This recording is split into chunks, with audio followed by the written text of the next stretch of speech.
Hey, everybody. Got Johnny here with me. Had to get the Cheeto dust off my hands before going live.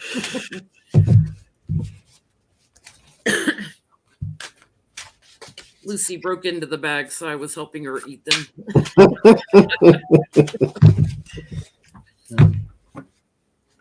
Turn that off.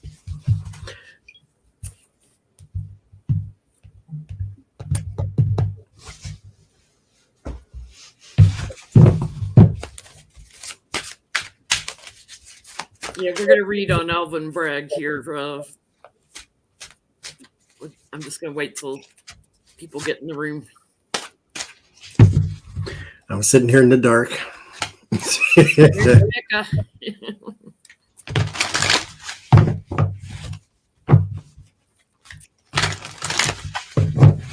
I was supposed to be recording right now is what I was supposed to be doing, but laziness won the day. I saw Autumn went live. She sent us an invite, but I was just wrapping up personal reading and didn't make it.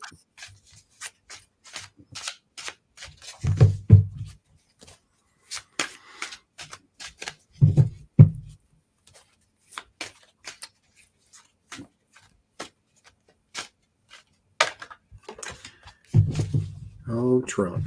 Oh, thy luck. We should all be so lucky.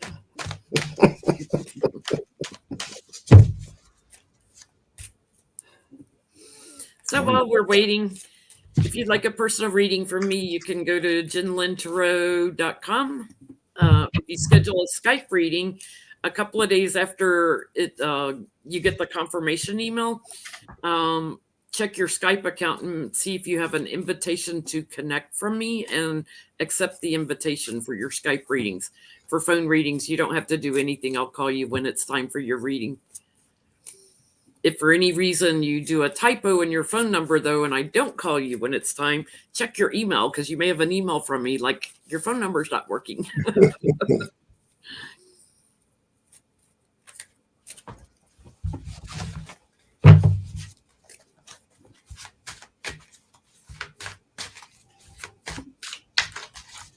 And of course, with Johnny, you can email him, but you haven't been doing many personals, I know, while you were doing your classes.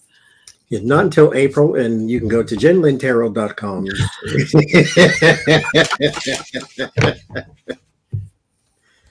No, I'm doing the last. Actually, this is the last week for the class, but then I'm going to take March to do something else, and then I'll start again in April. First Monday of March, I'll be with Jody Roberts on my channel for Sacred Sounds of Coffee. We're on Johnny's channel Sunday night. And maybe if we kiss up to Becca, she'll do some more grand tableaus this week for us. All right, we got 265 in here. Let's start with Kerry Dunn and Mark Pomerantz, the prosecutors that resigned from the New York DA office, Alan Bragg's office. He's brand new. He just started in January. They're the ones who indicted Weisselberg and Trump org. And Pomerantz, his specialty is like mafia type and RICO type forensic accounting things. So why'd they leave?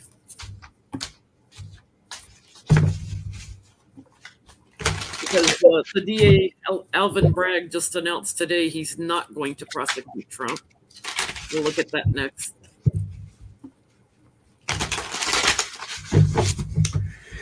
Why did they leave? Are they pissed off at him? Thank you, moderators, for joining us on a Wednesday night.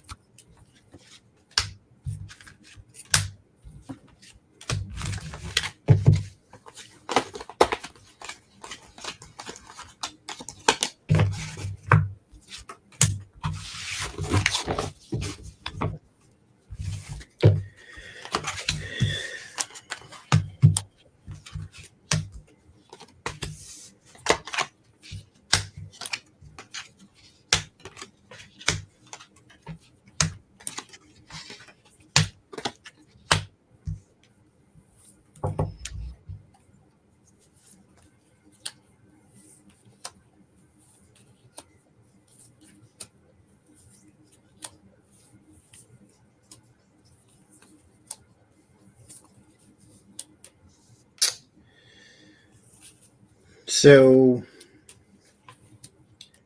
the Emperor for me is never. This technically is the fatherly card, the powerful one, the authority. But for me, it's always been a person sort of drunk on power. So it reminds me of a person who wants to be emperor and not like part of some democratic system. But there's defense and emperor, first two cards. And right after that, there's the bully and the tower. There's something that Bragg either wanted to set in motion that they were not on board with, because I also get out of balance here with the two of pentacles. They were not on the same page whatsoever. The two of pentacles with the four of wands, not on the same page whatsoever. And then there was something about manipulation. And the three of pentacles, there might be some sort of little team effort or some sort of outside influence that was being manipulative, and it caused a heavy burden. With the nine of wands, you can get a feeling of being burdened and weighed down. This is an actual burden. This is an actual thing that is actually at play that you are burdened with. So I think the emperor, or the one in charge, caused some disruption in the office and wanted them to do something they didn't want to do. I think it was an all-out fight. I get fortunes changing on the bottom here. All-out fight and not having it. The Alvin Bragg threw Trump a bone by saying he wouldn't indict. I think he told them he wasn't going to indict. I get that they had enough to secure like possible jail time from their investigation. And I get that they got very emotional. They had a strong case, like enough to put him away. So they felt betrayed and out in the cold. I get there was steady money and judgment, and they were ready to move into action. I think they were ready to start indicting at least 3 other people, is what I'm getting. And they were waiting, and all this imbalance came in. So Alvin Bragg, what's his deal?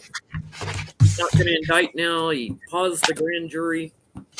Is he on the take, or is he scared? Because Trump was sicking all his supporters on these AGs that were threatening indictments. Is he scared, or is he just paid off, or what? What happened there? Why did you stop?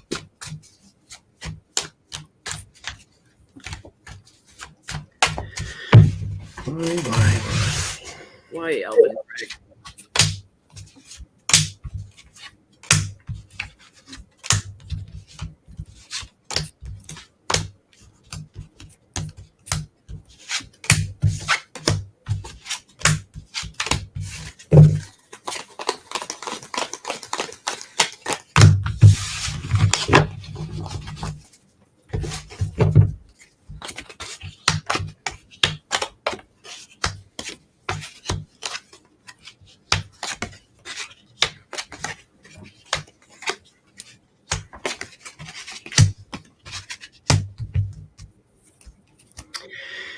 I believe they have enough evidence with the 7 of wands, 9 of pentacles, and the 7 of swords. There's large sums of personal money and thievery and manipulation around that money, or changing of the numbers, if you will. But there is a change in perspective with the office. And then I get 2 of pentacles, 6 of pentacles, 3 of swords. So pure speculation, so take it as such. But the 6 of swords, or 6 of pentacles, is paying somebody. Somebody got paid. And the 2 of pentacles with the 3 of swords, somebody may have gotten paid to betray or to be under the table. They thrown off balance. I think that this may have been the plan from the start, if you ask me. 7 of pentacles, this has been in the ground. like get this guy in as AG and pay him off. Because the last guy, he had his already. He had the chance to do something to Trump. He didn't. And then the next guy just said, okay, now that we got the grand jury, we're getting a little too far with this. So let's be done. Yeah, I get he blew it out of the water too, like ending and shifting his attention elsewhere, changing the fortunes in the courts here. I do have this may give birth to something new, but he's changing his focus, shifting away from the family.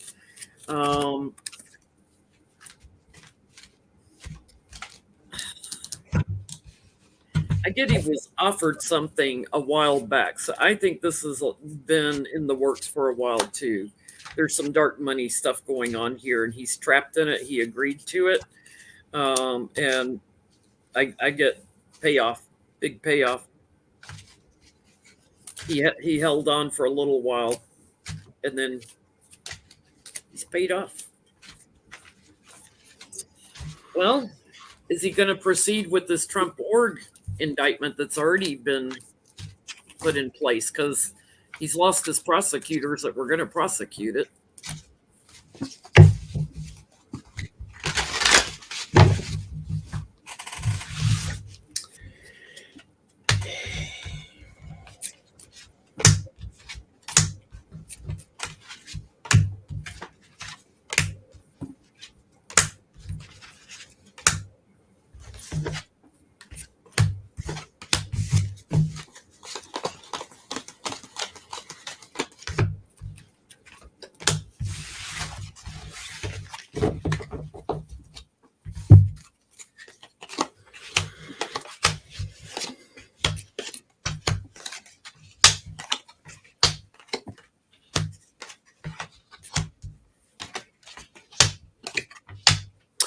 So I did this twice. There's a woman that comes in, but she continues to carry out some sort of plans.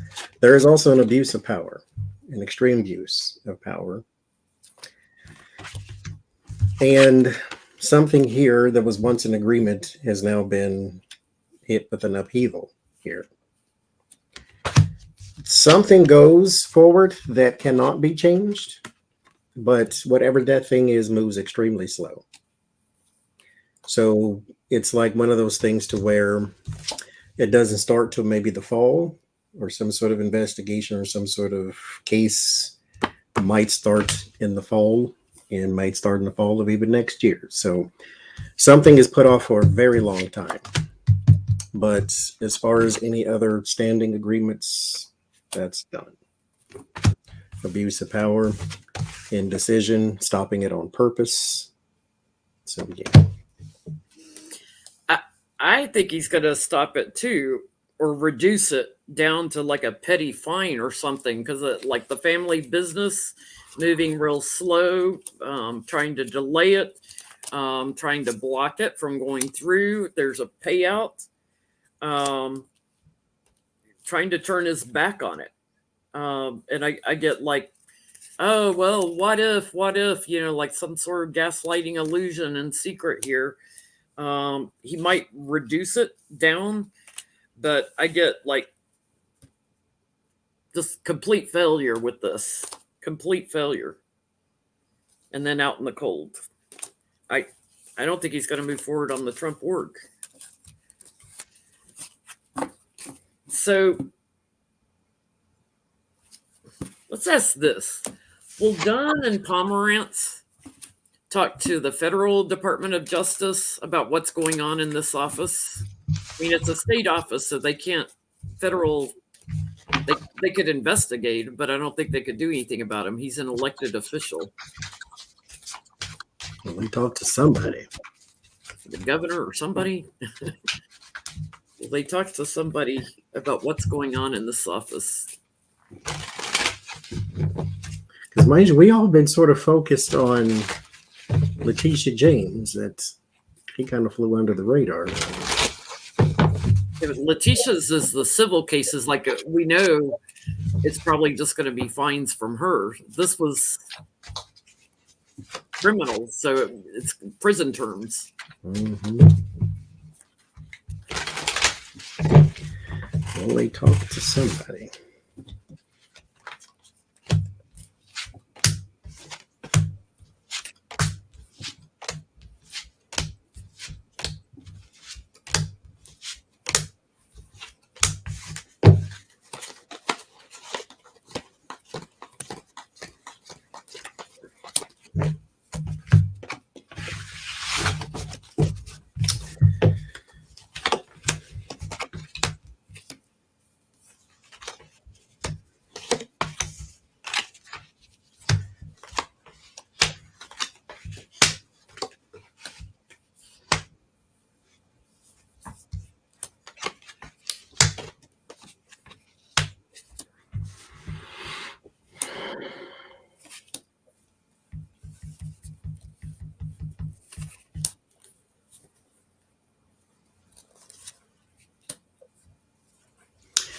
Again, yes and no. The people they're talking to, it's of no consequence. So it's almost like maybe colleagues, but not somebody with any power. There's the Four of Pentacles and the Seven of Cups. It's sort of in-house. This is not shared. Like, I don't see them doing press conferences or anything. They do talk about the walking away and the betrayal in the office. But I think it's with people that they know. People that, like I said, maybe colleagues or something of that nature. But I don't get it's of anybody of real importance because they're kind of on the outside. Yeah, I get it doesn't go anywhere. They're trapped. They're stuck. It's like I start with a big yes. There'll be elimination on this because they're not having it. They're pissed off. The betrayal and blocking the case from moving forward on the family business. I think they know there was a payoff somewhere. Somebody secured a lot of money, personal money. I'd like to say there's going to be an investigation on this, but it's like the talk doesn't really go anywhere. It just kind of drifts along. I do get two women here and a man, maybe in the justice system somehow fighting about it, but it's like everybody turns their back on it and all that, going nowhere. What about his case against Weisselberg? Is he going to move forward on it? And then we have to look at it from another angle because Weisselberg just asked the judge to drop the case because he supposedly had immunity for helping them with the Michael Cohen case on a federal level. This is a state case, so he doesn't have state immunity.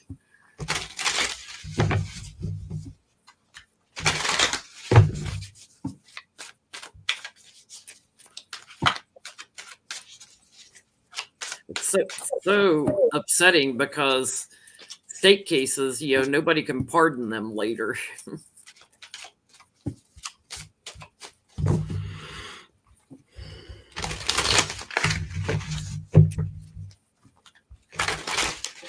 Okay, pursue Weisselberg. 702 of you in here on a Wednesday night.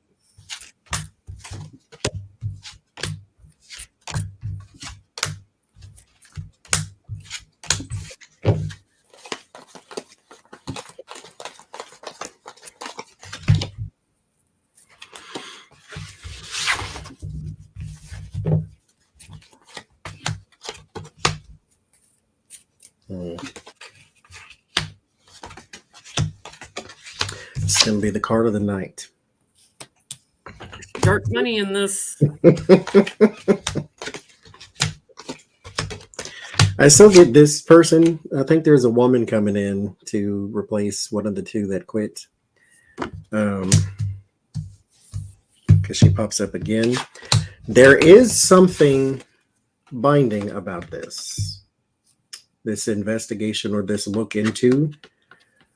I don't know if it's because they want Weisselberg to be the fall guy or what, but something goes forward, but it is also very minute. I don't think Weisselberg is looking at long-term jail time.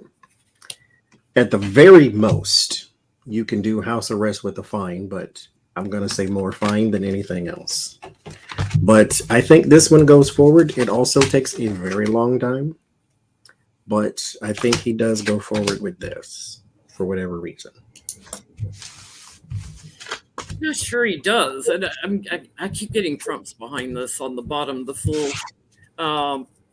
If he does, he's going to reduce it way, way, way down because he doesn't want to do it. Wanting to block it, and I'm getting again a payout. Trying to change it, wanting to bring it to an end with the tower, and has an agreement on this. Shifting around, trying to cover it up. I think he's going to move on from it and cover it up.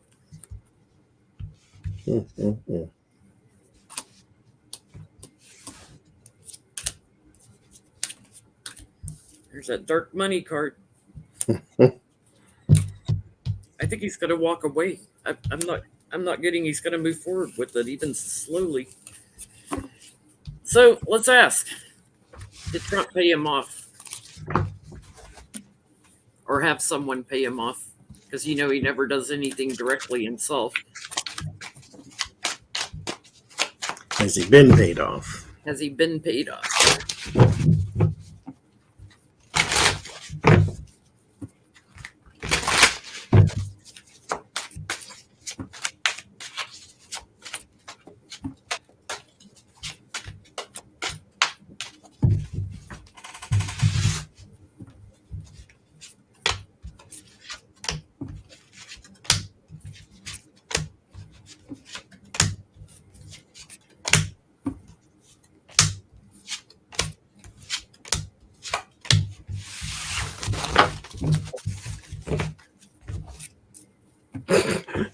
On the bottom. Quid pro quo and a little payoff.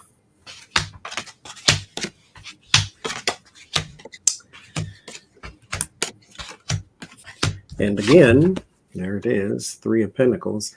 I'm going to say not directly. There's a woman in between this. So I get the Empress and Queen of Wands and 9 of Pentacles. There's a very large sum of personal money. The 5 of Cups and the Ace of Pentacles with the 9 of Swords. It does not go through normal channels, though. So this is not something you could trace to someone. Page of Pentacles, that's my yes, but it's murky.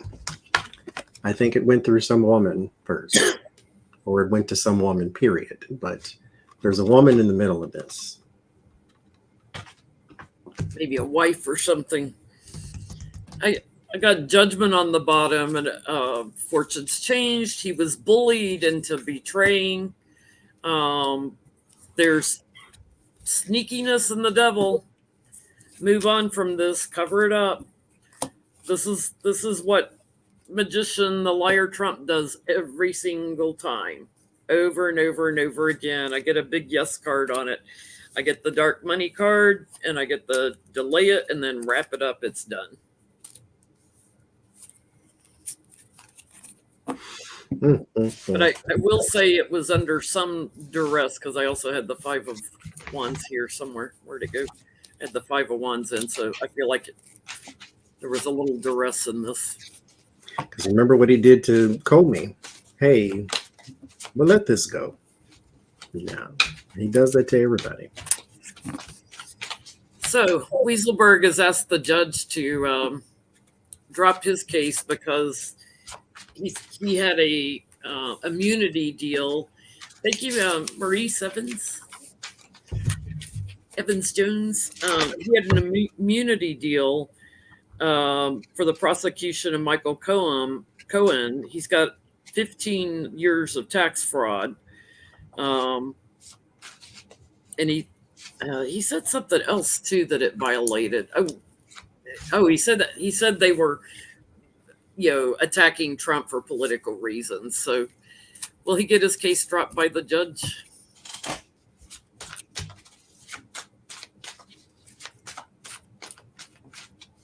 Thank you, Cold Toes. Oh, thank you, Roberta.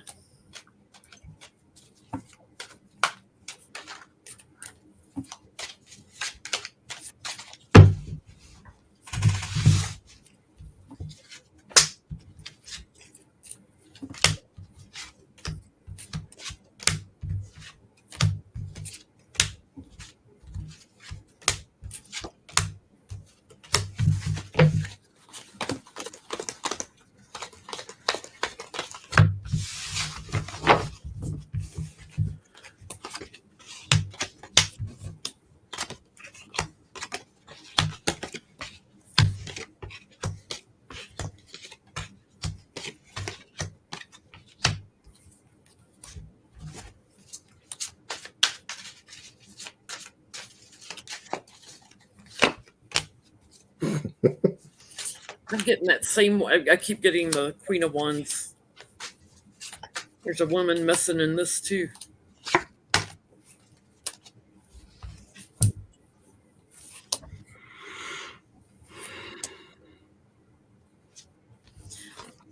don't get it's the judge that stops it. I get it's Bragg.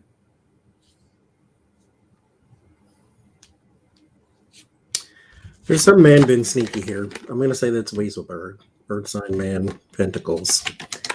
There is some sort of abuse here that is causing a burden.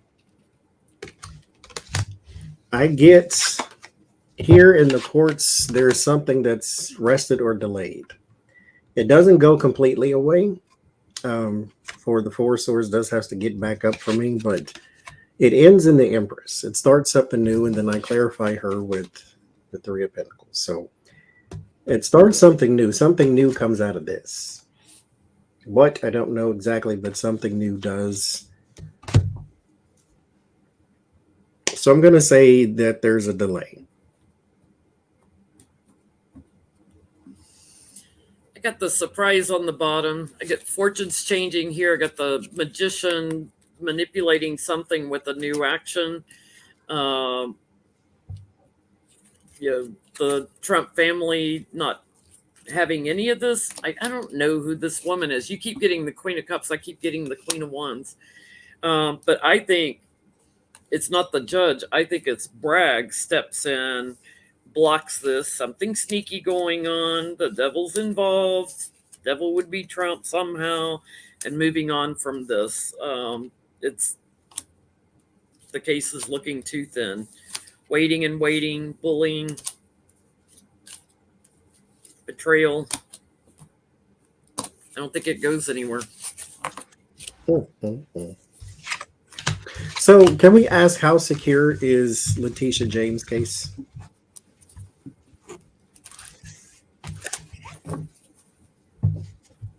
Because she seems determined, at least. Yeah, and she asked for extra security too, like the Fannie Willis did down in Georgia. Women aren't going to take no for an answer. Definitely not that one.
I'm getting the same cards.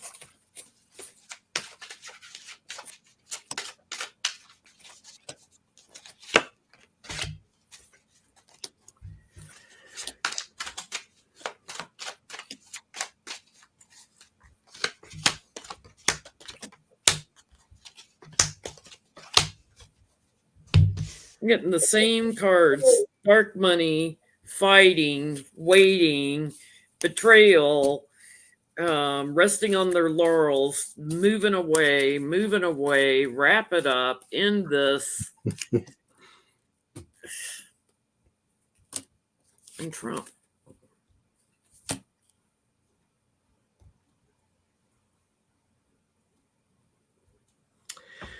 I guess there's a conversation there in the beginning with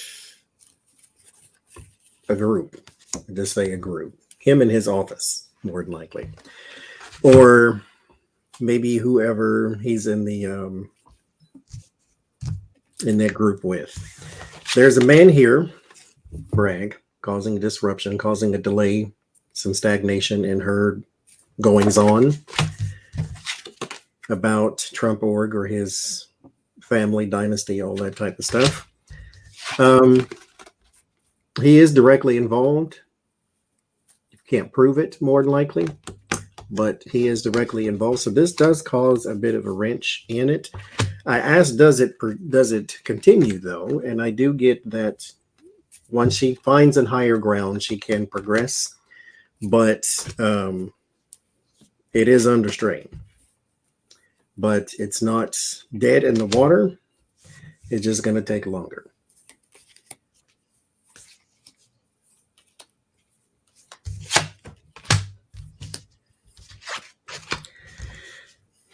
Because there's another man here that does provide information. So she has resources, not the same ones or not the ones that would make it easier, but she does have some resources for. Now, mind you, this is not her still nailing Trump to the wall, putting him in jail type of thing. But for her purposes, she can still get information. It's just going to be harder to do. I pulled again. I was like, what is going on with Letitia and Trump's lawsuits? I do get she'll get to higher ground eventually on the bottom, but there's some manipulation going on in the court system here. I get she's got strength on her side, but her work isn't finished. So there's some sort of betrayal going on. I do get she'll eventually take an action against him and his family, but it's just chaos. It's going to be, most likely fines.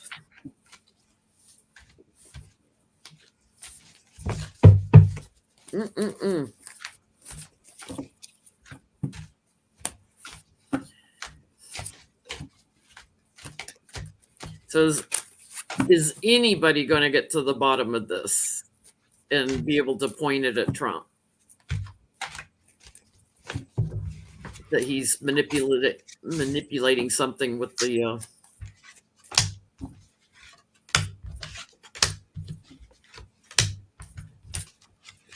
lawsuits, potential lawsuits for entertainment purposes only.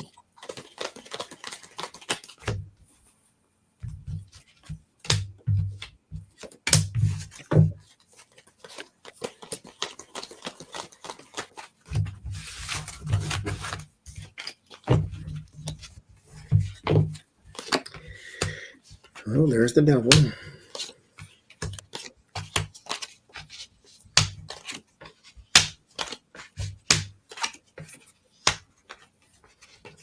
So I wonder if one of the people that quit is a water sign man, because he's come up twice now. And one of the times that he's come up is helping Letitia. There's something about loss. So I think he may be one of the people that quit. He's got something to share. But again, I don't think you may hear about one of them going to talk to someone, but again, it's not something they can do to Bragg, but it is something that may help her case or somebody. I'll just say it that way. But this is how it starts. So you get the good and the evil, the devil and the hierophant. So something ugly within the government or within their systems. So will somebody get to the bottom of it? Here with the Seven of Pentacles, the Knight of Pentacles, it takes a long time. A very long time. But there is strength within the alliances. So it's not like nobody knows. It's just that nobody is saying anything right now. So once this talking starts, there are secrets within the office. And so those secrets will be told to the right individuals. But again, this is not something they can put Bragg in prison or have him impeached or whatever, however that case or situation is, because again, he is elected. So this person has a lot to share, though. But I think somebody will get to the bottom. This just takes a long time. Yeah, I get stuck out in the cold to start with, but it's going to be slow and steady because there's a lot of judgment coming down over this. The devil's involved, but we're going to have victory over the devil. So yeah, there is somebody that has a lot to say, a lot to say. I get that same King of Cups around in the circle of support here, and looking at moneyed payouts maybe around the office. It's going to take some time, but it looks to me like they get more of the details, and bring it out on the whole family, the kids, everything. But it's gonna take a while. They're gonna circle back to this. Is what it looks like. Mm-hmm. What a mess. I mean, yeah, dog. Well, let's see. Let's change subjects for a minute. We didn't get to this one Sunday night. I wanted to look at this one. Jean-Luc Brumel died in a French prison. He's an associate of Mr. Epps. Owned a modeling agency, used to funnel women. Was brought up on the same things and put in jail over in France. And he mysteriously died of suicide hanging by his sheet last week. So was it suicide? Or was he Mr. Epps?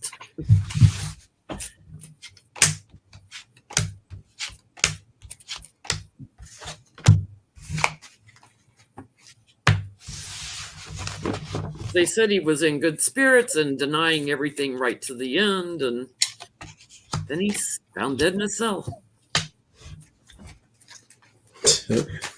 Lord Jesus. Dead in a cell. So it's like, I mean, not that that's funny, but still. I mean, he's an Epstein, so I can laugh at him. Literal than that. No, this was I don't get my self-harm cards. Let me keep going then, because I get no. Mm-mm, mm-mm, mm-mm, mm-mm, mm-mm, mm-mm. So all the other cards they pulled, no. There's Knight of Swords for me is an attack of some sort. It's sudden. Ten of Swords is actual murder for me, and then the devil is the devil. So I'm going to say no. No. I'm going to say no also because there's anxiety and an action taken. There's the hangman, let's make him look like he's hanging there, but dead in his cell. But somebody walked away. A dead man doesn't walk away. And I also get there was a payoff. I get the devil was involved, that someone moved in victoriously and backstabbing, and I get a weapon involved of some kind. It was swift. So, rope, whatever.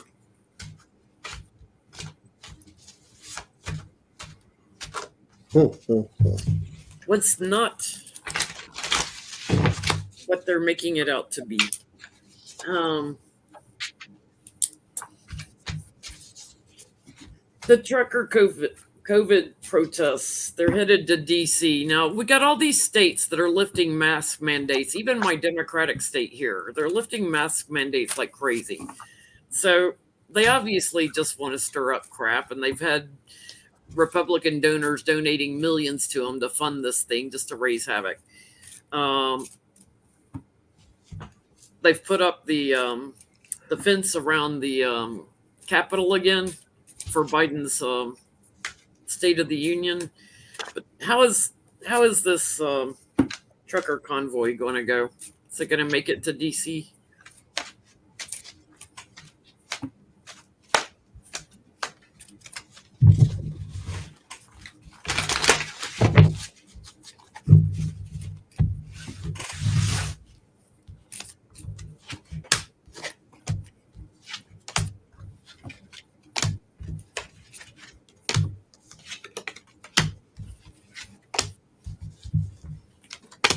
Like, we got enough to worry about with Russia and Ukraine, and y'all are just stirring up crap. Just anything they can do to make reasonable people look like they're not doing their job. Priorities.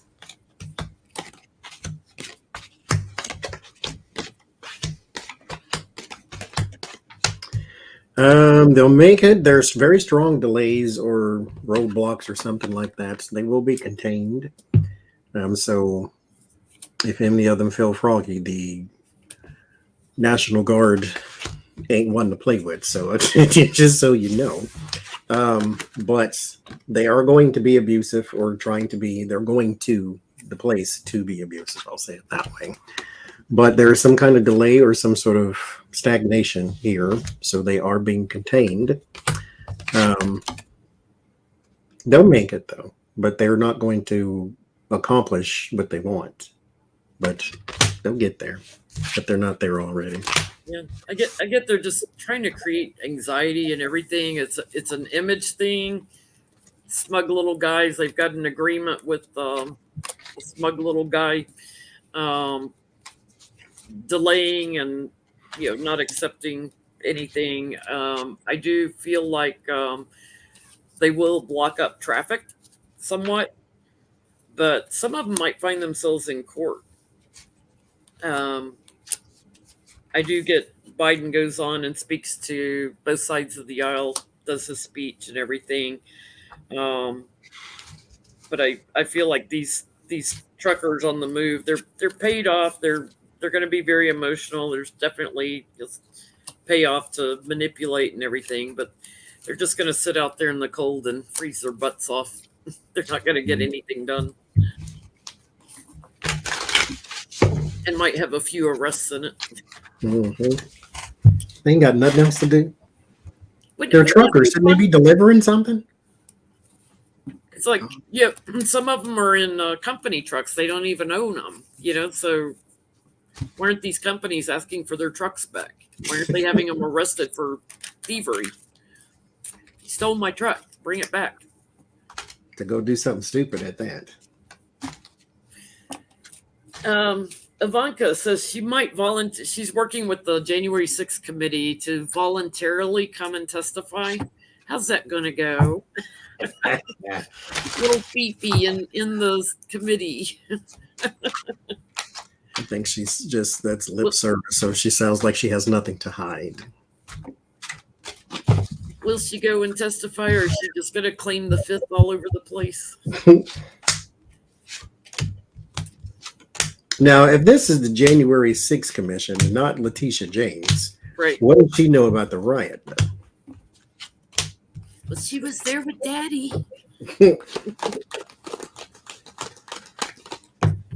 How's that going to go? Do I have a plead the fifth card?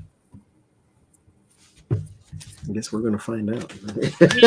Communication card and blocking. That would be plead the fifth. Eric only pleaded the fifth over 500 times. So can she beat his record?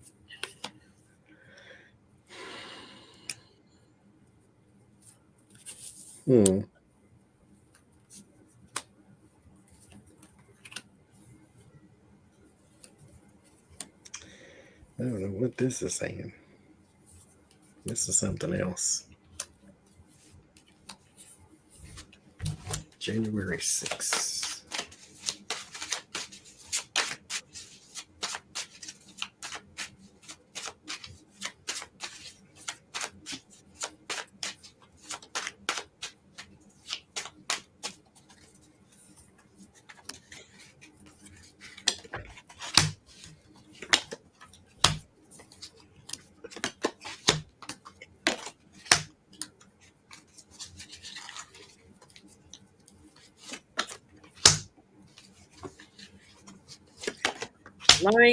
Lying. I get a lot of lying.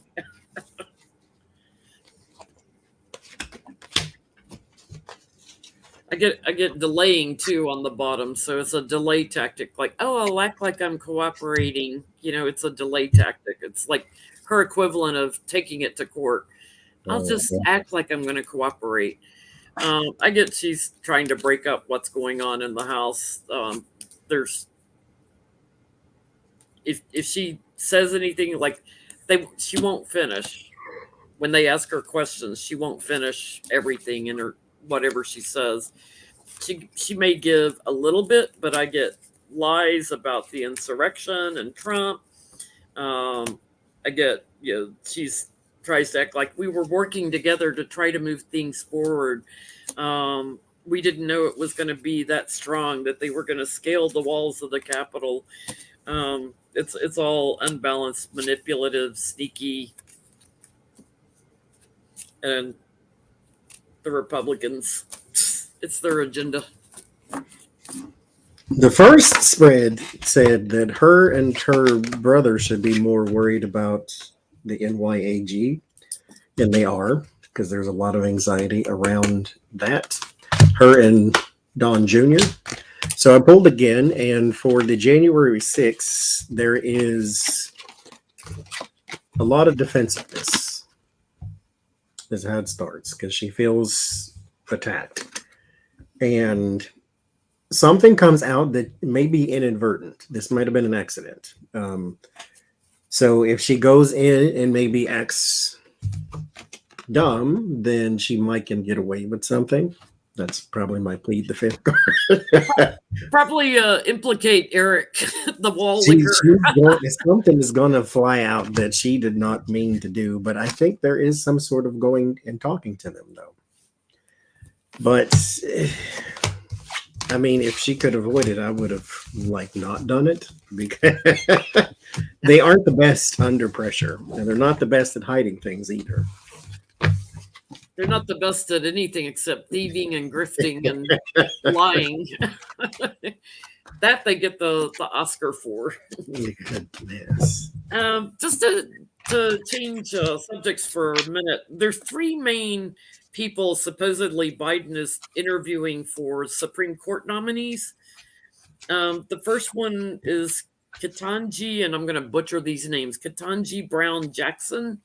She's a Supreme Court nominee. She's in D.C. U.S. Court of Appeals right now.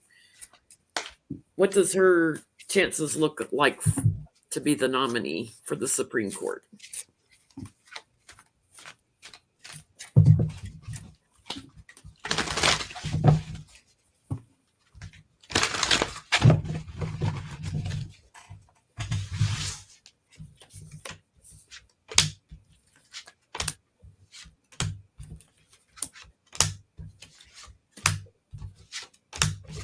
She's being pushed a lot by MoveOn.org and a lot of other organizations.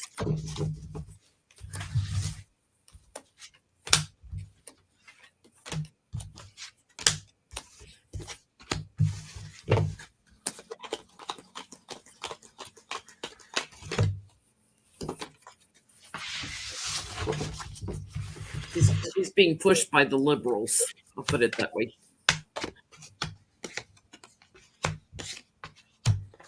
We'll look at the other two in a minute in chat.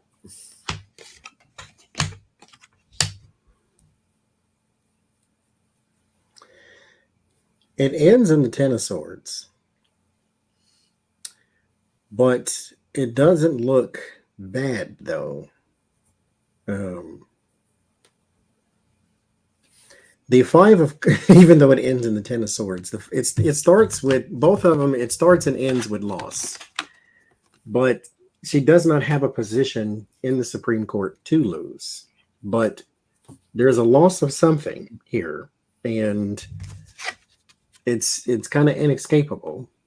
I don't know if it's informational, since it's swords, like there might be something damaging. But she has a good outlook, like she's still in the running. It's not something that is scandalous, but something is just unclear about this in particular pick. And I don't know. I guess she gets blocked and burdened, some sort of loss, bullied, like in her questioning. When they're talking to her, people from both parties. That's my working across the aisle card. But I guess she's out in the cold from Biden, so I don't think it's going to be her. Let's look at Judge Michelle Childs. She's from South Carolina. She's a U.S. Circuit Court judge. South Carolina. She's the one that the senator, what's his name, that asked Biden to consider.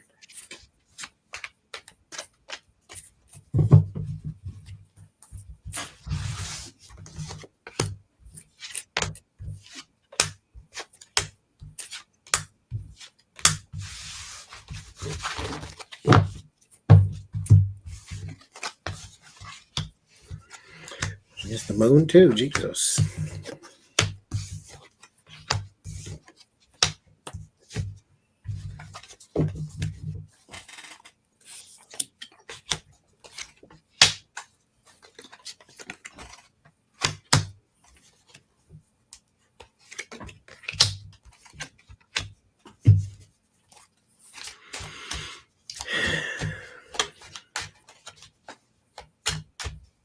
I had no for her too.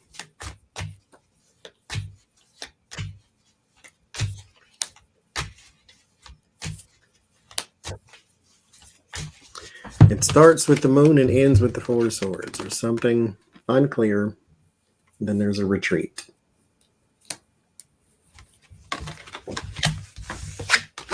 I start out great for her and end in just abysmal. I'm like talking to the White House and everything looks good. They love her. She's a star. She's center of attention. Victory card, and then bam, the tower. I get like they look at her to think about offering her the job, but I think there's a man, and I'm going to say it's somebody in the Senate that causes a lot of anxiety, says something about her that causes her to get blocked and lose and get burdened, and the devil, same cards, bullied. So whether it's a Mitch McConnell or somebody like that, I'm separating these cards because they keep coming back out. And it's a shame one person can hold up our whole system. Can block. And the third one is California Supreme Court Justice Kruger.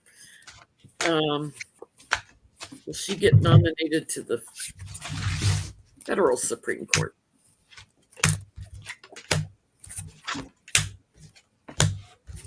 I had the Empress on the bottom, like there's an abundance of qualified people.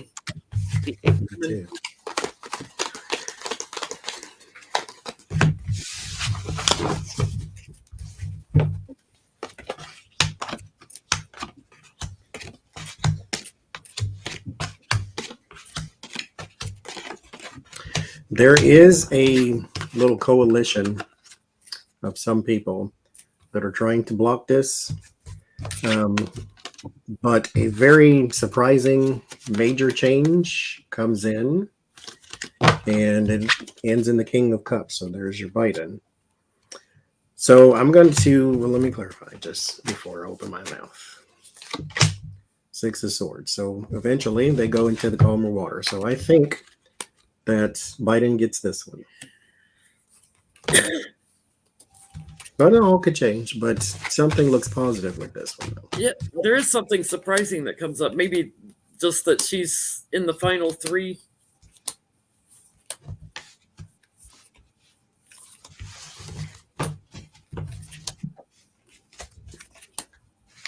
I just keep getting. I think they're going to try to block the White House, no matter who it is. Mm-hmm. But she ends in the victory card, so gets enough votes. They blocked Merrick Garland. He's a Republican. Well, there were. They're going to drag it out. Like, they got to go through all the confirmation hearings, and it's like how they can block a decent woman after they put Brett Kavanaugh in is beyond me. But I guess she gets support, like in a surprising kind of way. It feels like something happens that really messes up these hearings. Maybe it's because they start the public hearings on January 6th. So can we ask, like, what messes with these hearings? I'm going to say the one from California gets it. The last one we read on.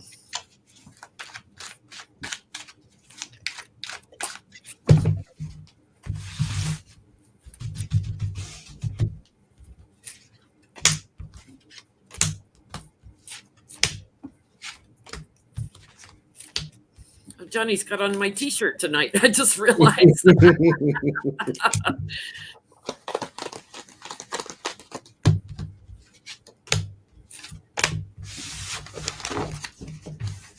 Box these here. See, there's something disruptive going on at the time they're doing these hearings.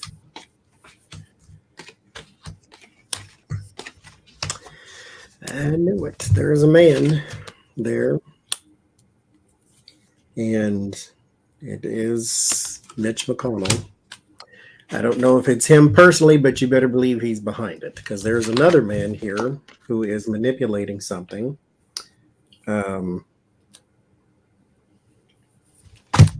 So yeah, it's them. It's two men, possibly three. Or maybe one man's behind it and one's the mouthpiece, or two's the mouthpiece, but there's three. Ted Cruz is probably one too. I get it's Republicans all over this. Yes, trying to confuse the situation, trying to get it to go nowhere, and in secret, talking about it amongst the Republicans, trying to force a loss here, and also creating lies. It's a power play. They're working together. I'm getting at least three of them working on this together.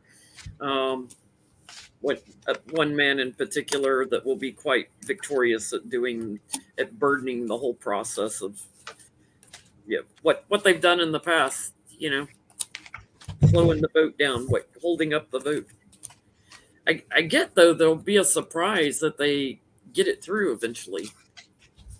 Maybe Mitch the turtle falls on his back and can't get up. Stroke and games up.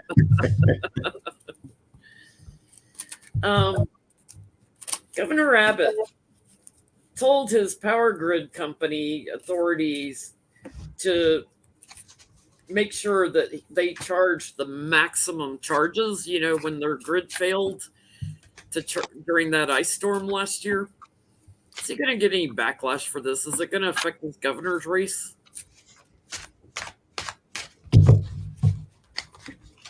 Lord, it should.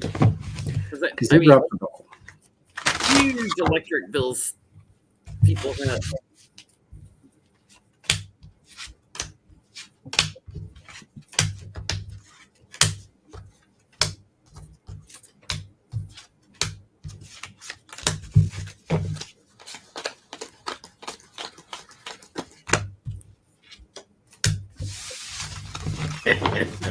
Hot Wheels. That name. That nickname. Oh, Lord. Thank you for putting you in timeout. That cracks me up.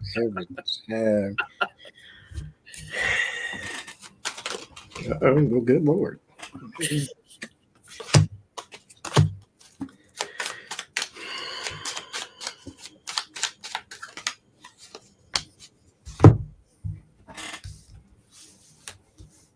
When is his race, but is there a woman running against him? Beto's running against him. He's in the lead on the Republican side, I know.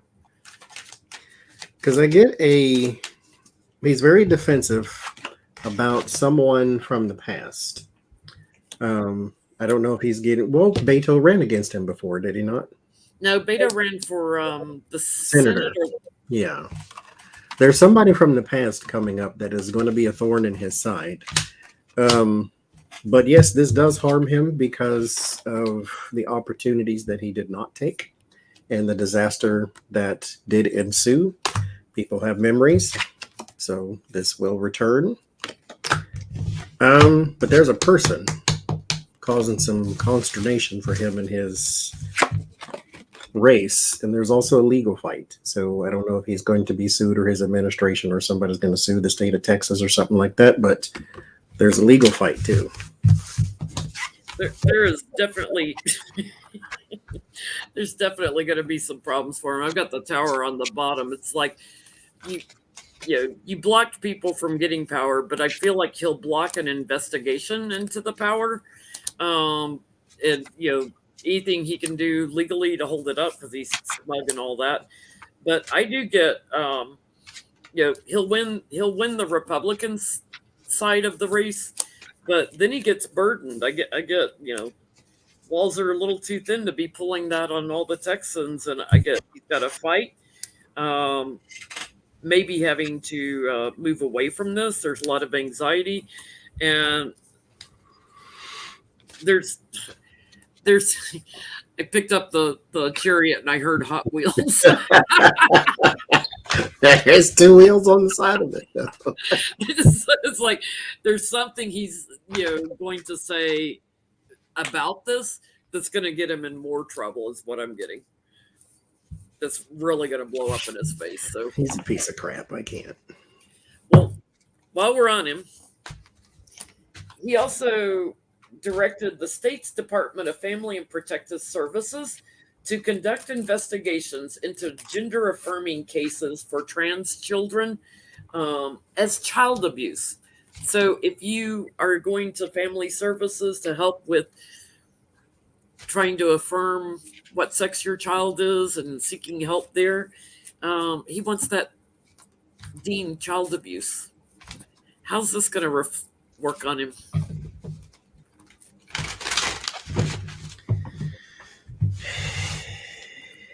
These people. Okay. I tell you, Hot Wheels and Cawthorn, the two worst people in a wheelchair ever. Mean. It's like you would think someone in a wheelchair would have a little more compassion for people. Hot Wheels and Fisher Price. We'll look at him next.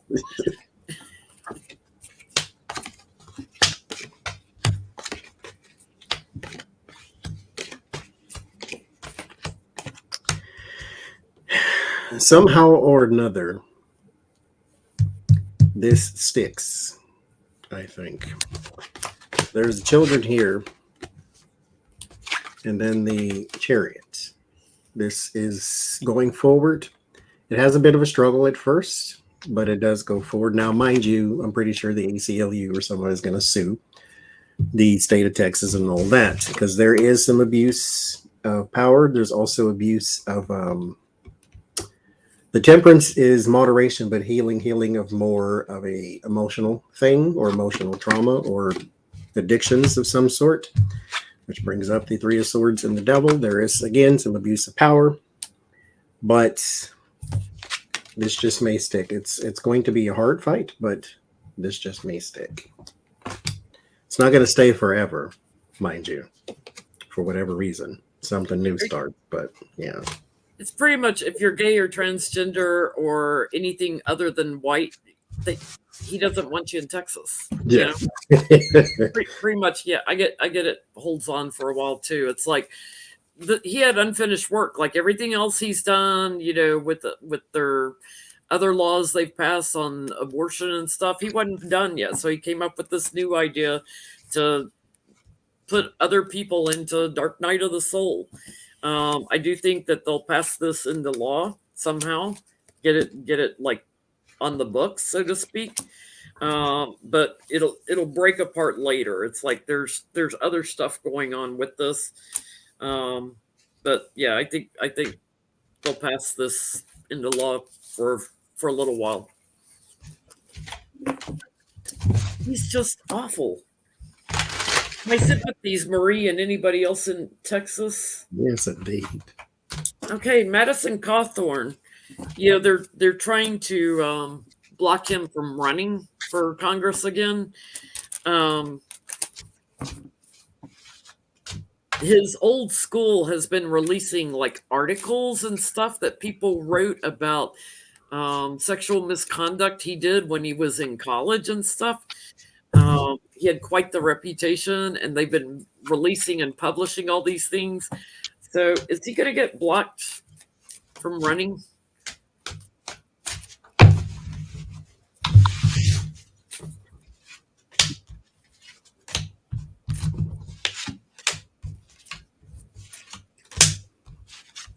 There are two people, as Adrian used to said, if they were on a mountaintop and you could just shove them off the side.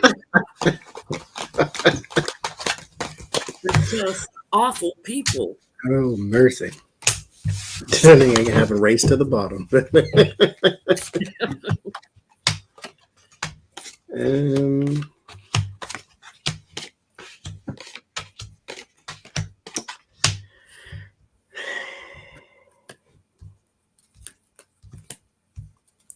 Defensive against things that are being shared. This is going to be a very big black eye type of stain on his character, because this is going to be one of the things that's going to trend on Twitter or something. Something's coming that's going to be trending, or that's going to be spread a lot, that he's going to be very defensive about. There's also investigations into abuses or using his office for something else that he should not have. There is going to be a small victory on some sort of publication. So there's either going to be something retracted or corrected or something like that. But he's got a lot of money that is being poured into him. So it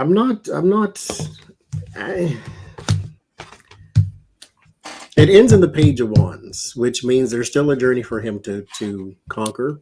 This is still on the fence for me, but it's not positive saying that he is absolutely going to run again, because there's a lot of stuff about his office and other abuses that are still to come out. So this can still be something that affects him quite heavily once it hits. But again, very, very strong financial backing. So I guess we'll see.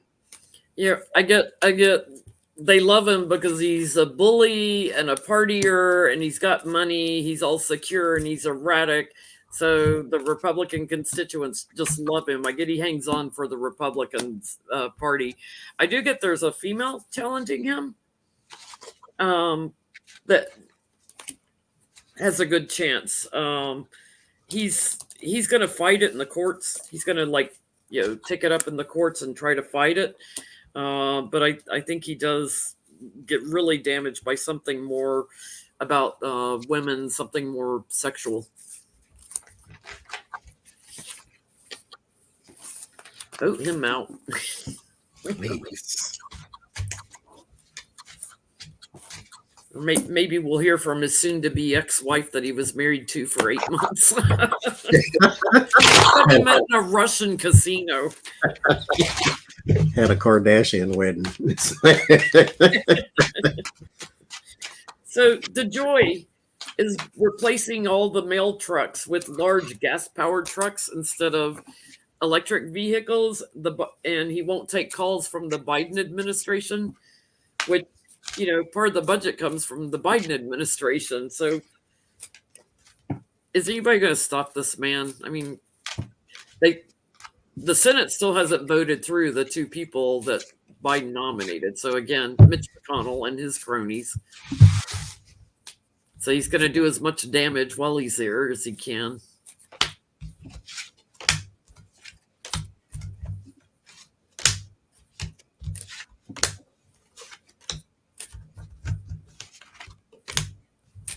Yeah, I don't like to read on famous people. Are they going to die? Like, the Queen, she's been sick with COVID and stuff. But I would read on when's Mitch going to die?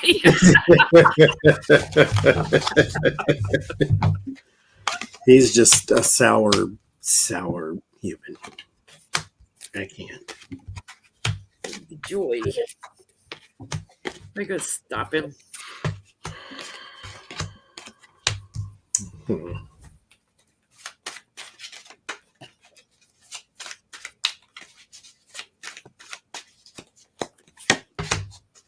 Oh, good Lord. I don't know. I don't get an answer to this, but there is, I'll say this. These are the first two cards. So you can say, yes, there's an eventual separation. He does get thrown out once an opportunity opens up to do so. But then you have all this other stuff that has nothing to do with the question. But I'll just say yes, but it takes a while because you need the opportunity to do so first. Everything else here is legal and money and all that other type of stuff. Yeah, I'm getting he's going to have legal problems. I'm like he's going to lose those legal problems. I'm getting because he's like a little star doing what he does all the time, trying to disrupt and do the Republican agenda.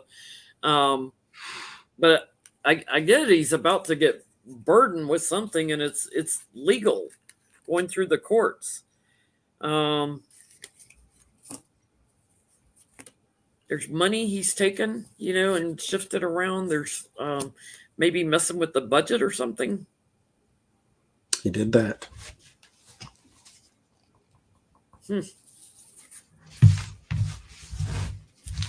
Maybe that's what takes him out. He goes to court.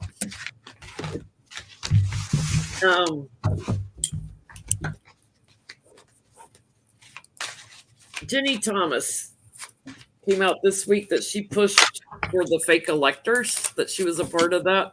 I know we've read on her before, like, funding and organizing some of the transportation to January 6th.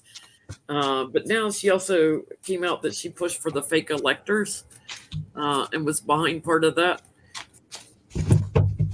Is this woman ever going to get strung up by her heels?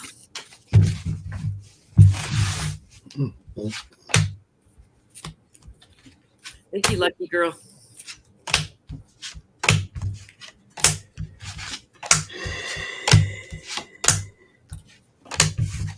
Why?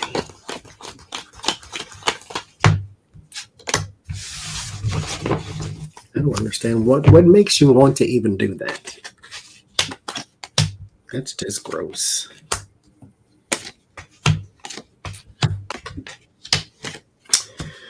She has an old group of friends. I guess those are the people that she was also doing the funding and things with. So that'd be the card of the night.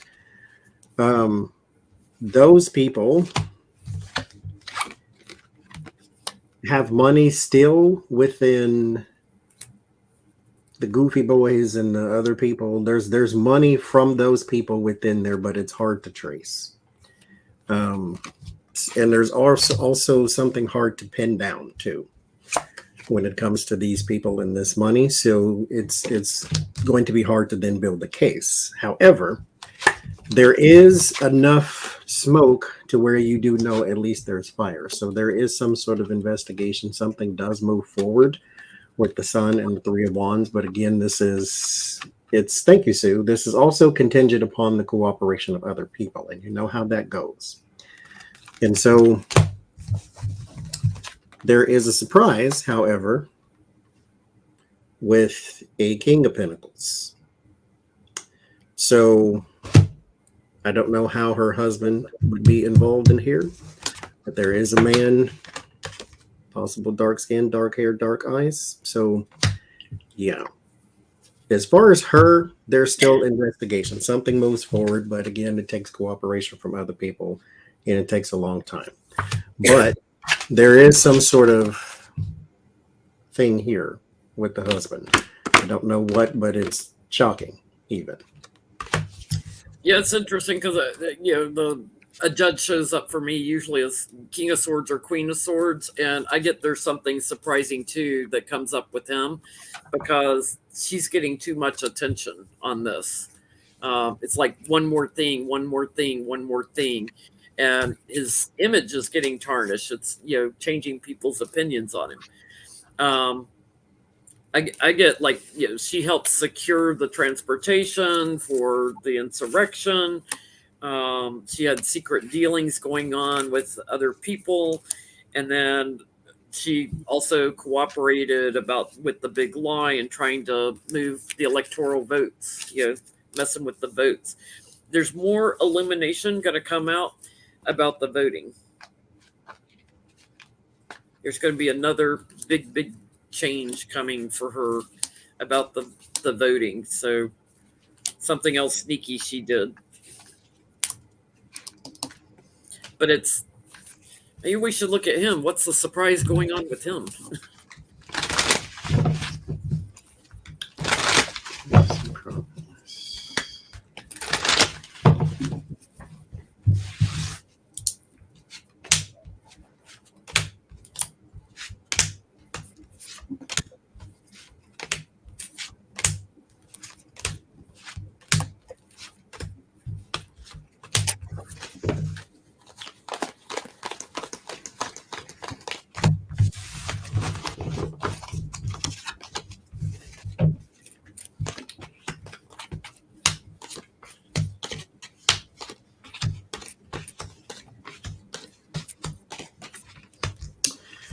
Something held is released.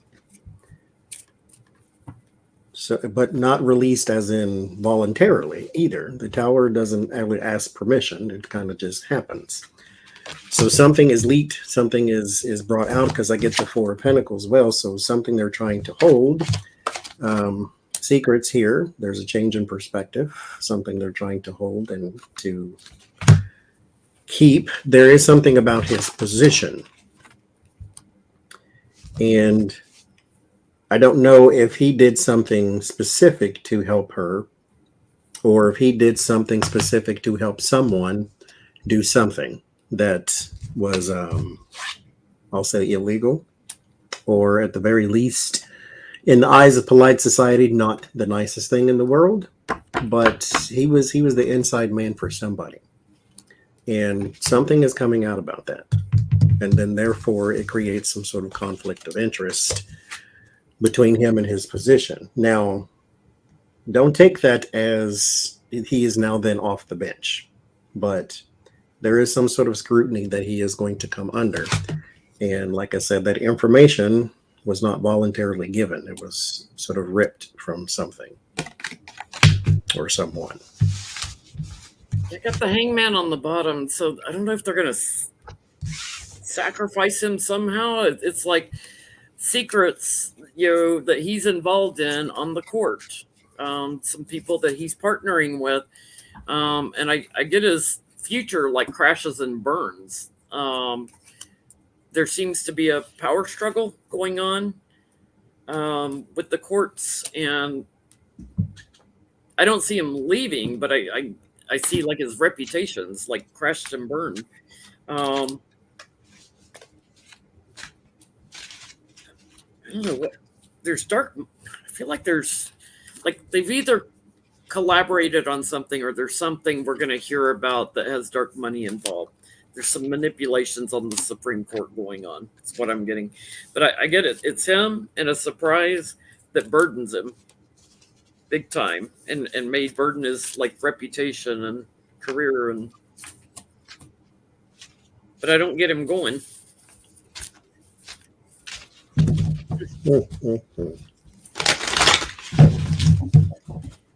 Well, let's see. Digital World Acquisition Corp. They're the company behind Trump's media app, True Social.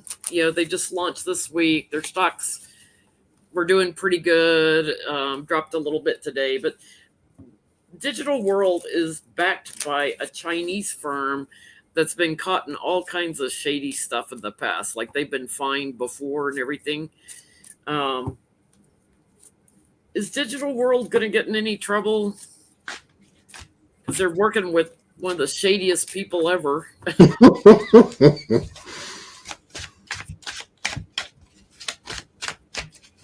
Or maybe somebody as shady as that can take Trump for a few million.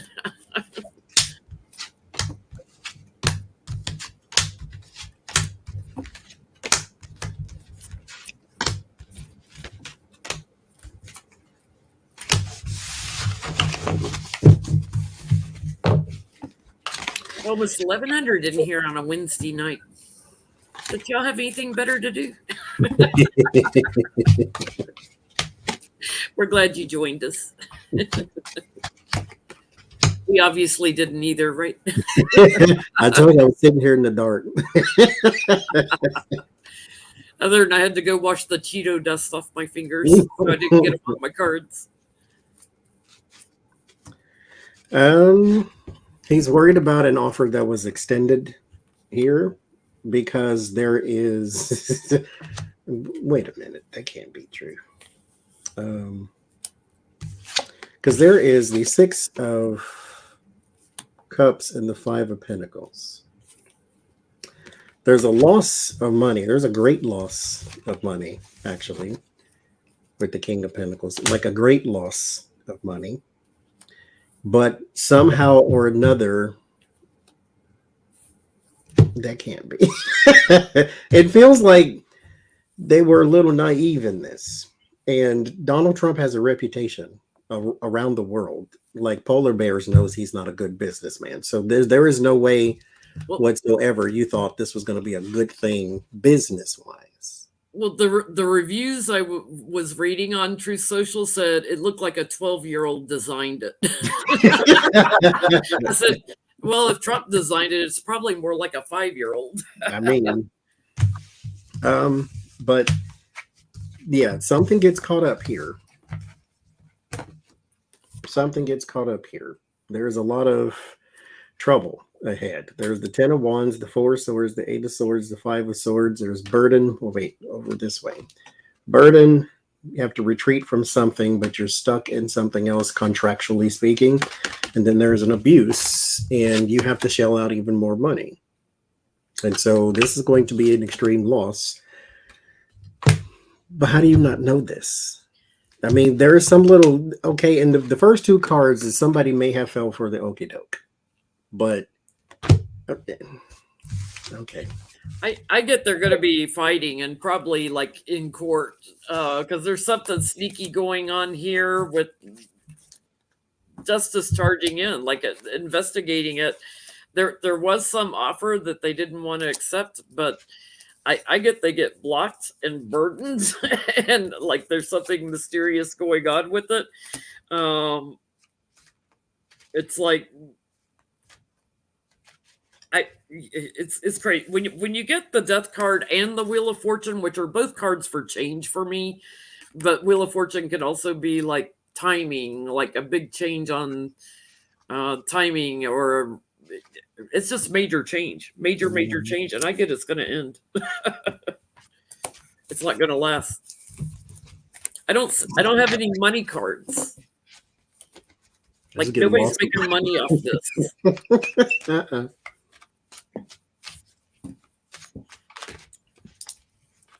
Okay, last question I have. Rick Scott came out with a Republican platform because Mitch McConnell said he wasn't going to do one.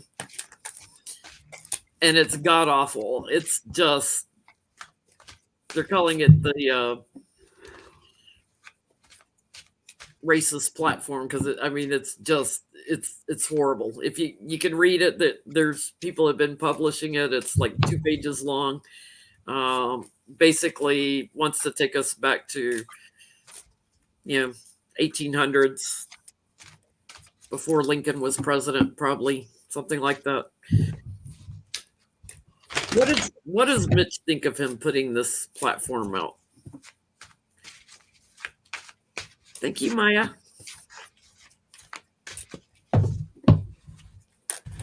Oh, Mitchie. Wonder if he's starting to lose his grip on the party too. There's definitely, it's like the House Republicans and crazies, and the Senate seems to be like kind of standing behind Mitch. I mean, even Lindsey Graham said that he would support any sanctions that Biden wanted to do against Russia. It's Fox News that is putting out the Russia is right propaganda, and then all of the GOP in the Congress are like, no, they're actually not, which is interesting. Little divide there.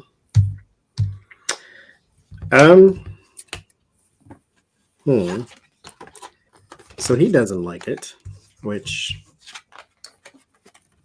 is interesting. Well, not interesting, but you got the Nine of Swords and the Page of Swords. So he's worried about the background chatter.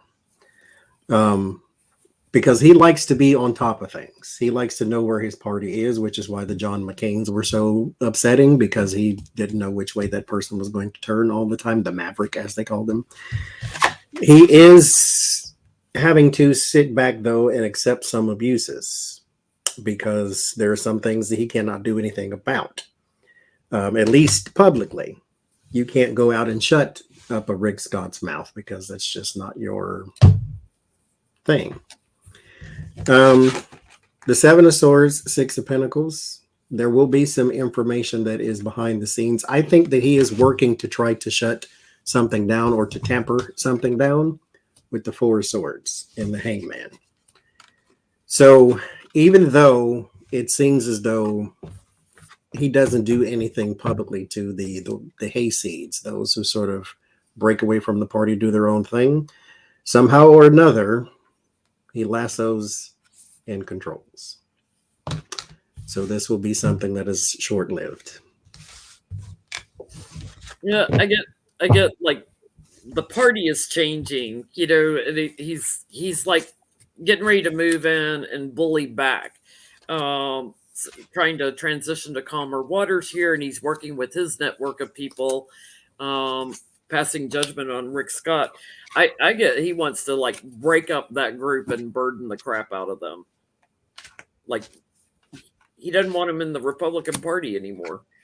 I think he's very worried about the elections and trying to hang on to power, because he's right now he's seeing like Biden and Kamala as very secure because of the nut jobs. So I don't know what polls he's getting, but he's, in other words, he's seeing the Democrats as very secure.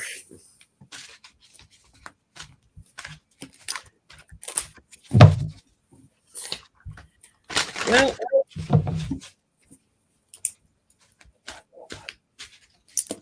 what's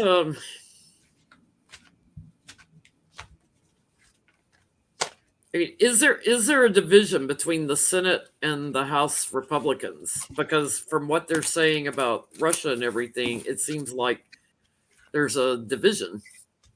You know, of course, both of them say Biden could do better because they're going to say that, but the Senate seems to be supporting the sanctions and the House is not. Yes, we heard that Russia is attacking Ukraine. Ain't nothing we can do about it. Ain't nothing cards are going to do about it. We knew this was coming. I mean, y'all knew this was coming. World War III is down the street. It's coming too. So bring it down if you can. If you can't, stop watching it, because it's not going to change because you're looking at it. This was why they wanted Trump to stay in, because imagine if he was president, then this wouldn't even be an issue. They could have just invaded and nobody would have said nothing. So, I mean, there you go. That's all I got to say. Is there a divide between House and Senate Republicans?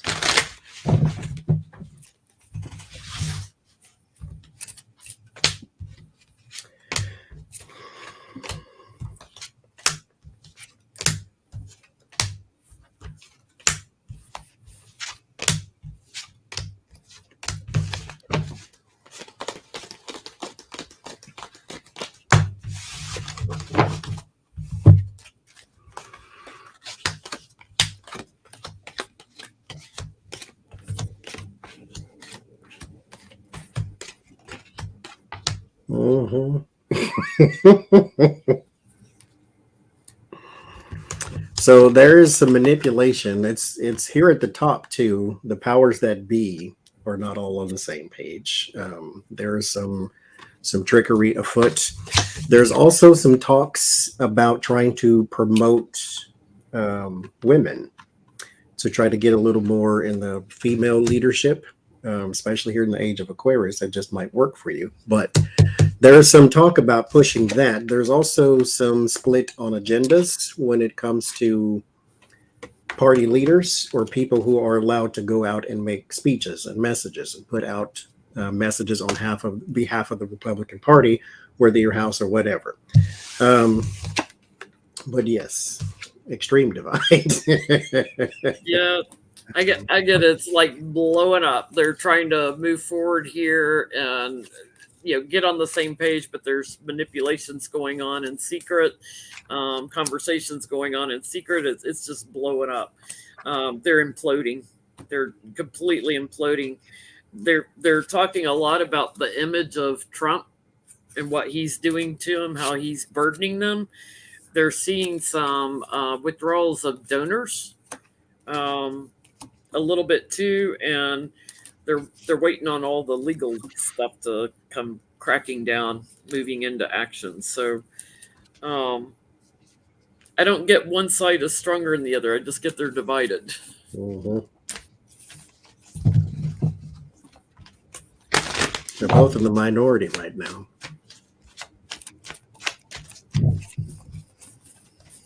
I'm out of questions. Back to the Cheetos.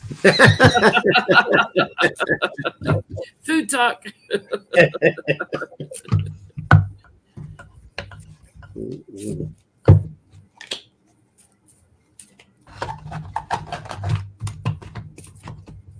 Back in there.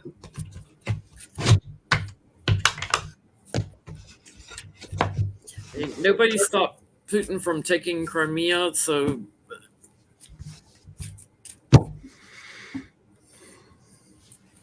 I mean, what do you say? Human beings will never learn. Like I said yesterday, we'll one day talk about World War 14. They're going to keep doing it. So I don't know what else to say. I personally don't think sanctions will stop somebody like Putin, because I don't think he, even though it screws up their economy, he doesn't care, if his people go hungry. He doesn't care if it screws up his economy. The only thing that would stop him is sending a bunch of drones in or something.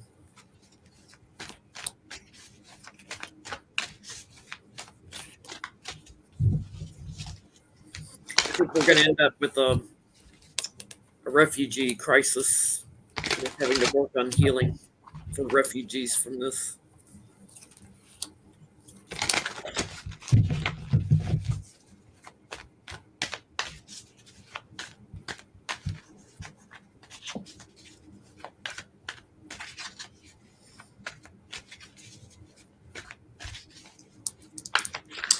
Humans will never learn.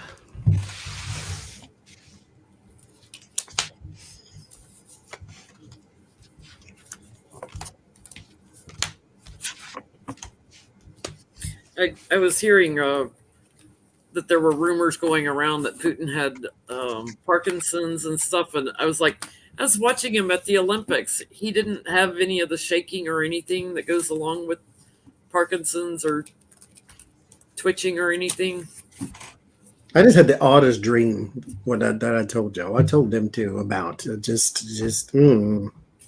he transformed somehow. Hopefully somebody takes him to the other side, but he transformed somehow. Somebody take him out. Which is usually how these situations end. Here's double.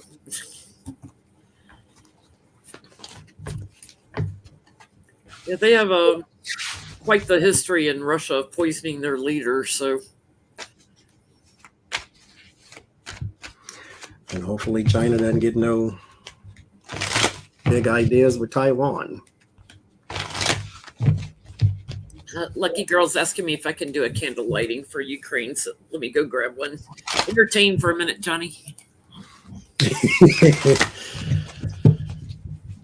So what you want to talk about?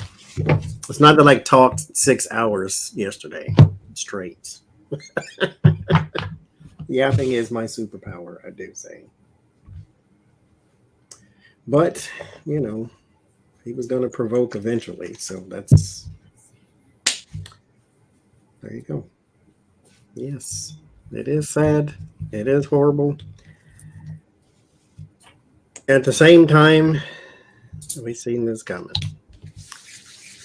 The world always has one person on it, like a Hitler, that you just why do you exist? Just to bring suffering to somebody else. I can't. You coming up for candle lighting, Lucy? Yep. When do I sleep in the morning? 7 a.m. to 12 p.m. That's when I go to sleep. Don't Lucy's call me like, right. if we're doing a candle lighting, I have to be here too. I have to supervise. So Archangel Raphael, Archangel Michael, Archangel Gabriel, Archangel Ariel, we surrender to your mercy, compassion, and healing. We thank you for being with the Ukrainian people tonight and always, protecting the children and refugees, protecting the people, protecting their borders, bringing them comfort from alliances that they have from their friends, keeping them safe, and helping them to bring their country whole as a democratic country, pushing Russia back out.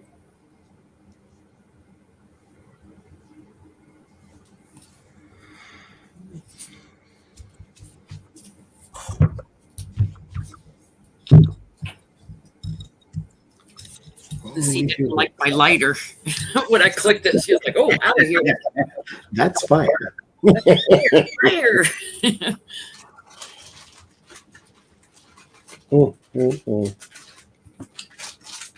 Boy, you humans. I swear. My 6-hour talk. My 6-hour lecture. They With your reading of Why Do You Screw Up Recipes thrown in, that was a great reading. I don't always pay the most attention in the world when you give me steps. I've been watching Chef Jean-Pierre, and the first thing he says, mise en place, which means everything in place. That's not me. Mine is, oh, I need the milk. Oh, I need the garlic. Oh, I need the, oh, I need the, and then I put everything together. Like I made sweet potato pie the other day.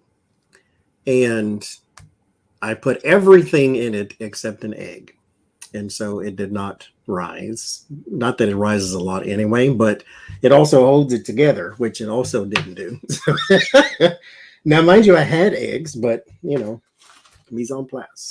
It was not in place, therefore I didn't use it. That's how it works. I watched you step by step with the Monte Cristo, the famous Monte Cristo sandwich. He does. He goes back. Oh, I need milk. Oh, I need my pancake mix. Oh, I need this. It's like back and forth, back and forth, back and forth. Everything in place, which I did not do. Yeah, that's people do that. I don't know why. Like if the Queen died, everybody would have known about it. Like this would have been headline news everywhere. Yeah, when it came out that she had COVID, it was all over Twitter that she had died, and then they had all these things trending that no, she didn't die. Everybody likes to jump the gun, and She's not, what, 96 or 97 now? She's up there.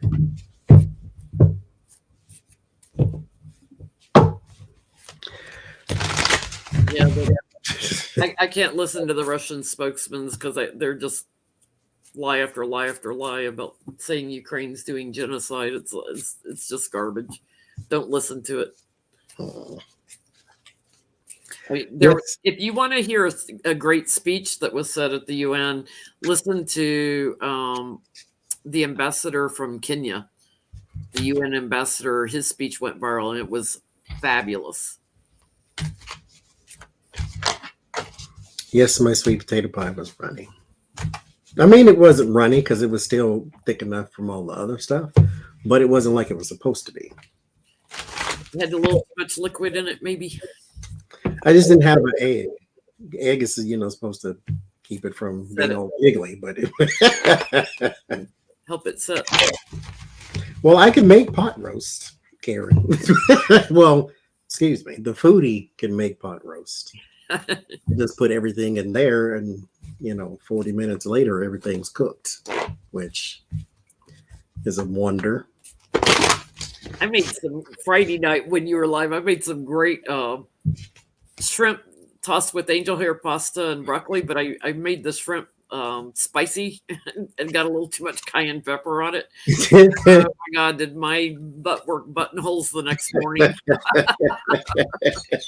was kind of like what was it you were talking about? Oh, your pepper pills. Yeah, they're gone now. They will burn a hole in your butt. They ain't no joke.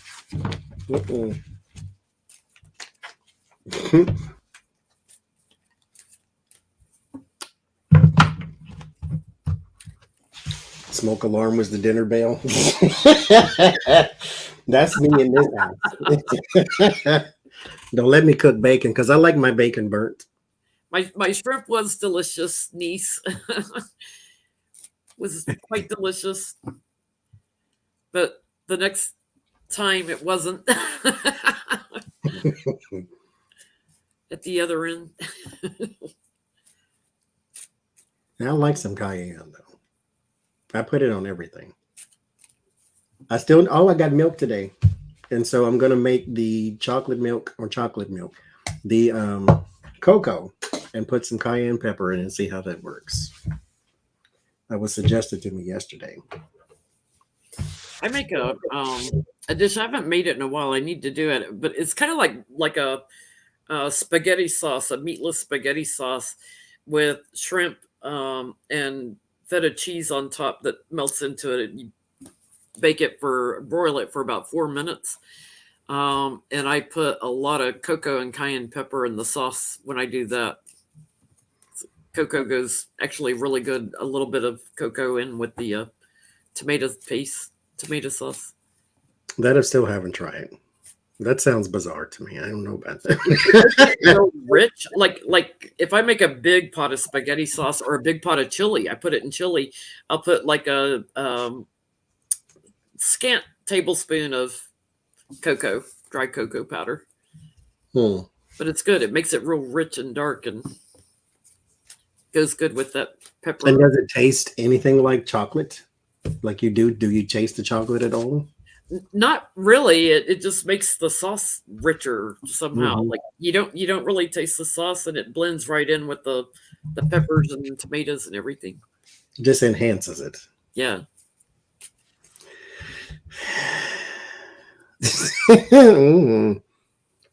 Because I do want some spaghetti, so that's like the next thing on the menu. I make spaghetti at least once a month, sometimes twice, because I'm a big spaghetti eater. I also make tacos a lot. I think what I'm gonna have to do is take a little bit of the sauce, maybe put it on the side, and sprinkle cocoa in it, because I have actual cocoa powder and not just like the drinking cocoa. Yeah, it's the cocoa powder, the unsweetened cocoa powder. Like, don't overdo it, because you can get it a little bit bitter if you get too much in it. Yeah, I know, Becca. That's why I want it, because you had it, and I'm like, that sounds good, actually. She had spaghetti the other day. Now, mind you, I had What did I eat yesterday? Probably junk. Oh, look, right on the computer, baked spaghetti. How to make it. So it's meant to be. It's staring me right in the face. I fix my shawarma a lot. Since they came out with shawarma seasoning, McCormick's came out with it in the spice section. I fix it at least once a week, either chicken or beef. Hmm. And I usually don't eat a lot of meat. I'm like pretty much vegetables all the time. But since I started doing shawarma and tacos, I'm eating more meat than I usually do. But I think I'm going to have to try making some shrimp po' boys. Oh, good Lord. Try something new. I still haven't had a po' boy. Even all the time I lived in the South, I still haven't had one. I haven't had one like authentic New Orleans either, but I haven't had one. I've had them at other places, but there's nothing like Mother's in New Orleans. Their po' boys are the best. I have a personal preference for the shrimp ones, but the oyster ones are good too. Mm-hmm. There was a lady I worked with. She was going to make me one, and then she quit the next day. She said, because she makes a hot sausage one, which is smoked sausage. Call it hot sausage, but hot sausage one. And because I don't eat seafood of any kind, and po' boy is basically just the bread, and you stuff it whatever you want to. But I'm like, okay, yeah, bring me one. And then she never came back. Beth Cat, if she's in here, she'll tell you like if anytime company comes over, they always ask me to fix mashed potatoes because I make awesome mashed potatoes. I want some of that too. I guess I can't eat mashed potatoes and spaghetti though. But I never like. I love to do roasted vegetables. I'll do like one pan meals, where I'll have like either Brussels sprouts or broccoli or something on one side, little fingerling potatoes cut in half on the other side, and I'll season them up a little bit, little olive oil, salt and It pepper. held? Really? Y'all had ice falling from the sky. In where? Becca said it held there today. Really? The world is ending, huh? Oh, I don't like I don't like nothing out the water. Fish, shrimp, crab, oysters, water, none of it. I don't. Seafood. Salmon, I can't. Linda G has a cooking channel, or does she just cook on her channel? She's got a separate cooking channel now. You have to go find her. I forget what Linda Cooks, I think it's called, or Linda G Cooks. Everybody did it. Linda did it. Joyce did it. Ona did it. Becca, of course, did it. I tried. Yep. Y'all don't want to watch me cooking with all the cat fur flying around in my kitchen. Lasted 15 seconds. Well, I'm happy for you. I mean, maybe unless check your car, make sure you ain't got no dents, but at least you get some weather of some sort. Break the monotony. There's very few things I won't eat because in traveling when I worked in retail all over the place, I was eating weird stuff all over the world. I had fried jellyfish. I was like, how do you fry a jellyfish? They're all like, but it was good. Yeah. It's like, okay. I guess if you can fry Coca-Cola syrup, you can fry a jellyfish. Yeah, it was dipped in a tempura batter and very delicate flavor, but I'll try just about anything. I need cow, chicken, and wait a minute before cow, chicken, pig, but only certain parts. And the turkey, like, don't give me the weirdness. Yeah, there's nothing worse than tripe. To me, that's the most disgusting thing. Like I said, I have a very small list of things I won't eat. Tripe is like top of that list. It just looks nasty. I don't even. It's all chewy. It's like you can never get it chewed up. So like, yeah, I'd be over the corner. I don't, and I don't have that thing. It's the phobia where you see certain patterns or shapes and it like creeps you out, like that honeycomb pattern. I don't have that, but it still looks weird. It looks gross. You like a spiritual sequel, you can have it because you eat my part too. I was traveling to Paris once or twice a year for shows I would go over there for business trips, and you always see them eating snails everywhere in Paris, the cafes and stuff. Well, my sister, her first apartment was in a basement of my great aunt's house, and my great aunt's sons had built a bathroom in there, and the shower was made of cinder blocks, and she had a black light in it, I remember, and the rest of the basement was unfinished, so there's like mud over there. So you get in the shower with the black light on so you can hardly see and realize there's something squishy in your toes, and that it was slugs coming out of the shower. So I could not. I was so traumatized from spending the night at my sister's with the slugs in the shower that whenever I would look at snails, all I would think of was the slugs in the shower. So it took me years of traveling there to get brave enough to try snails, and I absolutely love them. They're delicious. They're awesome. But I had to get out of my head my sister's shower with the black light in it. Yeah, no. My sister was crazy in those days. Haggis is worse than tripod. I mean, they kind of, 1A, 1B. Well, at least you can take the sheep stomach part off and then eat the stuffing part of the haggis. But tripe is just pure. I can't. Calamari, I can't. I don't want nothing out the ocean. As I said yesterday, the escargot just it was too wet looking for me. It's just, I can't. It's the garlic butter. If you like garlic and butter, they're delicious. I can't. Is it one of them things where that's what it tastes like? It tastes like whatever you season it with, so it doesn't have a taste?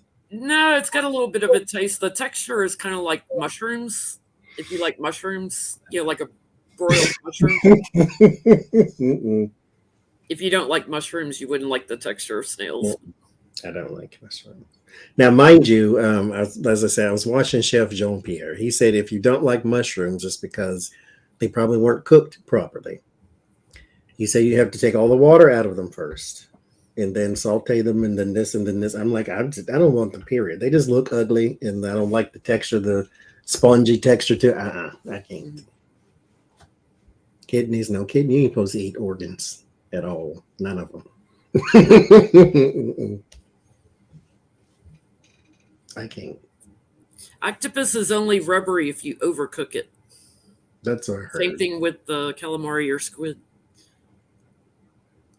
I like sweetbreads and brains. The first time I had brains, Beth was with me. I was in Spain. Our high school band went to Spain for a international music competition, or exhibition, I should say. It wasn't really a competition. And Beth and I were in orchestra, so we got to go along. We were in marching band, so we got to go along and help them and stuff. And one of our meals, they served us brains, and all the other kids at my table were like freaking out, like, "Don't eat that! That's brains!" And I tasted it, because I'll try anything. I mean, I grew up with cousins fixing squirrel and rabbit and snake and everything else in the country, so I tasted it. It was like, oh my God, they were delicious. So I was like the only one at the table eating it. See, I can't. Very, very delicate flavor. Brains? No.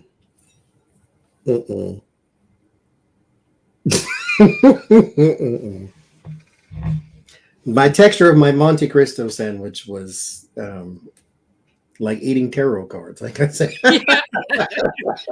Thank you, Margaret. And all he could do was like, I mean, mean, like 50 times he sat there saying, I mean, and Becca and I are just rolling laughing. We could not stop laughing. Because The what look is on it? his What face, else like, to say? he's like, there's no taste. Like, he couldn't figure out what it tasted like because there was no taste. There was zero taste, like water, zero taste, and I mean, I I mean, didn't know what else to say. that's when I we said, were "What laughing is it so hard. I like?" said, you need a t-shirt that says, I mean. So I thank you, Marie mean, Henson, for the t-shirt. and then Marie, like, I mean, what else do you You still do? can't describe it. You Mm-mm. can't talk about that sandwich without saying I mean. It didn't taste like nothing. It was hard because I guess it overcooked and dried out. But at least you would think, okay, with the pancake batter and the meat and the cheese in there, you would taste something. Nope. It's like something went in the air fryer, sucked all the taste out, and threw it away. And what I got was what was left. I'd rather eat that too, writing one. You were talking about pig ears the other night. I ate fried pig ears in China one time, and because they don't waste anything, like everything, because there's 1.6 billion people over there, Mm. nothing goes to waste. So I was trying fried pig ears, and I was like chewing and chewing and chewing, like I was chewing a hunk of leather. I'm like, I cannot get this chewed up. But I was like, I'll be right back. I gotta go to the ladies' room, to It's like, oh my God, if I'd wanted chewing gum, I would have put chewing gum in my mouth. But pretty much like I tell people, if you're not sure what to eat, stick to the veggies when you travel internationally because they're safer. At least you know a green bean is a green bean. Yeah. I stay away from river fish in countries that don't have good refrigeration inland because I've gotten sick off river fish before. But if you're on the coast, you can do seafood, but I'm just careful with it.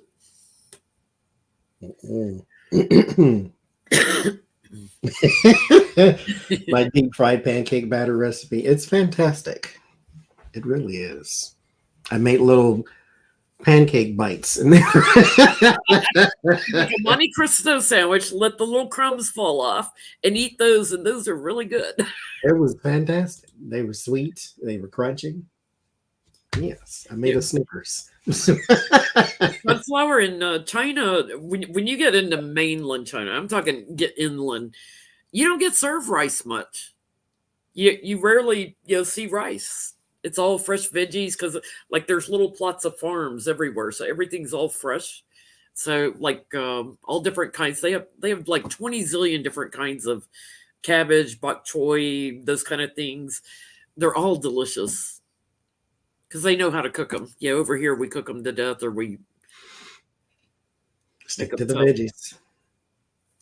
Like I watched, it was and it's a cultural thing because when you come to America, everything is full of salt and sugar.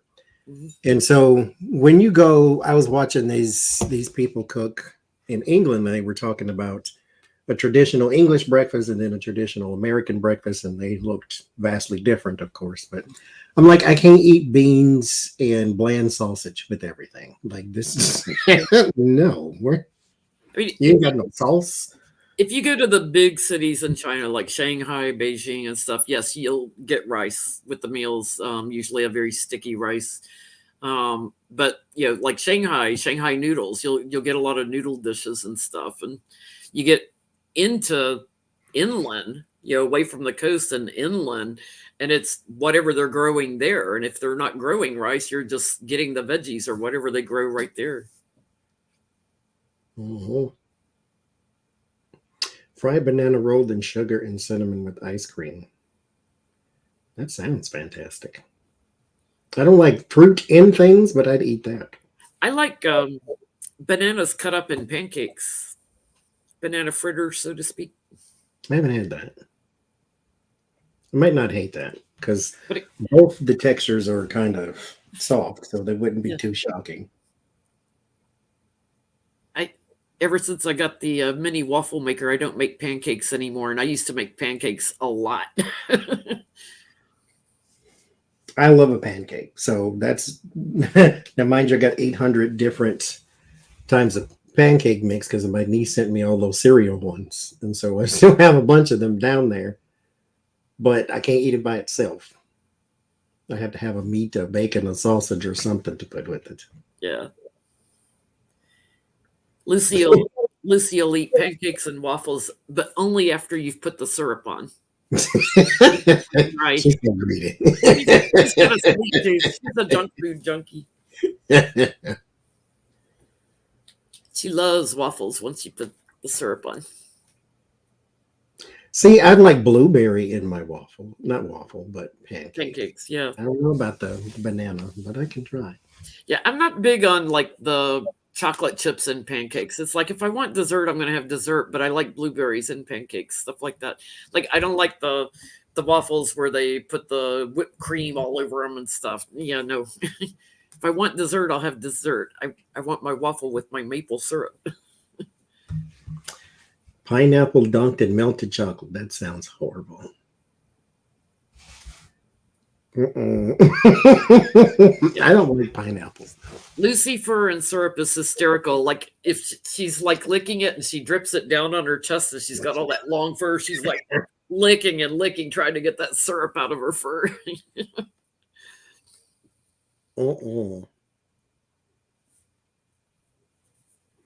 Now I can make the pot. Well, it's in the recipe anyway. I mean, ain't gonna hurt nothing. But Patty D, I love that. Blueberries or bananas or any kind of fruit on oatmeal. I love fruit on oatmeal.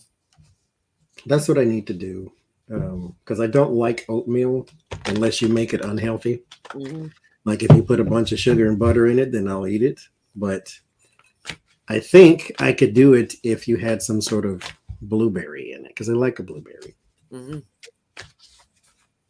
Blueberries, strawberries, raspberries, anything, any kind of fruit on oatmeal, and nuts like almonds. I'll sprinkle on. Yeah, no, I'm not doing pineapple and chocolate. That sounds awful. Ooh, that's good.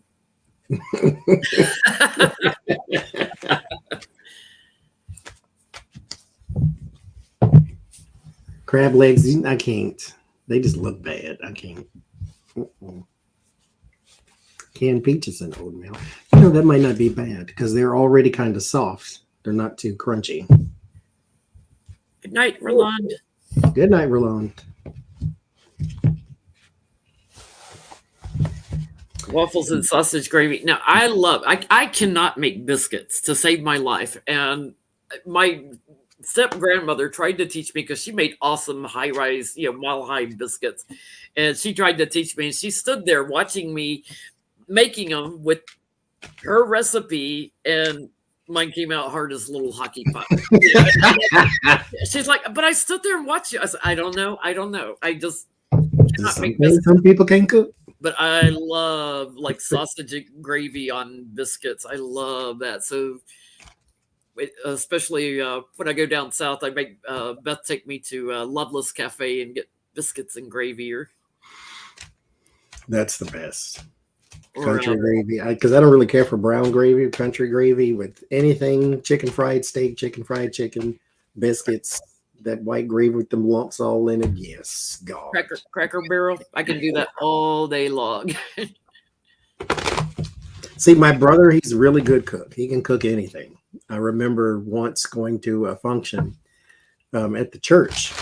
And they were doing an international dinner, and he was bringing a dish from whatever country he wanted to.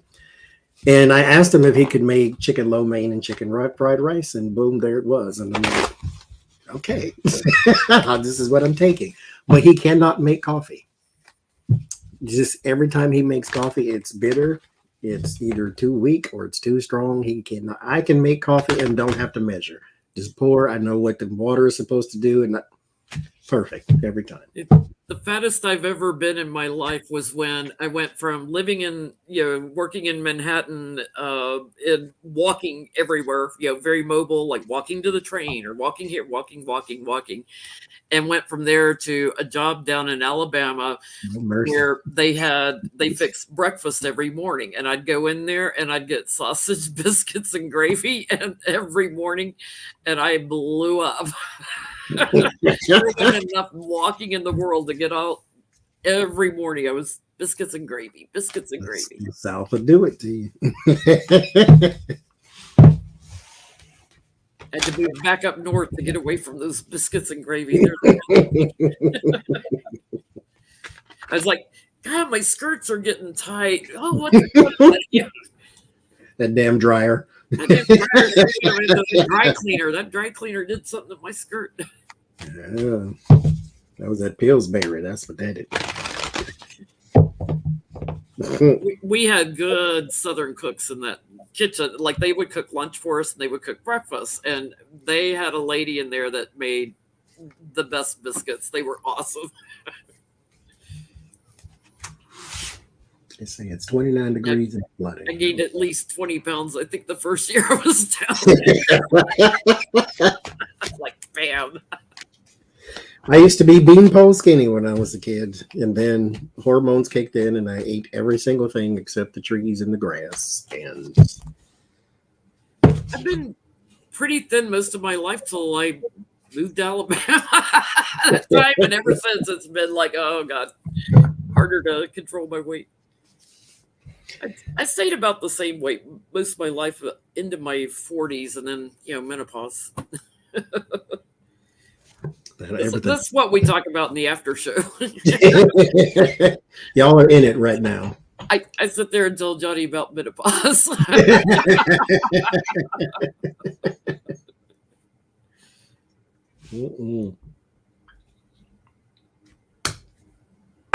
Oh yeah, grits. Any way you fix them: shrimp grits, cheese grits, plain grits. Just look at it and poof, you're fluffy. Yes. I used to get people in the South to mail me boxes of grits when I lived in New York because I couldn't find grits when I lived in New York. So I'd get my friends to mail me grits. That ain't something I've seen here. It's on somebody's menu. There's a place called Bob Evans, I think, and they sell grits, I think. And like Cracker Barrel, they'll sell grits. But yeah, when you're in the grocery store, like I don't see them here either. They sold them in Florida for sure, everywhere. Well, they only had two kinds. It was the Jim Dandy or Dim Dandy or whatever it was called, and then the Quaker ones. I sometimes like grits. It's sometimes wet sand to me. It's just I can't. Somebody's asking to see your ring, Johnny. It's got a design on the side of it too. Not that it'll focus and show you, but it looks like a smiley face. Oh, there it is. I see now. Yeah, it's got an etching in it. I'm gonna warm up a little more water for my tea. Yeah, grits are not bad. You just have to, like they're sort of like cream of wheat, but they're a different texture than cream of wheat. Cream of wheat is a lot softer, and grits can be a little harder. They're not really hard though, but they're just harder than cream of wheat. You gotta like the texture. Looks like a little rice. But it's an acquired taste for sure. Now the community split though. For those who do like grits, do you like salt or sugar? Or do you put both? Farina's more cream of wheat. Because farina for us back in the day was just called hot cereal. So that's the multi-meal cream of wheat thing, I think. It's just white.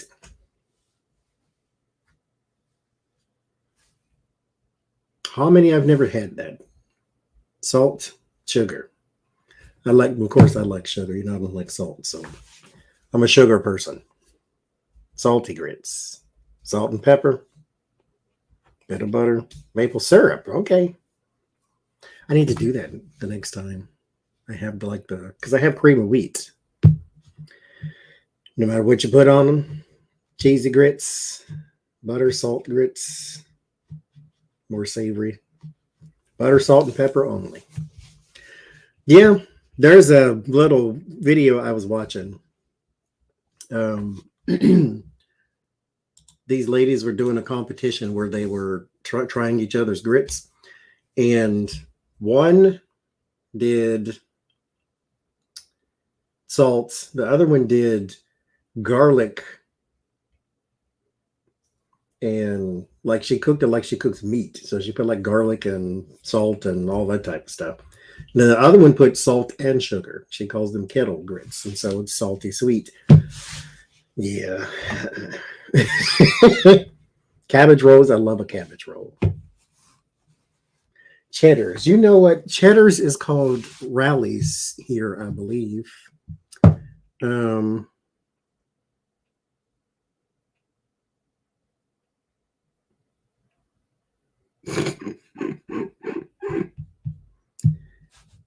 And let me type this in, actually. Feta is good with grits. I like feta cheese. I'm surprised I like feta cheese, but I do. Because it's quite twangy. I'm not much of a twang person. But it's good. Monte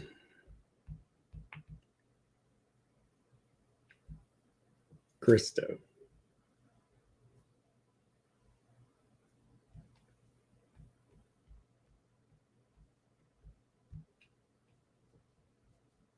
Someplace called The Kitchen might have a Monte Cristo. Applewood smoked bacon, breakfast bowl, house potatoes. I love house potatoes. Biscuits and gravy. You can't go wrong with that. The garden. That's vegetables. No, thank you. Vegetables from restaurants are just horrible. Checkers. Yes, thank you. I said cheddars, didn't I? Yeah, Checkers is rallies. There it is, Monte Cristo. Shaved carved ham, roast chicken breast, Swiss cheese, blackberry preserve, Dijon mustard, French toast, sweet potato fries. $14. Ooh, mercy. I mean, it was cheaper than one I made. So you can get that house potatoes and orange juice. $14. Actually, no. If you get house potatoes and orange juice, that's $7 more, $21. But they sell Monte Cristo.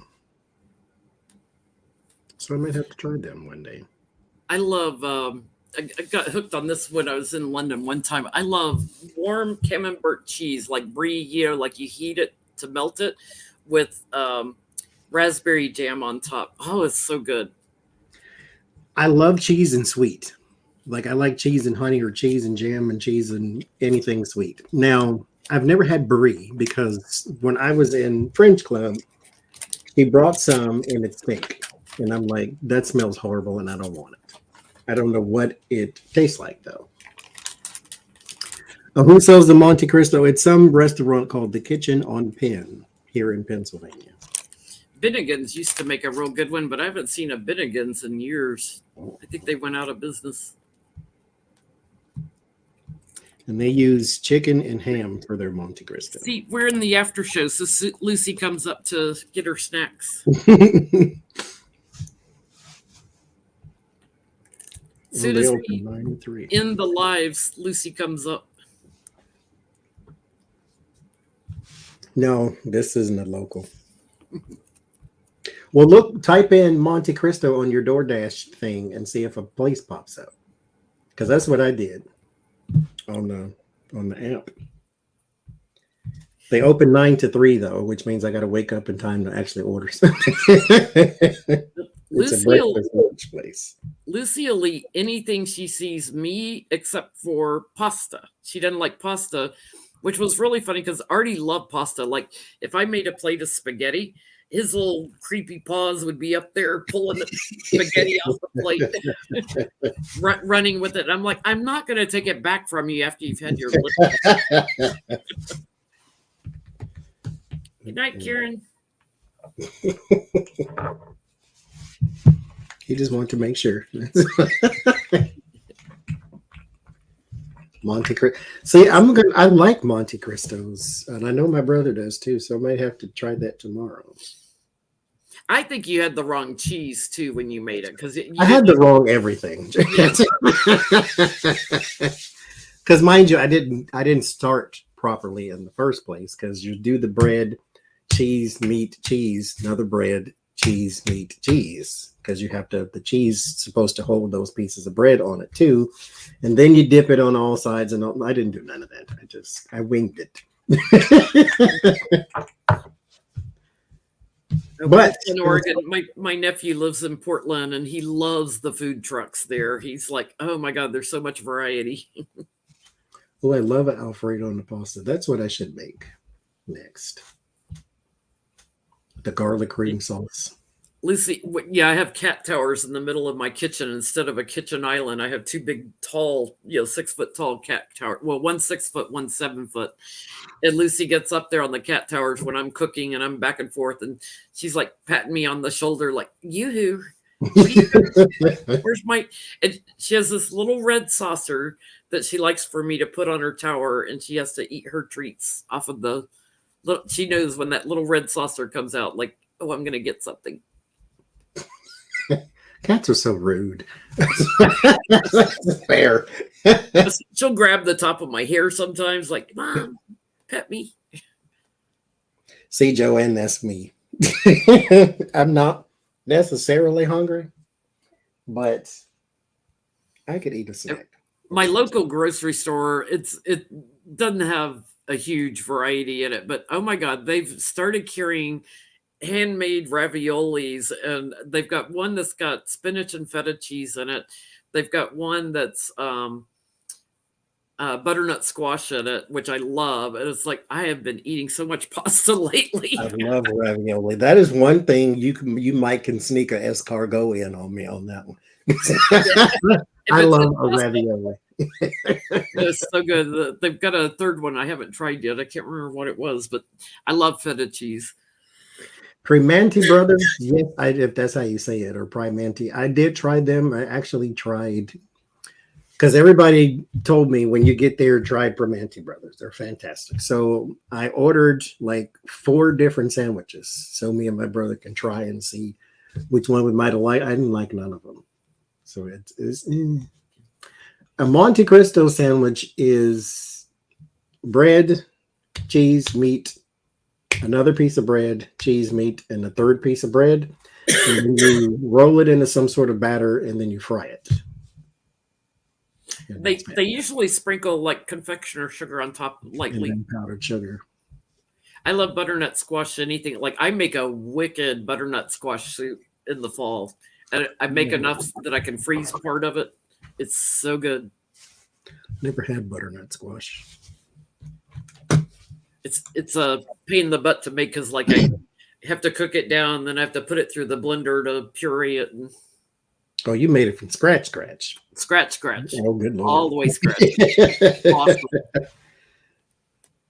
I have, well, mind you, I don't have, actually I do, so I shouldn't say that either.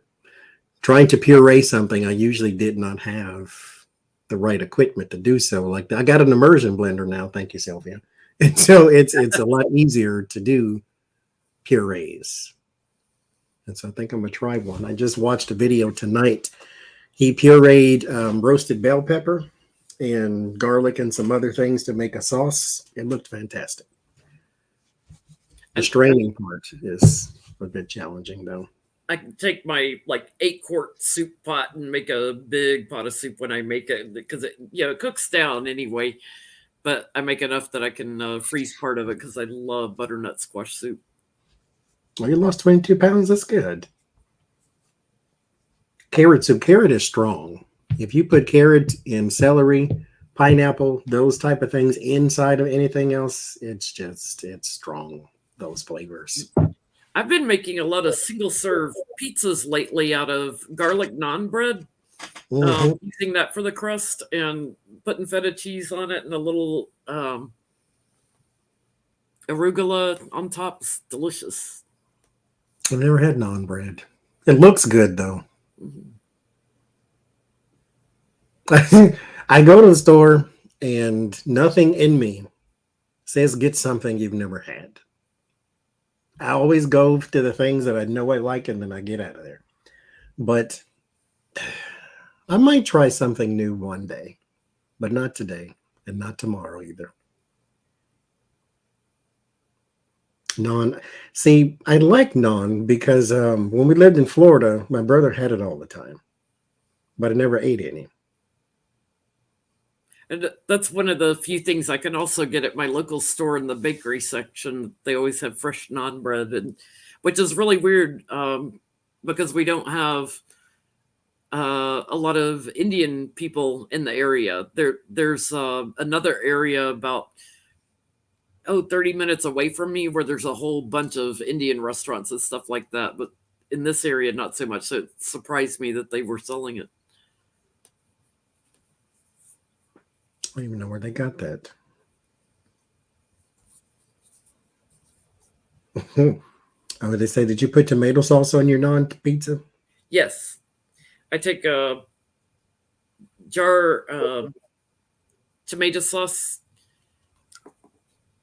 and put like a couple of tablespoons on each of the, like they've got the giant naan, but they also have the little smaller ones. I use the smaller one, so it's like a individual sized pizza.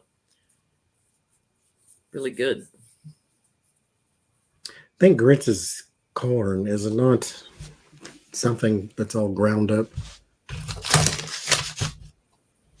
Wait. Add to the list. I went to the store, didn't get none of the things that I said that I said I was supposed to from yesterday. When I make my shawarma, like in restaurants, I've had it served with pita bread. Um, I can't find pita bread here. I can find naan bread, but I can't find pita bread. So I either get the naan bread to eat it with, or I use the flour taco shells, soft taco shells, which is similar to pita bread. Now, I pita like bread. it, Patty. Those little pizzas. It's fast. Like I put the oven on like 350. Like in 5 minutes, your tomato paste is warmed, the bread is warmed, and the feta cheese melts a little. I actually have blueberry muffins. They aren't fresh though, but I do have some. And you could do it with mozzarella too, but I love it with feta cheese.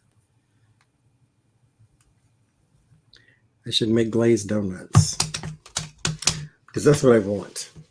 But when I get to the store, they're sold out.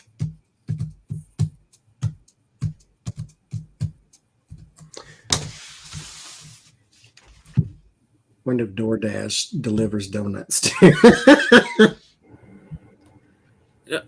All you card readers out there, if you need a good hand moisturizer that doesn't get your card sticky, one by L'Occitane is awesome. It's a little bitty tube, vervain. Smells like verbena. It soaks right in, like it's not sticky, so it doesn't get my cards sticky. Especially if you get new cards and they're covered in powder.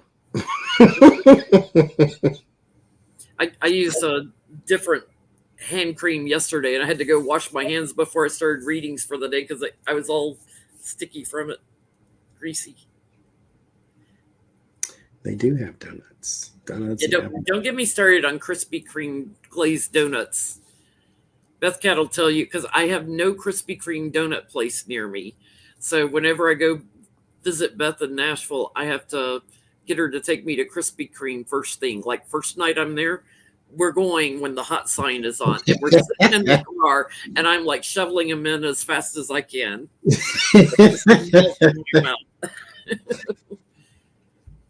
As you're supposed to.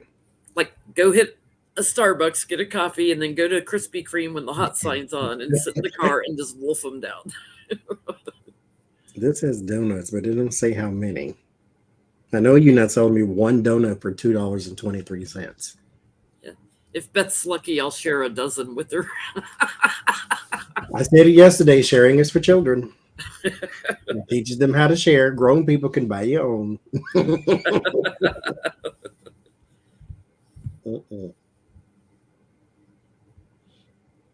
Yeah, I need a donut.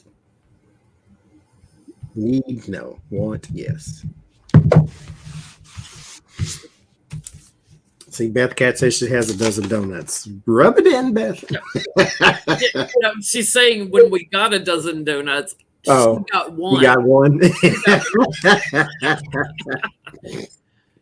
I mean, count yourself lucky. You got the empty. You got the empty box and a receipt. You messing with me. Oh, in Bloomington, I'll have to make a drive one day. I got Dunkin' Donuts like a half mile away, but it's not the same.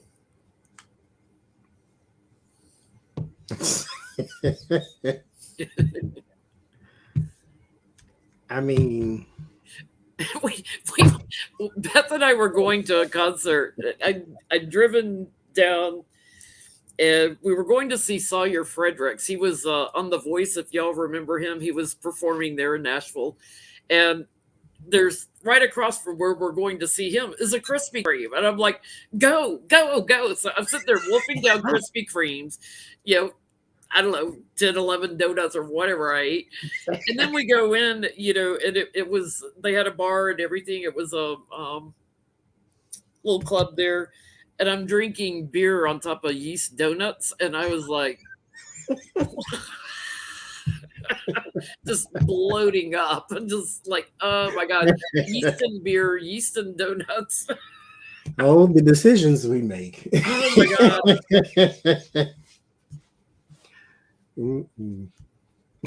Yeah, that's right, lucky girl. She kept her fingers intact. That's a win. If you're going to start grabbing at my donuts, you got to grab fast.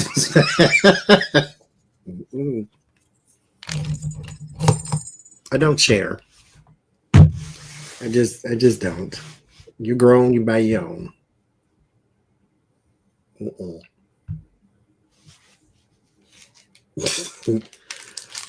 Goat cheese and honey and bake it for 10 minutes. That sounds good. I like cheese and sweet.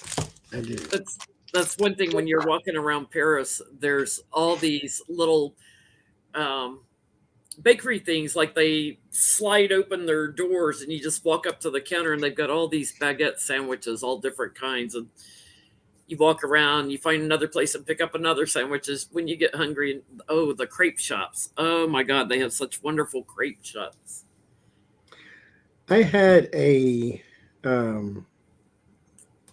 crepe once in my life. And I just, because in my mind, I was fixated on the texture and maybe the thickness of pancake. Uh-huh.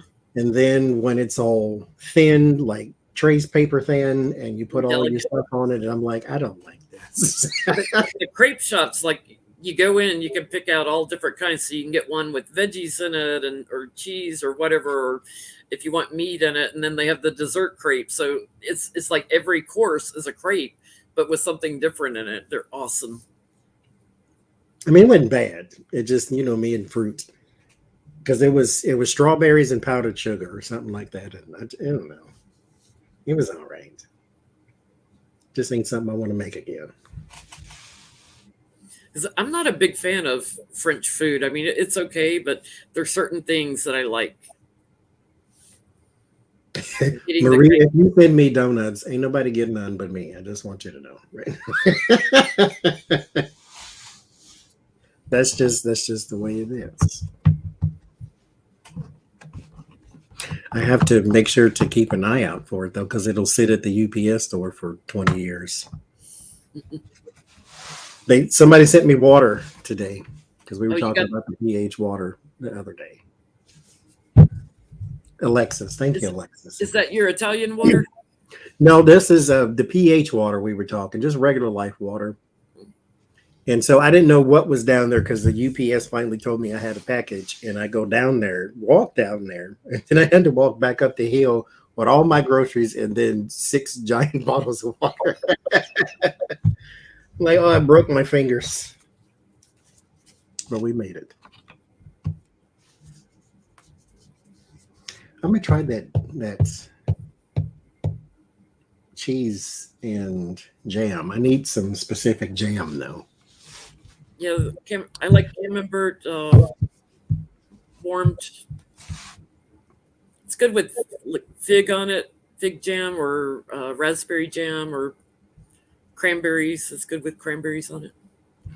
I can get those little what do you call them? Like little, they look like little disc, but it's bread. And get some of that and then put the cheese on it and then put some of the little jam on it and then like melt it. They got pretty interesting jams at that store, oddly enough. They got a peach and a blueberry and a raspberry and all that. And I like raspberry jalapeno too, like together. So I'm gonna try that too. I'm gonna have to put Beth Cat and Lucky Girl in timeout. They're giving me a hard time over my Krispy Kreme. I mean, though, when you're deprived of something for months, years, like I was so thrilled the whole time I lived in New York because I was up in the New York area for like 14, 15 years. And then I moved away and then I went back to New York. So I lived most of my adult life in New York and cake donuts everywhere, no Krispy Kreme. They finally opened a Krispy Kreme in the Penn Station train station.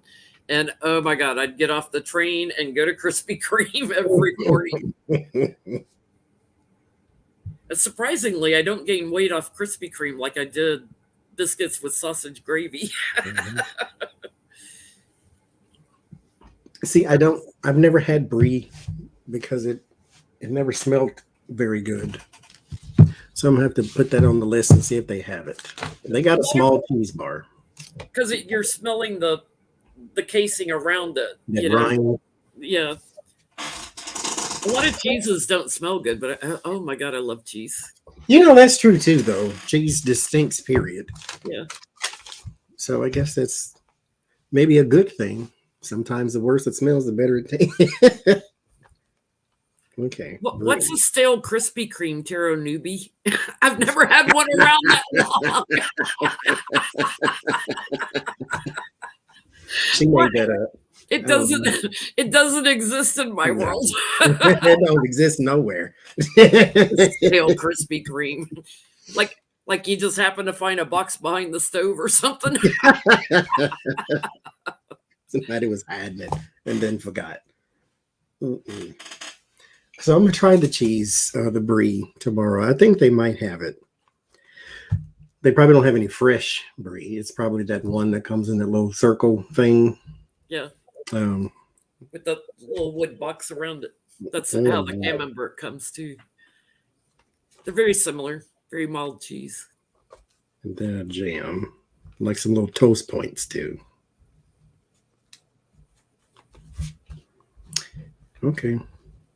Or maybe I'll get a croissant. They usually have a thing of those.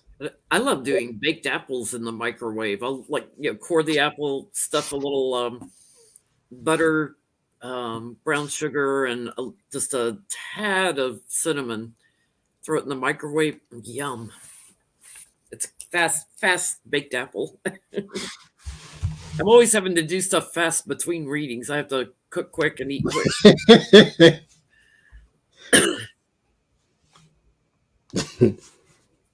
You get 10 minutes. I go to the store and I buy all these boxes of frozen egg rolls.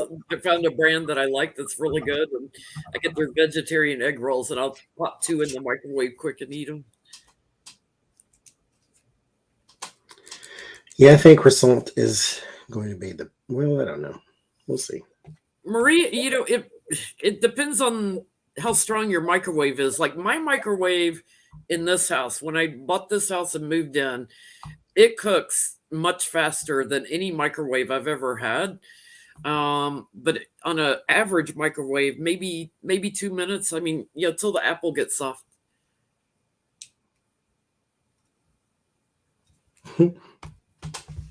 Yeah, this microwave we have don't play with nobody. You put anything in there, it's hot in 10 seconds. Yeah.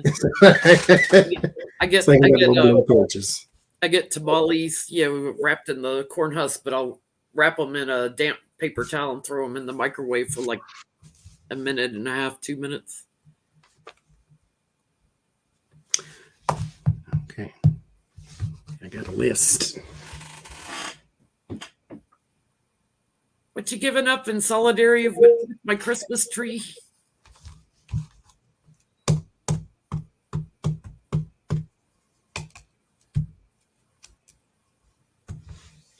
Oh, Thomas James still got his tree up. It's a trend now. Keep it up. I mean, what's it hurt? If I get kittens, it'll have to come down because there's too much glass down in it. It's gonna come down if I get kittens. You're gonna want to climb it. But I may wait till I get back from Sedona to try to get kittens. I've lost, I had 10 cats when I moved up here. So since 2014 to 2021, I lost 10 cats. They all aged out and died. And I'm like, I don't want to rescue an older cat. Lucy's 12, So if I get cats, I'm going to get kittens. It's like been a long time since I've had kittens around. Mm-hmm. That's a chore too. Yes, tree of hope. There you go. Look at her. I got hers up too.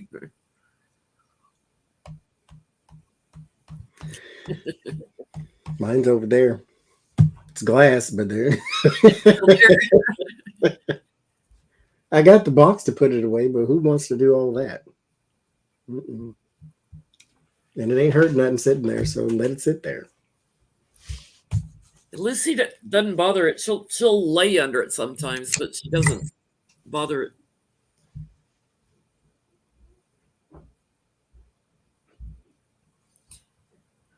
If you're getting kittens, get 2 so they have a playmate. That's why I'm going to get 2, because I don't want one driving Lucy crazy all the time.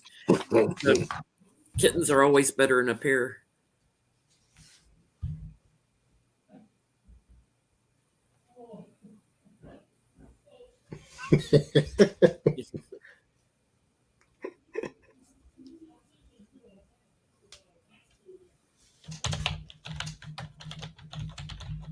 Kittens are like Velcro. They climb everything and get stuck. It'd be fun to have some kittens around again. And here, there's not a lot of kittens in the pet shelters yet, so I'm probably going to have to wait till kitten season in the spring anyway. I don't know, Patty. I'll know when I see them. I've had males and females both, so females tend to live a little bit longer than the males, but Artie lived to be 18 and a half, and Max was 19 when he died, so. And the average span is what, 14? 13, 14? If you get to 14, 15, you're doing pretty good, but most males, you're good if they make it to 16. They just don't tend to live as long as the females, but I had one female that lived to be 21 and a half, so. 2 cats, a dog, and 3 guinea pigs. Lord. It's a zoo. And the other day in the tarot class, and they were telling me, "Oh, yeah, get a cat, get 2 cats, get a dog." I'm like, "No, get a fish, maybe." But where I live, we have coyotes outside, so I can't have outdoor cats, and I wouldn't anyway. The cats I've had, they live much longer if you keep them indoors, and they don't miss it. I mean, I've got cat towers at every window so they can sit and look out, and Lucy's the only one that wanted to go out and walk.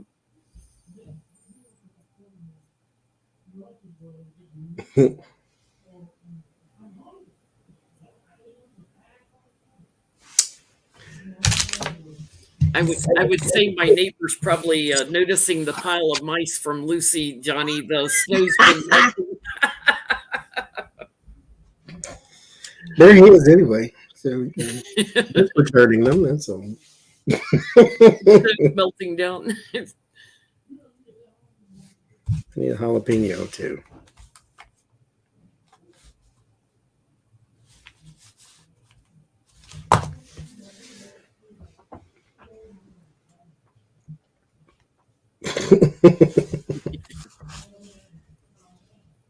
I love jalapenos, but they don't love me as I've gotten older. I used to eat them by the handfuls. Like if I ordered nachos, I would like order extra jalapenos on them. I love them. My parents used to eat them just like they were apples, just crunch, munch. Mhm. But I'm gonna take some jam and mix a jalapeno in with it. That's what I'm gonna do. I make cream cheese. I make homemade salsa in the summer when my tomatoes come in, and I miss putting a little bit of jalapeno in my salsa. It's like it doesn't love me anymore. I have a problems with peppers as I've gotten older. It's probably because I blew my stomach out eating so many when I was younger. That's my brother. He still can swallow peppers whole. Me, it took a long time for me to get to eat hot stuff. Never could in my 20s, definitely. Late 30s, then I liked, okay, I like pepper now, but I couldn't even do hot chip. Like, no. The one thing you and I have in common with food is neither one of us likes a lot of salt on our food. Like, I like very low salt. I always have to put it on the table if I have company, because I know I don't salt enough to most people's. Sylvia sent me some. I didn't even have salt in the house until she sent it. And it's like, we don't buy salt. Because now, mind you, we have in here a seasoning that has salt in it. And so we use that. Mm-hmm. And then we have chicken bouillon. And so that's pretty much salty. Chicken salt. So now, I'll pepper stuff to death. Like, if I'm making mashed potatoes, watch out because I'll use my little grinder. Yes.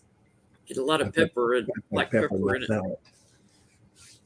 The only thing I like salt on is chips occasionally, Watermelon. Watermelon. I like salt on watermelon. Lightly, just lightly. That's where I put my salt. Now, mind you, I eat a lot of chips, so I do have a salt intake, but I don't put it in the food, though. I put a little bit in my mashed potatoes, but not as much as most people like. Seasoning salt. I like seasoning salt, but growing up, everybody who cooked with it used half the bottle on everything they cooked, and maybe that's why I don't like salt now. But it's too strong for me. But again, I don't use it, and I would probably use it sparingly if I did. So Lowry seasoned salt is good. It was just always too much when people cooked. Yeah, cantaloupe too. I do put salt on cantaloupe. But cantaloupe, I don't like. It's an acquired taste for me. It tastes like dirt most of the time. And every now and then, a wind will change, and then I'll like cantaloupe again. But most of the time, it tastes like dirt. Unless you get the ones that have been genetically modified. They got 3 called Honey Kiss, Sweet Kiss, and Sugar Kiss. If you find those cantaloupes in your store, they're probably going to be $7 literally for one. But they taste like candy. They're that sweet. And so those I like because again, they taste like candy. But if you see those in your store, they're going to be $7. Try it one time. Ooh, I love mushrooms. I just made mushrooms the other night. I made roasted veggies, and I had mushrooms on one side of the pan. I just can't. Cotton candy grapes. I tried those for the first time here. They were all right. When I first moved up here, I was in a rental house, and it had well water. It had a well in the basement, and when you have well water, you have to have a water filtration system, which runs the water through salt. And Beth will tell you, I complained all the time about I can't drink my water. My water's salty. I had to go to bottled water all the time. I was like, couldn't stand it. It's like I taste the salt in my water. I can't stand it. I don't think I've ever had. No, I haven't. Water out the thing here at the faucet. I don't like water out the faucet nowhere we've ever lived. We don't have a Brita thing, though. The little filters. We don't have one. Mushrooms on pizza. I don't like mushrooms on anything. I just can't. The texture just bothers me. I know they don't taste like anything until you cook it with something and it adapts the flavor, but I can't. Yeah, I love mushrooms. Cotton candy grapes are interesting in flavor, but the texture for them too, at least the ones in this ridiculous grocery store, they were soft. They were too soft, almost like they were going bad. And so I didn't really like them. The flavor was fine, but that mushiness, I can't. Johnny turned me on to the YouTube channel Tasting History, where the guy goes and finds like a 400-year-old recipe and makes it. And I like binge watched it one Sunday, like all day after he showed it. Sent me a link to one of the videos. Love that channel. I'm like, I got to try making some of the stuff he makes. It's like I thought that one time too, and then thought, just stop and just watch. Don't try everything. Know your strengths. Some of the stuff looks interesting, but I love when he cooks something like before they had like yeast to leaven your bread and stuff like that. I just seen one. What was the Mardi Gras? He did something for Mardi Gras. Oh, did he make a king cake or something? That was his ravioli. Ravioli. A medieval ravioli, it says. Well, then I'm going to have to watch that. I mean, literally, I'm almost addicted to ravioli. I like food inside of other food. So I like a ravioli. Cheese ravioli is my favorite, but you can put, a dead donkey in there. I'll probably eat it. Ravioli and risotto. I love risotto too. Okay. I'm too impatient to make risotto at home most of the time. So that's my go-to if I go to an Italian restaurant. I love good risotto. Mm-hmm.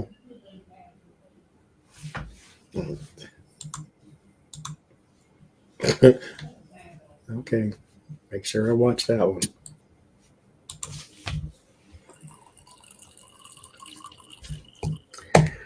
Frog legs, no, I can't. Ooh, frog's good. I tell you, I had great spicy frog legs in China one time at this hole-in-the-wall restaurant we went to. It was awesome.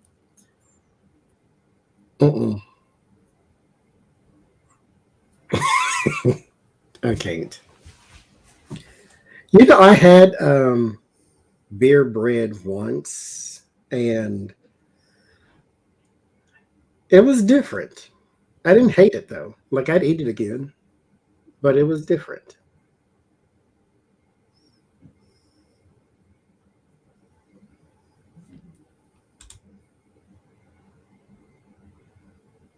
Yeah, I can't. They just look weird. I mean, because it's frog legs, so of course it does. But yeah, no.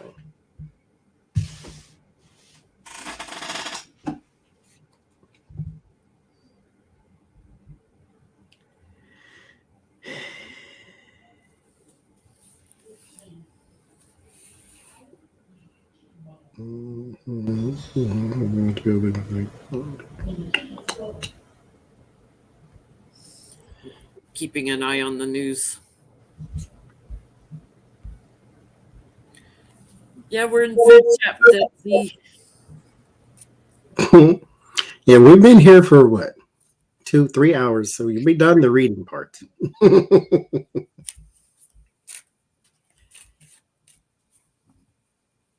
We had a candle lighting for Ukraine. Yep. And then we went into food talk to keep our minds off things.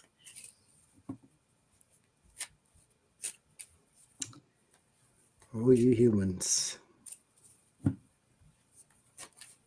love red beans and rice too. Oh my God. I could eat that any time of the day. Yeah. A little Tabasco sauce. If you give me some cornbread, then I'm done. That's the best. Good cornbread with a little butter and honey. Oh. If you give me a lot of butter, I'd be even better, but yes. Okay. All my stuff from Amazon's late. It's funny. Like I used to make homemade bread all the time, like farmer's bread and all different kinds. I've got an old world cookbook for all different bread recipes, but I had a fireplace, so like I'd build a fire and I'd put the bread by the fireplace to help it rise. I don't have a fireplace now. I haven't made homemade bread in ages. I miss that.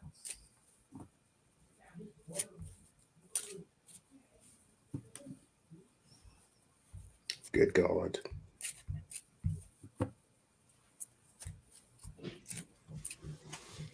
Lots of butter. I like butter on cornbread, though.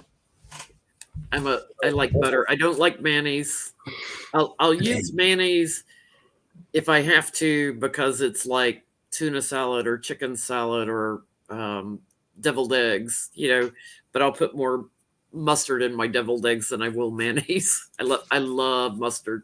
The only thing I put mayonnaise on is elote. Everything else I use Miracle Whip because I like sugar. So. Even Miracle Whip, like I am not I'll put butter on a cheese sandwich instead of or go to mayonnaise or sorry mustard and any kind of vinegar. It's my condiments of choice.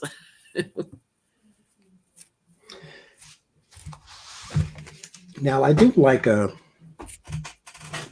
sweet mustard or like a honey mustard or spicy mustard. Regular yellow mustard is fine, but you have to, that's like a sparing thing to me because it's strong. When you eat it, that's all you taste.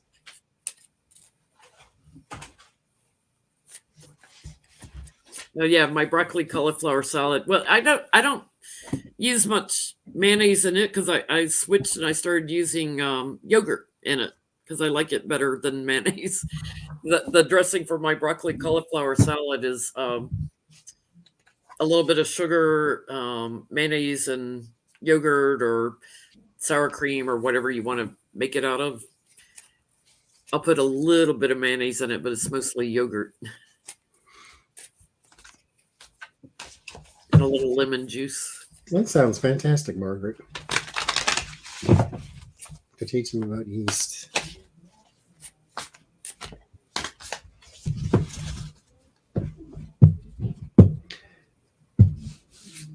See, I like most condiments. I like mustard. I like ketchup. I like mayonnaise is, like I said, elote only, and that's because once you're finished with it, it don't taste like mayonnaise because you put all them seasonings in there, the chili powder and all that stuff.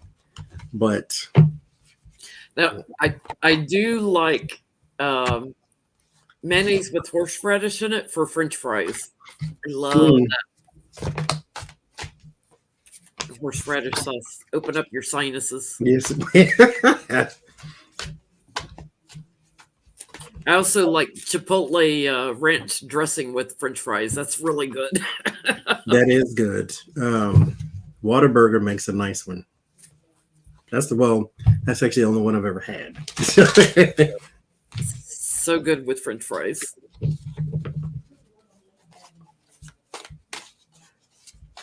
And I don't like ranch, but if you flavor it something like that, we done the readings already, Liz.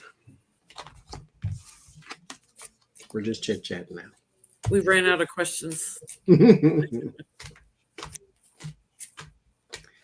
That we can do for Ukraine. Fry sauce. There is okay. I've seen it, but I've never had it. There's something called fry sauce, like French fry sauce or something like that. But I don't know what it tastes like.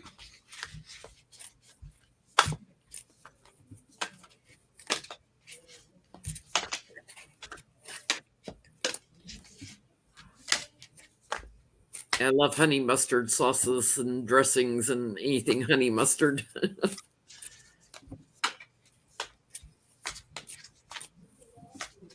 My sister was one of those that could eat mayonnaise out of a jar. I was one of those that could eat mustard out of a jar.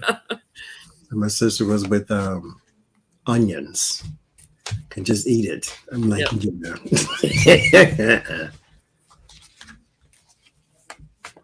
Yep. Okay.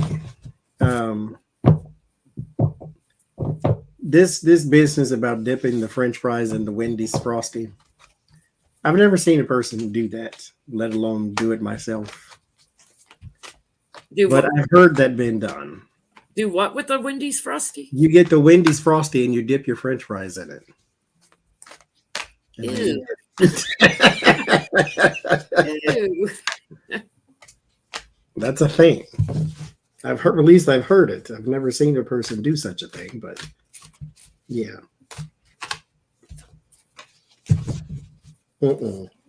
Then your smoothie or your Frosty's all salty.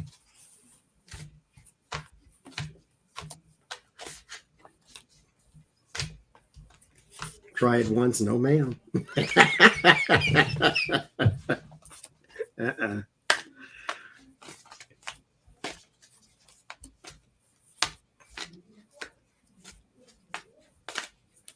Yeah, you try it, Becca, then tell us how it goes. Or maybe not, because you eat stuff I don't eat either. You try it first.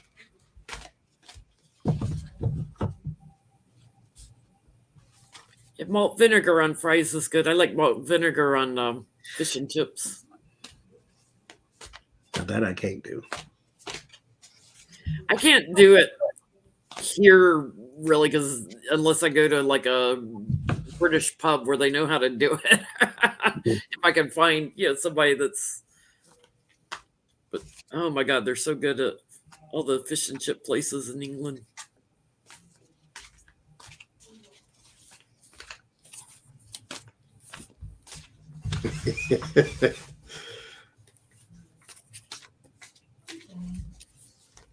Well, I'm Southern. I just can't. I can't not say I can't with you.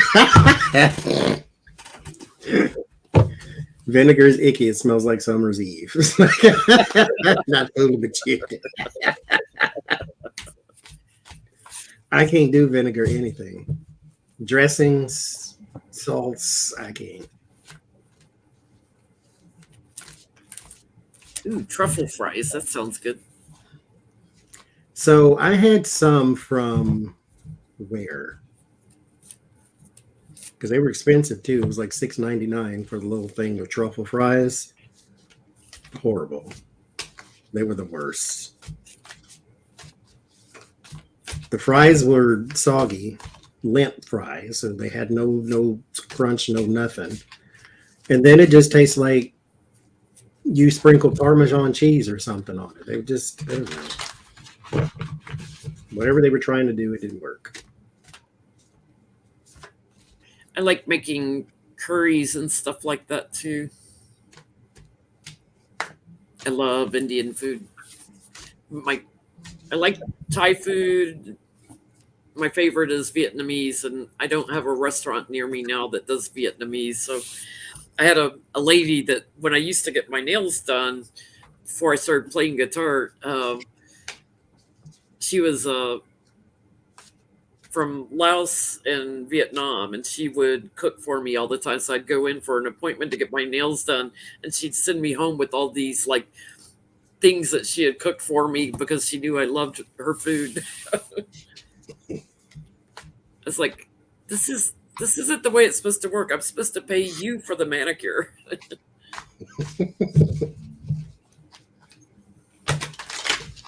No vinegar for me. I can't do curry. Now, mind you, I've had, I think, a curry once, or curry powder. I don't like the smell, so I can't. It's like just the same with the brie. It was the smell. But I'm going to try brie tomorrow, and we're going to see how this works.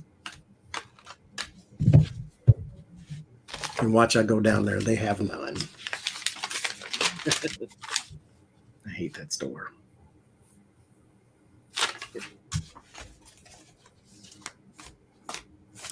Yeah, they put vinegar and everything on there.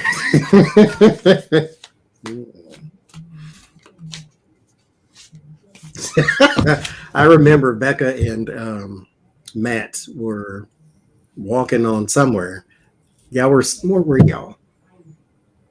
You were by the water somewhere, but anyway, they were walking and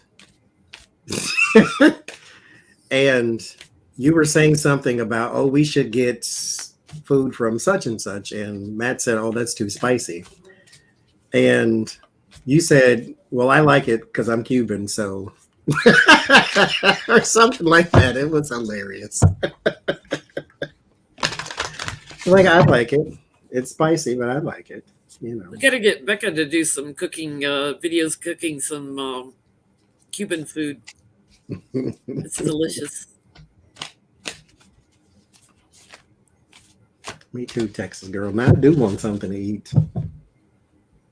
Mind you, all I ate today was a salad, though, so I guess I could be hungry.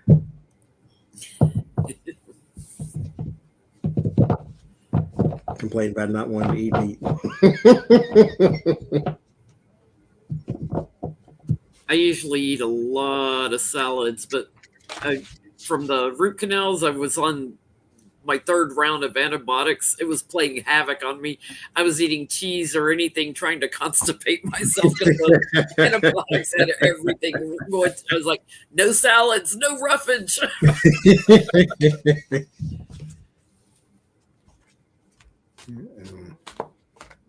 That's all I had. Everybody in chat's going to be eating late tonight because we're talking food all night. Oh, it is midnight here too. Oh, no. I'm going to be up till 7 a.m. anyway, so there you go.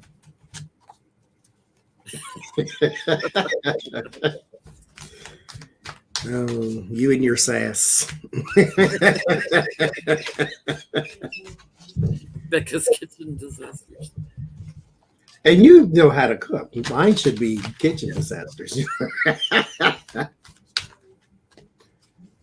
Oh, bless my heart.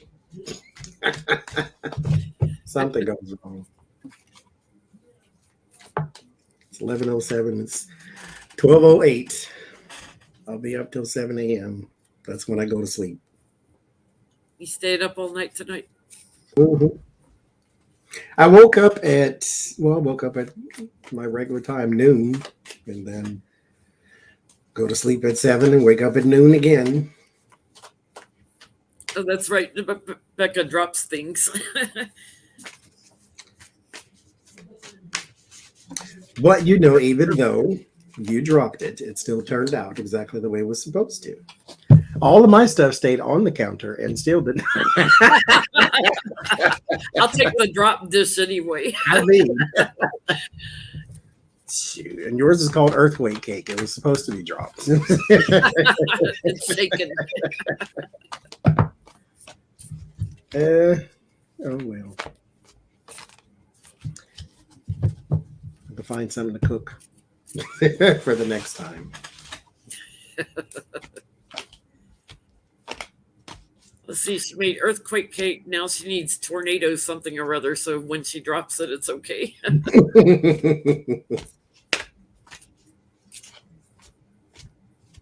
See, Joanne, that means you know how to cook. When you don't have to measure, it means you got it.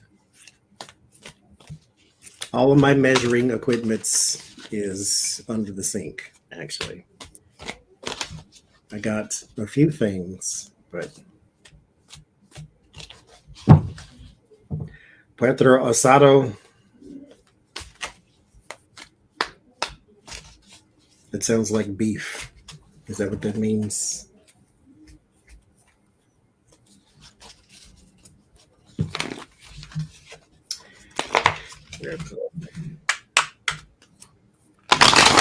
Fair coat.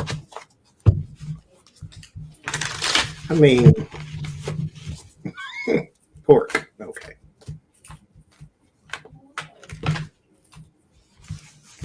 Oh, duh. Carne asada. War has started. Wait now. Pork shoulder, where you get the crackling in the air. Okay, so I got those chicken skin cracklings because they make ones out of chicken skin now that are just like basically fried chicken skin. They're horrible. It doesn't sound very appetizing. Because they make the chicharrones out of the pig skin and they make the crackling pig skin with the fat on it. I like the pig skin with the fat on it. So they make one with chicken, just the chicken skin and the fat. And I'm thinking, oh, it's going to taste like you go to the chicken restaurant, get the fried chicken, is going to taste like that chicken skin. No, it does not. It tastes like grease and it's horrible. So I got like 58 bags of chicken skin and no feathers, though. So that's a good thing. But it tastes like cooking grease. Yes, we're talking about food because we've done the readings already. You late. Unless you think we're going to go over there and start the war or stop the war, then we can't help either one of them either. And Jace, you the one told me to get them. No, it wasn't Flock is the name of the people. It wasn't them. It was somebody else. Jace told me to get. And they taste like grease. But there's no feathers.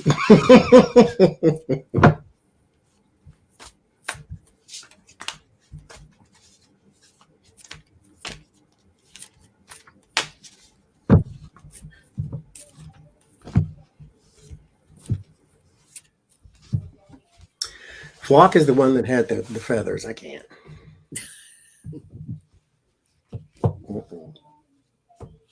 That's nightmare inducing.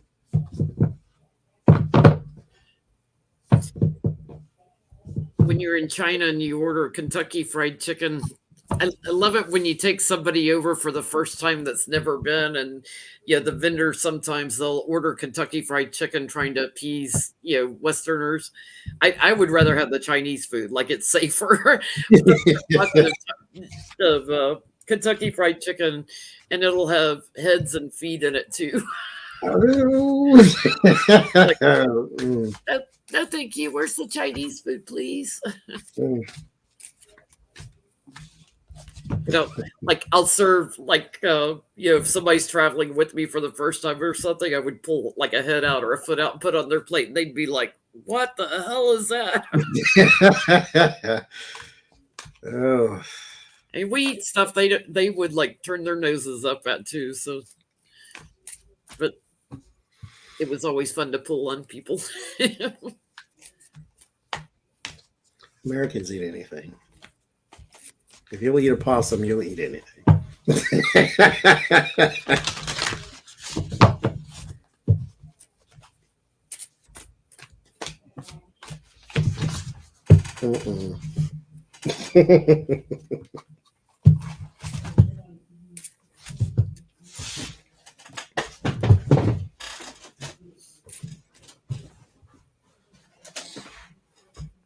All right. That is going to kill.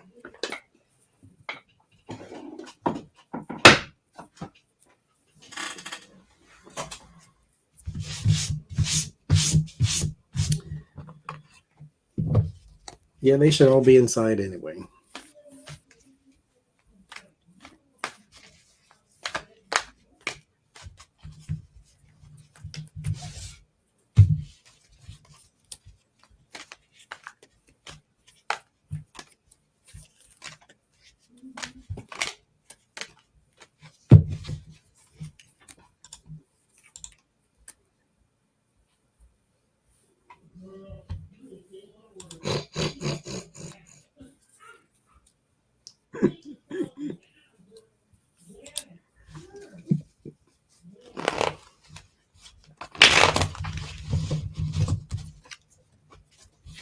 You dip yours in the chocolate too.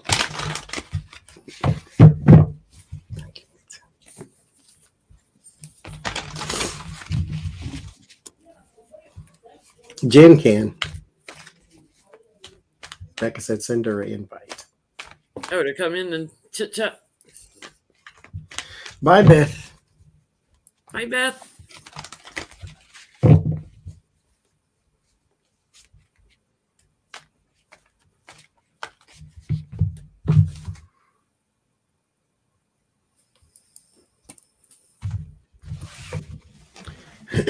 Prairie, prairie oysters.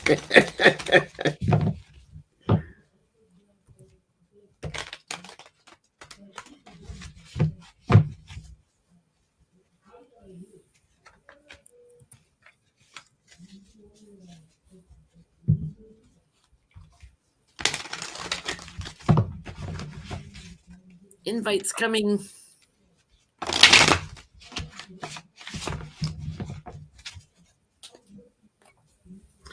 Yes, Green Queen. Becca does actually.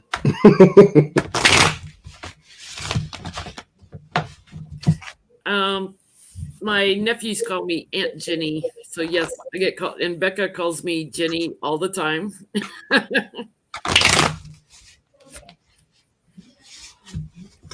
There's one person in the world calls me John, and I wish they would stop.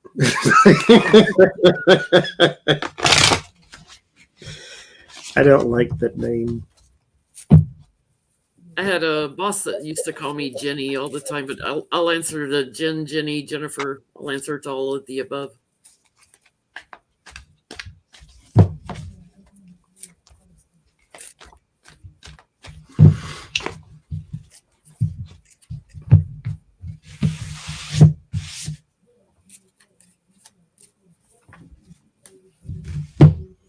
Lisa, somebody said something about that earlier in the chat. They sent National Guard over to help with refugees.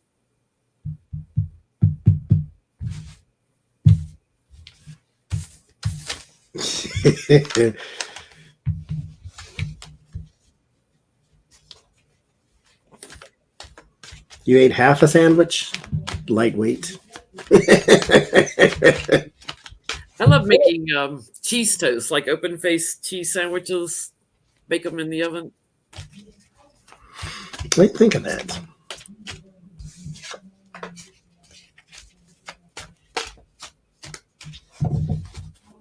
It's kind of like grilled cheese, but without all the butter. Mm-hmm. What do you call those? Oh, it's a pizza, French bread pizza. What do I think of? Hey, Cha-Cha.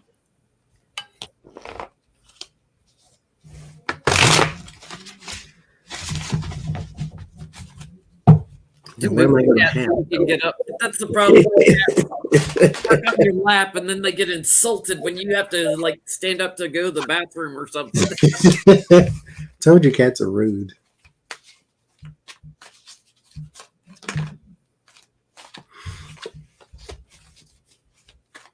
And they lay on top of you and find just the right spot to put pressure on your kidneys in the wee hours.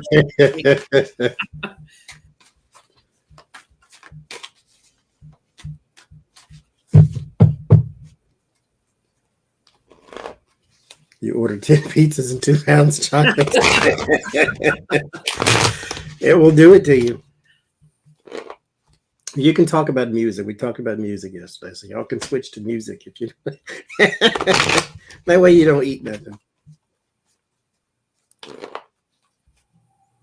Or be like me at 2:00 in the morning eating something. I listen to all types of music.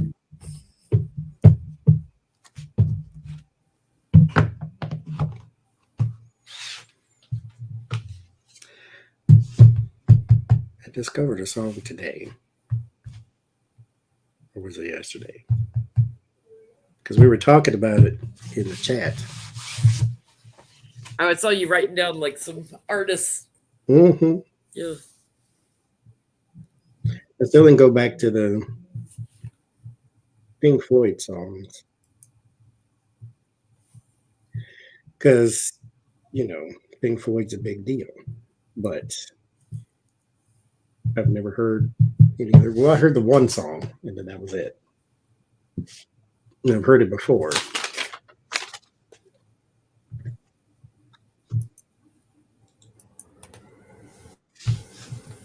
Like cheese curds. I like that name. Pink Floyd and Led Zeppelin and Aerosmith and Kansas, all those bands. Tina Turner and the Police. But I love 60s music, even though it's a little bit before my time. I love like Janis Joplin and the Kinks, the Beatles, of course.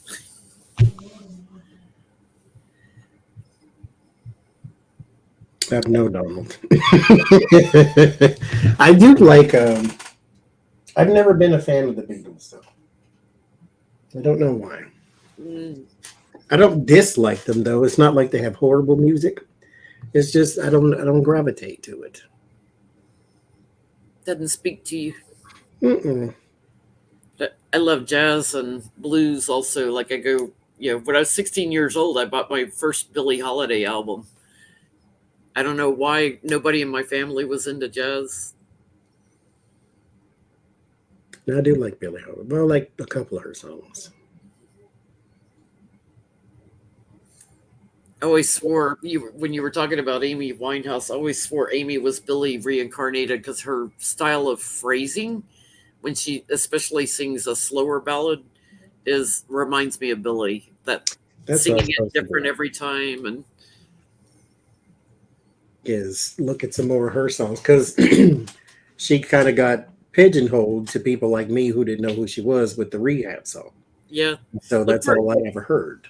Look for her duet with Tony Bennett singing Body and Soul. I swear it's like listening to Billie Holiday singing with him. That's what I was going to do.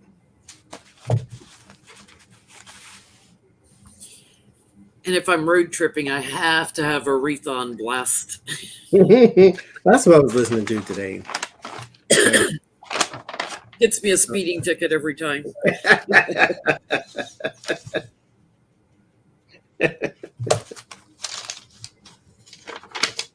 This is my brother and Missy Elliott. It's like, you don't have to drive 89 because you're all pumped up. It's like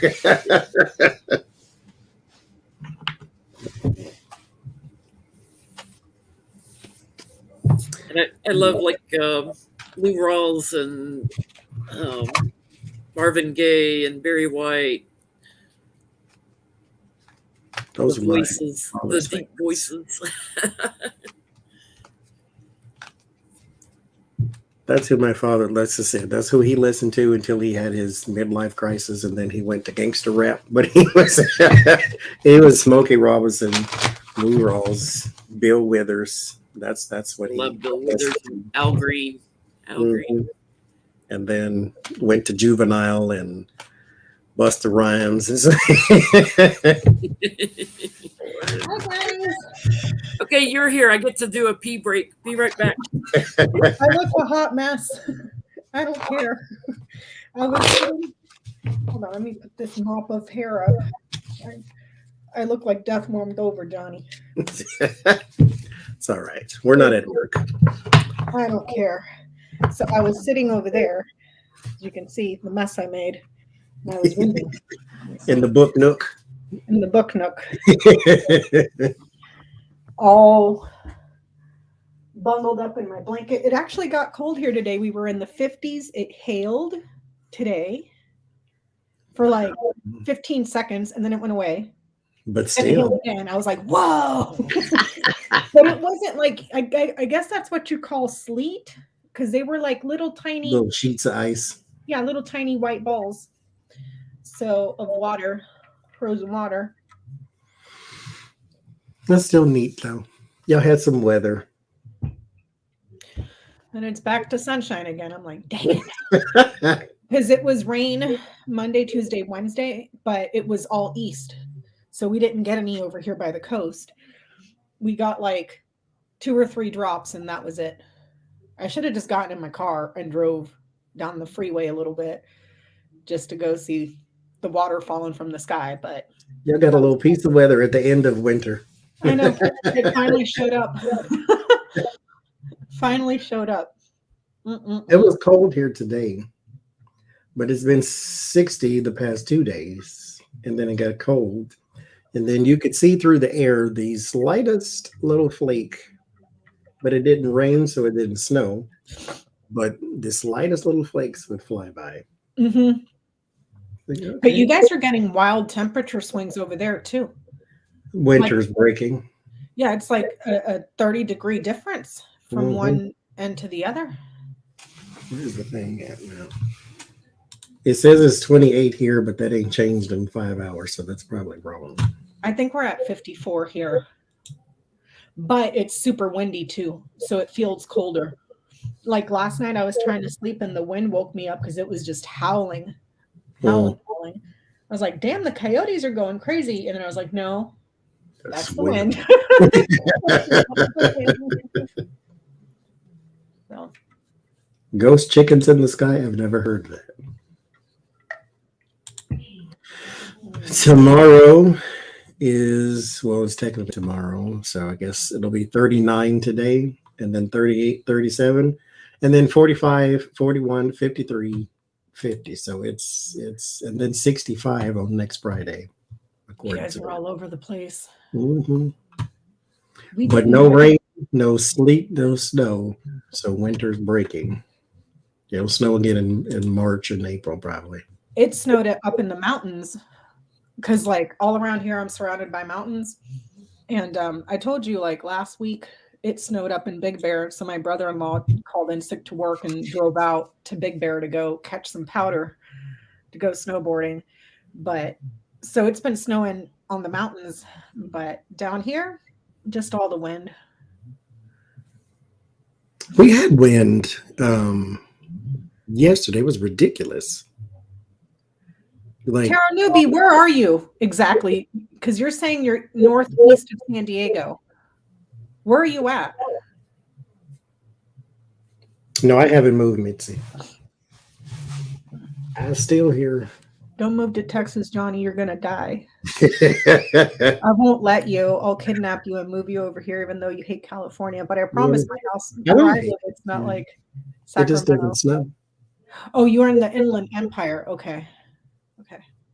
My brother loves California. I don't hate it. It's just we don't have, well, unless you go north, like way north, like almost Oregon. It's like no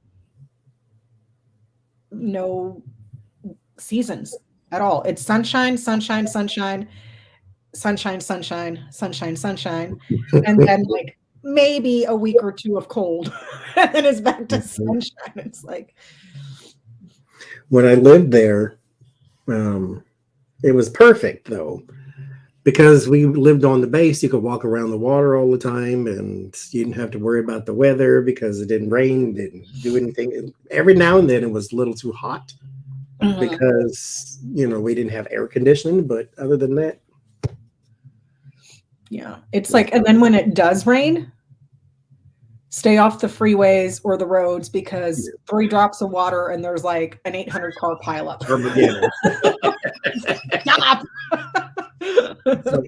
So when it does rain, I just stay off the freeways and I just take back roads because it's just like, no. Nope. Oh, you're in single digits? Oh, Jesus. Well, is Jenny still in the belows, or is she back to single digits or double digits? Probably not, because their weather usually comes here in a couple of days, and we don't have any singles coming. Well, it may have warmed up though, because Illinois is a lot different though. Yeah, further north than you guys too. I don't know. So, but when we lived there, that's how it was in Richmond. If it rained, people lost their mind. Yeah. It's not snow. It's not ice. Little water on the street. Still need to be careful, but They didn't run over the things in the middle. They ran over each other. Like, oh my goodness. It's like, why do you forget how to drive just because the rain was falling out the sky? Jesus. Bumper cars. Remember a few years ago, I think it was like 2 or 3 years ago. No, 5 years ago, we got a very wet winter that year. And it was just like, for Southern California, torrential downpour day after day after day after day after day. And so, of course, in San Diego, all of Mission Valley, when it rains, it just floods because it's in a valley and it's not properly, it doesn't have proper drainage. So the people trying to get to the fancy malls and stuff, they can't because it's all not flooded to where like the building is underwater, but flooded as to where like cars can't drive through. And then the San Diego River runs through there and then that overflows and just floods the whole area. But like that year, I remember it rained so much. I don't know why people over here decided that it would be a genius idea to plant eucalyptus trees all over the place that are not native to California. I think they come from Africa or whatever. They're drought resistant trees. But the trees were falling on people's cars and killing them. People's houses, like it was bad, like just terrible. Like you'd watch the news and you'd hear a freak accident of somebody stopped at a light, at a regular light to go wherever it was that they were going, and a tree just fell on their car and smashed them. Like dear God, stop planting eucalyptus trees, damn it. Like, get rid of them. Oh, they're from Australia. Okay. From Australia. Egg roll time. You had me wanting Cheetos the other day, so I went to the store when you guys were live earlier, and they didn't have them. All they had was the cheese puffs, and this thing was full, but then I started eating them all watching you guys. But I don't like these as much as the crunchies. They ain't the same. Lucy prefers the crunchy too. When I get the cheese puff ones, she sits there and gnaws on them, and it's like, they kind of dissolve in her mouth. It's like she gets this funny look on her face. Like it's not the same as the crunchy ones. Yeah, those stick to my teeth, and then I'm like digging them out. The crunchy ones don't really. Mm-hmm. The puffy ones make a paste in your mouth. It's like, you smile, you got like orange crap all over your teeth. You look like Donald Trump. Sweaters. Oh Lord. Okay, Johnny. So I found out where there's a Wendy's by my house because it's outside of my 1 mile radius. So I'm going to go to Wendy's one day this week. And I'm going to get fries and I'm going to get a Frosty and I'm going to video myself eating it and then I'm going to send it to you and tell you what I think because it just sounds gross. But I remember back in high school, I used to work at the Winn-Dixie's across the street, but next to it was a Wendy's. And my friends and I would stop at Wendy's on my way to work and my friends would get the fries and the Frosty and they would dip the fries in it just looked gross. So I was like, I don't. That's because it is gross. I've had the Wendy's every day because I go to the UPS store and they're in the same parking lot. And never have I ever wanted to dip my fries in my Frosty. That just. I wonder what if I then go to the Dairy Queen and then get a Blizzard and then put fries in it. And it's like, Dairy Queen was my jam back in the day. When you would get a Blizzard and they flip it over and be like, thick enough for you. I don't know if they do that anymore. They still do. It's actually a rule. They have to do it. It's on at least it says it on the menu. They have to turn it over and show you. I don't need proof. Just give it to me. Okay. So for your Dairy Queen, what do you, for your Blizzards, what do you get? Everything. You put everything inside of yours? No, I've had all of them. So, but I do like favorite? Butterfinger or Oreo is my favorite. That's my favorite too. The Oreo, extra Oreo. Don't put one. No, make it chunky. Like put a little bit of ice cream with the cookies. Okay. Like I know you got more than 2 cookies back there. At the very least, you could have took 3 and then crumbled them up or something. Mm-hmm. The closest we have here at the bottom of the hill is the Menchie's, which is like frozen yogurt. which you go in there and you serve yourself, and then it goes by weight. Mm-hmm. So I always get like frozen yogurt, but I will load it up with Oreos and maybe a couple of like little almonds, the tiny little almonds, and Butterfingers. And if they don't have Butterfingers, Heath. That's how I like the but Heath too. It's not the same as a Blizzard though, because it's frozen yogurt and not. Mm-hmm. They had one in the mall when I worked in the mall. It was like a Chinese food stand, and then there was this thing in the wall, and it had the cups and all that type of stuff, and you just serve yourself your own ice cream. I go there. I haven't been there in a couple of months, but Moose likes it because I get him the regular tart frozen yogurt. That's a treat for him every once in a while. I like Brahms. Brahms is fantastic. I don't have a Brahms here. I missed them. They were. I don't know if they're always all Southern, but Oklahoma, they were in every corner, pretty much, when I was a kid. I've never heard of them. I lived for them. They make the big giant hamburgers. They were always cold. I eat cold food, so it worked for me. And then the ice cream, it was just fantastic. They had every flavor you think you might want. I remember when I was a little kid in Miami, there was a drive-through ice cream shop, and we used to call it La Vaquita, the little cow, because the sign on the top had a cow that spun around, like those. So, but we used to get the 1 gallon of chocolate almond ice cream. It was the best. Not Rocky Road, not with marshmallows and fudge. No, just chocolate ice cream with the almonds inside. It was so good. And the only place that I've been able to find that sells it is Schwann's, the home delivery thing. But it's like, girl, you do not need to be eating a gallon of freaking. I mean, you're already fat enough as it is. Like, that's the last thing you need in your house. But it's so good. So good. Cappuccino Score Bar Blizzard. I don't like coffee flavored things though. But Score is good. I mean, it's Heath. Different name. Hi, Adrian. Hi, Adrian. Hey, Adrian, thank you. You're up late, Miss Adrian. I don't like anything tastes like coffee but coffee. No candy, no ice cream. Really? You don't like coffee ice cream? I don't like coffee flavored anything. It's just it's horrible. It tastes grossness to me.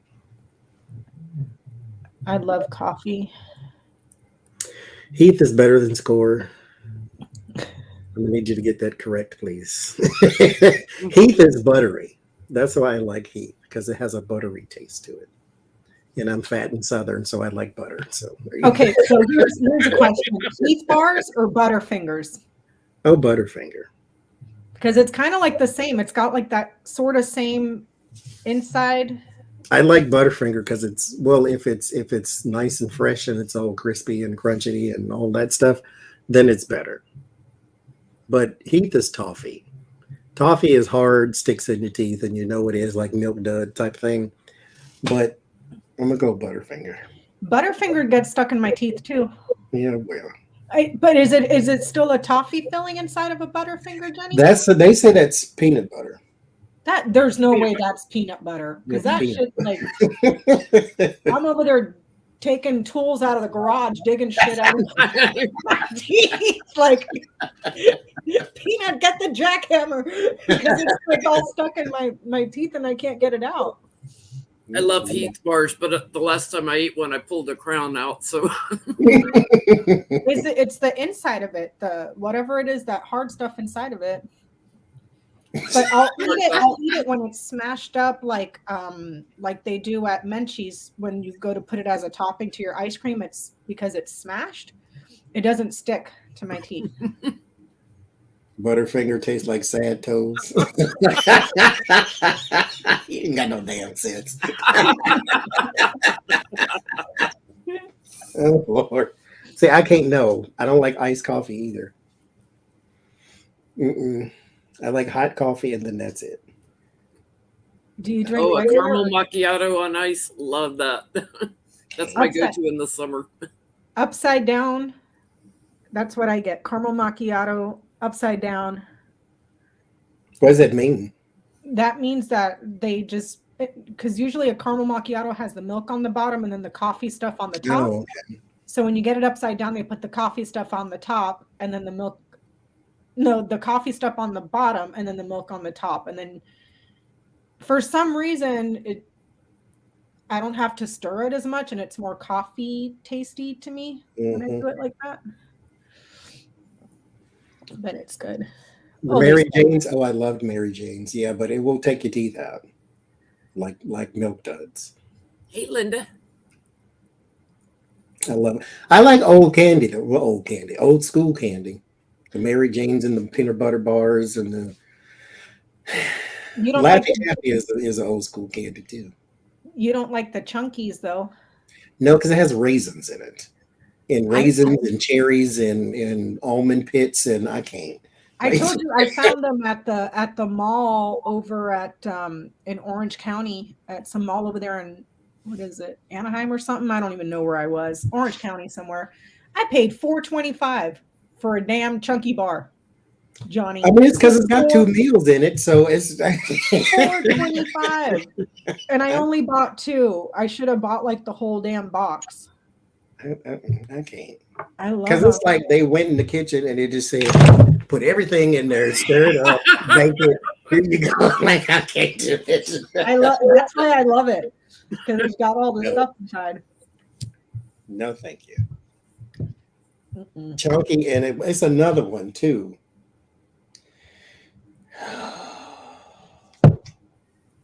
Oh, what is the other one? It's another one that's got a bunch of stuff in it. It's chunky, and it's another one. I can't think of the other one. The only one I know of is chunky. Or maybe it doesn't. It's in a ball though, and It's it in a comes ball? in the silver, in like a silver wrapper. Oh, sweet Mary Jane. Anyway, I'll think of it when I ain't thinking about it. That's what. Do you like the little Easter peeps? No. I'm not crazy about Peeps. Although they're fun to put in the microwave and watch them blow up. Because they're all over the place now because Easter's coming up and I was this close to buying Peeps just to make them into s'mores to see what they would taste like as s'mores instead of regular. Because I mean, all it is marshmallow, but it's coated in sugar. Like I like marshmallows, but I don't like Easter eggs that have marshmallow in them. I like my marshmallows like on my hot chocolate or something or by themselves. Oh, so you don't like those little eggs that they sell at Easter time when you buy them? It's got like the liquid marshmallow. like Yeah. I prefer the ones that are like just caramel inside or just coconut inside. I don't like my marshmallows. Like I'll eat them in s'mores and stuff, but I think I'm gonna get some Peeps and make them into.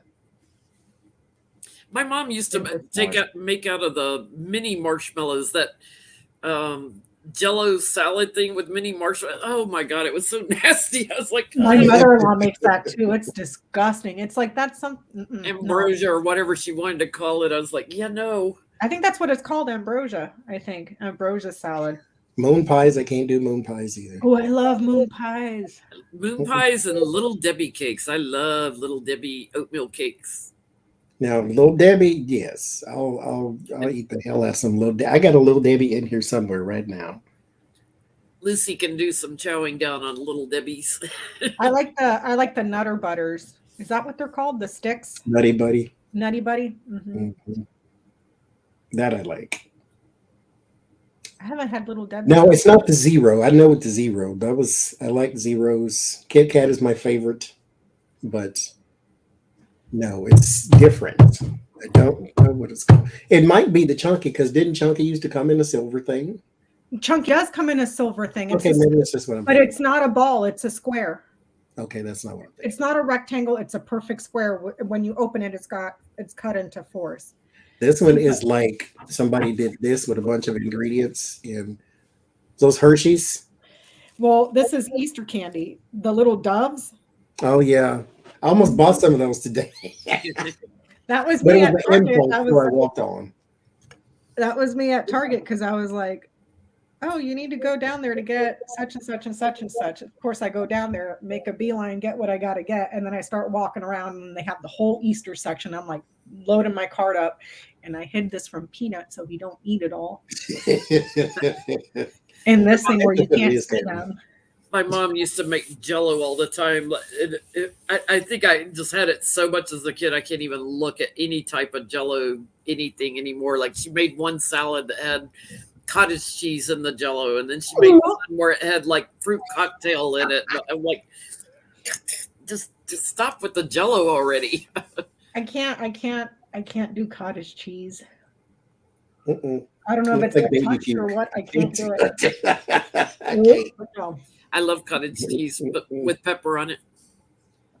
Mm-mm. I know what you're talking about with the Jell-O because my grandparents used to do that. Make a thing of Jell-O and just put fruit inside of it. Like she'd get it like church meetings or Eastern Stars or whatever, and they would all be exchanging their Jell-O recipes. I'm like, God, here we go again, like another 20 different ways to fix Jell-O. It's so it's like a chili cook-off, but with Jell-O.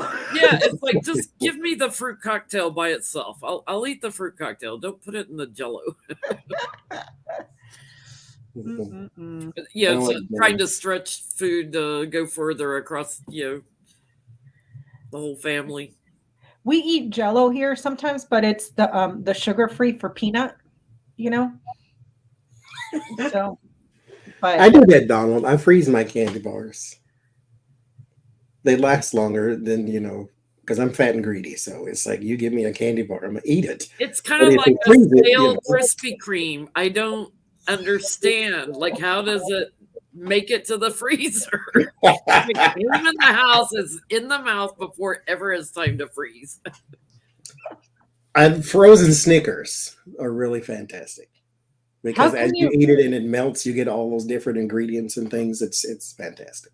But how do you bite into it when it's frozen? You don't. You just kind of suck on it like, and lick it and then all that other type of stuff. But you get that it's a slow thing. So where you get the chocolate, then you get the salt and the peanut, and then the nougat, and then that other crap at the bottom. And it's like, yeah, you get to have 4 candy bars in once kind of thing. Mm-mm. Yes, but you got to put it in your mouth and suck it. So it's like that reminds me of that song from the chef on South Park. I'll tell you about it later. It's not appropriate for the show. I agree, Sharon Ann. Frozen Girl Scout mint cookies are they're good. So I've never had frozen cookies. Just the mint ones, the little thin mints are so good frozen. My brother-in-law just brought Girl Scout cookies, but he got the one my favorite ones that the little circle ones that have the coconut. Forget what they're called. Do they have y'all seen the new one yet? Is it around anywhere? The new one. They have a new cookie. I don't know. He just brought 2 boxes home the other day. Samoa's, that's right. Adrian, Samoa's. Those are my favorite.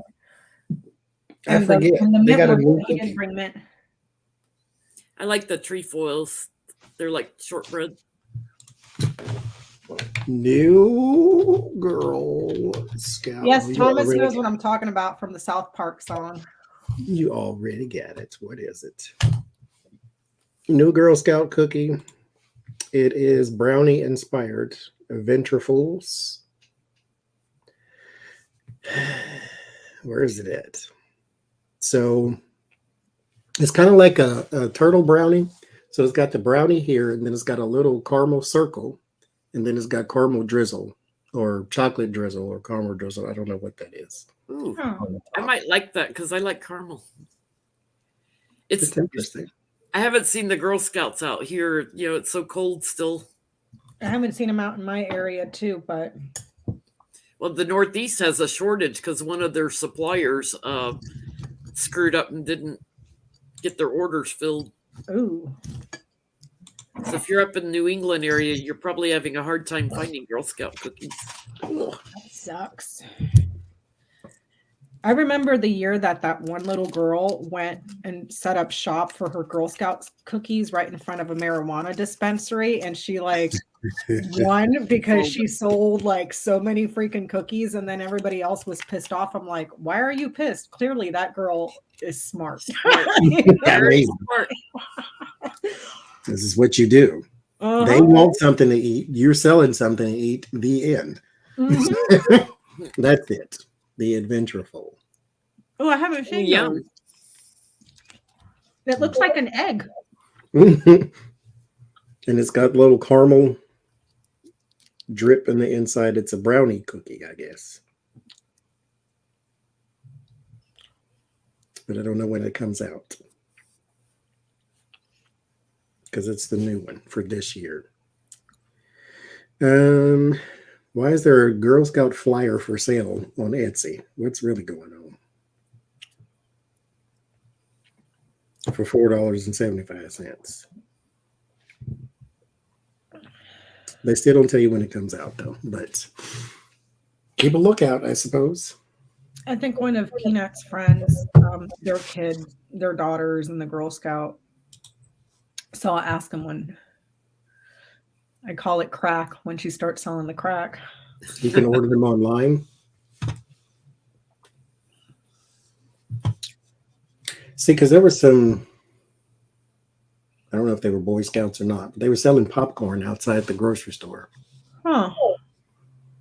It was $20. It was like it come in one of them tins, like the popcorn used to back in the day. It's like, okay, I'll buy it. It was actually good, though. I saved the tin and put all my herbs and spices in it. Mm-hmm.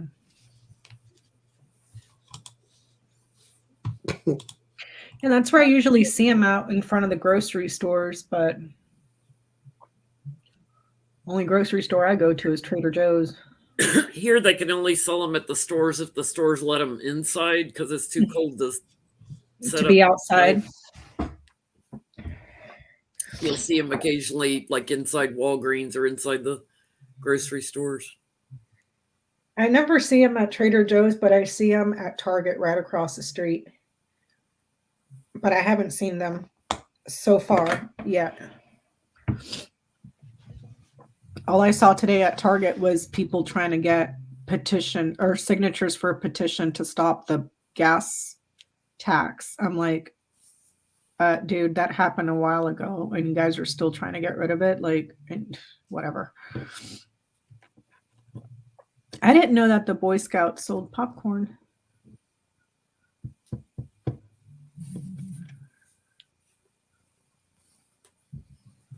Lucky girl's giving up. She's got to get her snacks.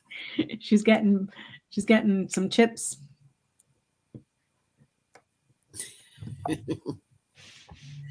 So what other kinds of Cuban food do you know how to make? A lot. A lot, but I'm just kind of a lazy cook. You know what I mean? Like I like stuff that's quick and easy. That's why I love the foodie, because I just throw shit in there and just forget about it and it's done, And fast. It's done. Yeah, and it's fast too. It's not like, like when Johnny made the what did he make? The pot roast? Mm-hmm. And he texted us, he's like, what kind of witchcraft is this? You said it was done so fast. I was like, I told you that thing is like incredible. Like 30 minutes and he had a pot roast. Yeah, in 30 minutes he had a pot roast, and he's like, what sort of witchcraft is this? Telling you that foodie is it's ridiculous. It's insane how good it works. So I was a skeptic. I really was. I love it. I absolutely love my foodie. Because how can you put raw meat in this thing and it's literally done in 15 minutes and it doesn't taste like rubber when you take it out? Like it was tender, it was still juicy. I'm like, this is not natural. It's so good though. I've made all sorts of stuff in there.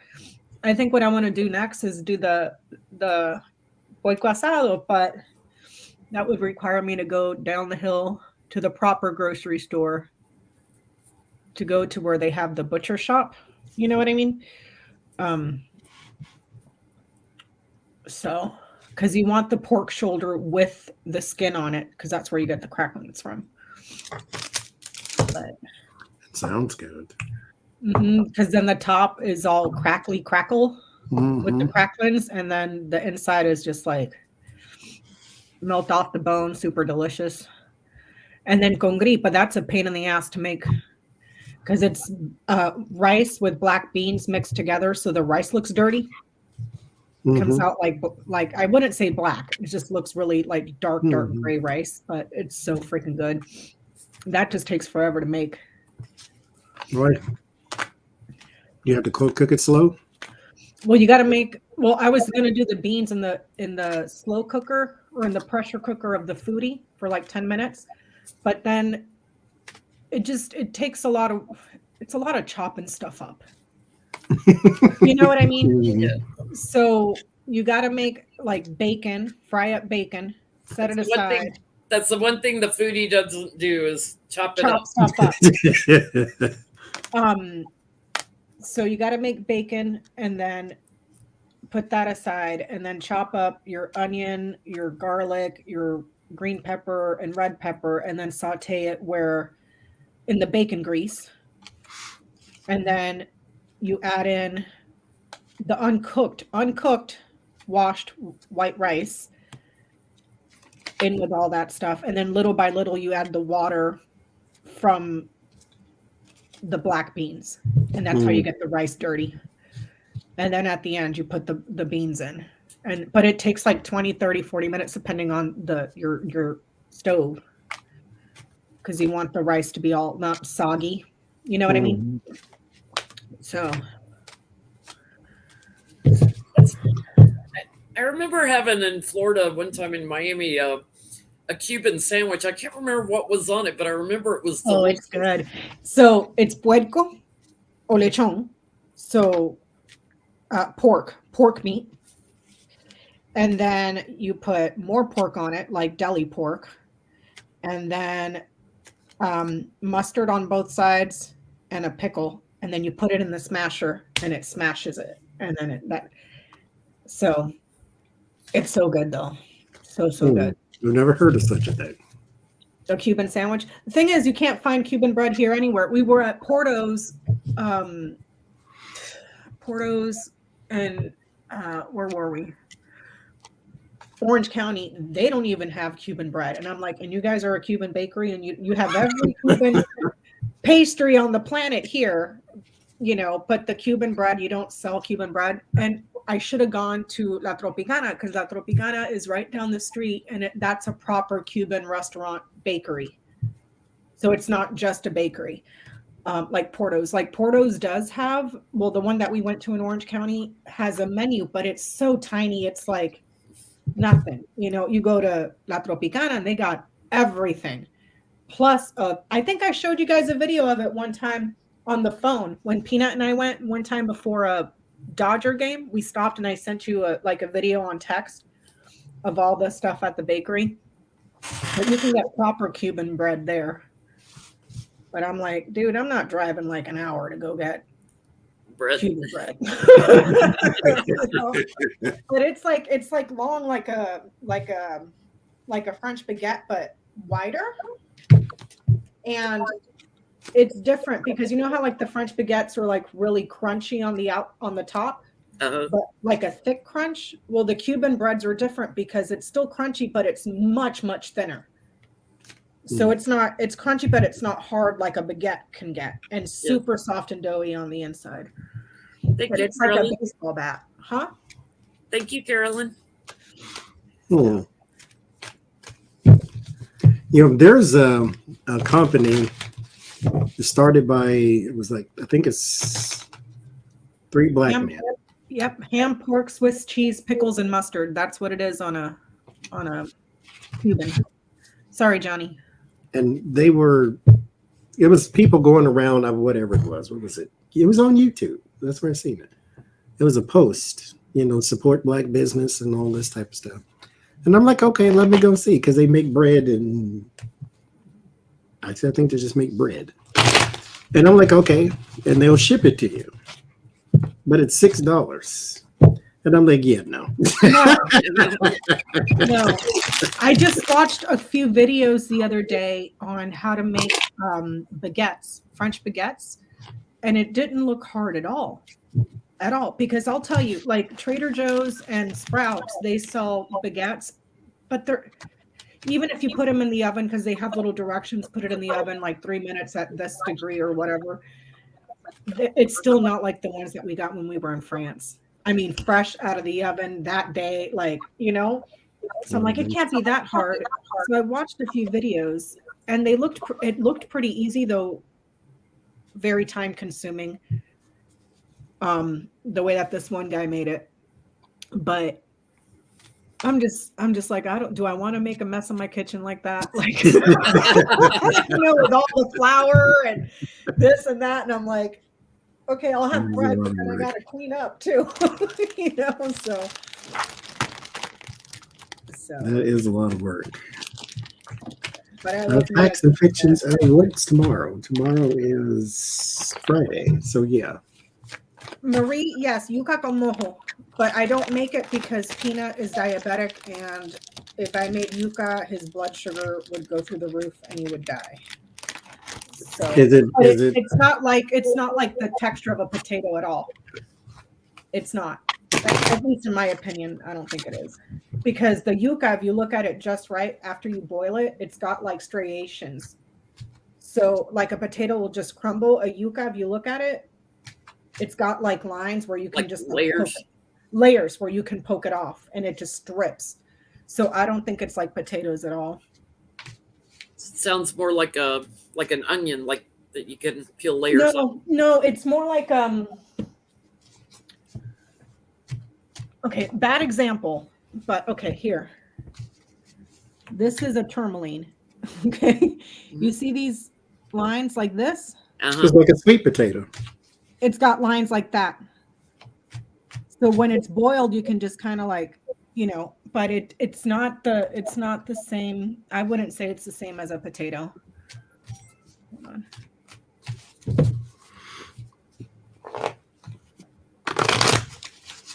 Because I used to sell them all the time, but I never knew how a person cooked such a thing. You boil it. Because they just look weird. They look like big brown sugary sticks. It's like you boil it, and then it's you can we put mojo on it, which is like this concoction that you make on the stove where you heat up oil, fresh garlic, onions, cumin, salt, and pepper, and then you drizzle it on there. Sounds gross, but it's really, really good. Because isn't a part of this because you have to cook it right, or you'll get poisoned or something like this? No. Is the outside part, something about it is not healthy or not something you can just... It's really hard to peel. It's got a very thick, hard skin. Yuca does. Mm-hmm. It's not like a potato skin that you can just run a thing through it. Yuca is like bark is what it feels with. Yeah, bark, it's like a bark. And something slick and sugary. Yeah, it's very hard to take off. But no, I don't think it's like potatoes in that, like potatoes, they tell you not to ever eat a green potato because that's the poisonous part. That means it wasn't underground when it was growing. Mm-hmm. I don't think yuca's like that. I know it's a root, but I don't think it's like that because it's got like that thick, barky, like you have to use a knife to peel it. You can't use a peeler like a potato peeler because it won't come off. I mean, I love it. I'll eat the crap out of some yuca, but I can't make it because Peanut can't have it, and I'm not about to sit there and eat all of it by myself because I'll be weighing 100 pounds.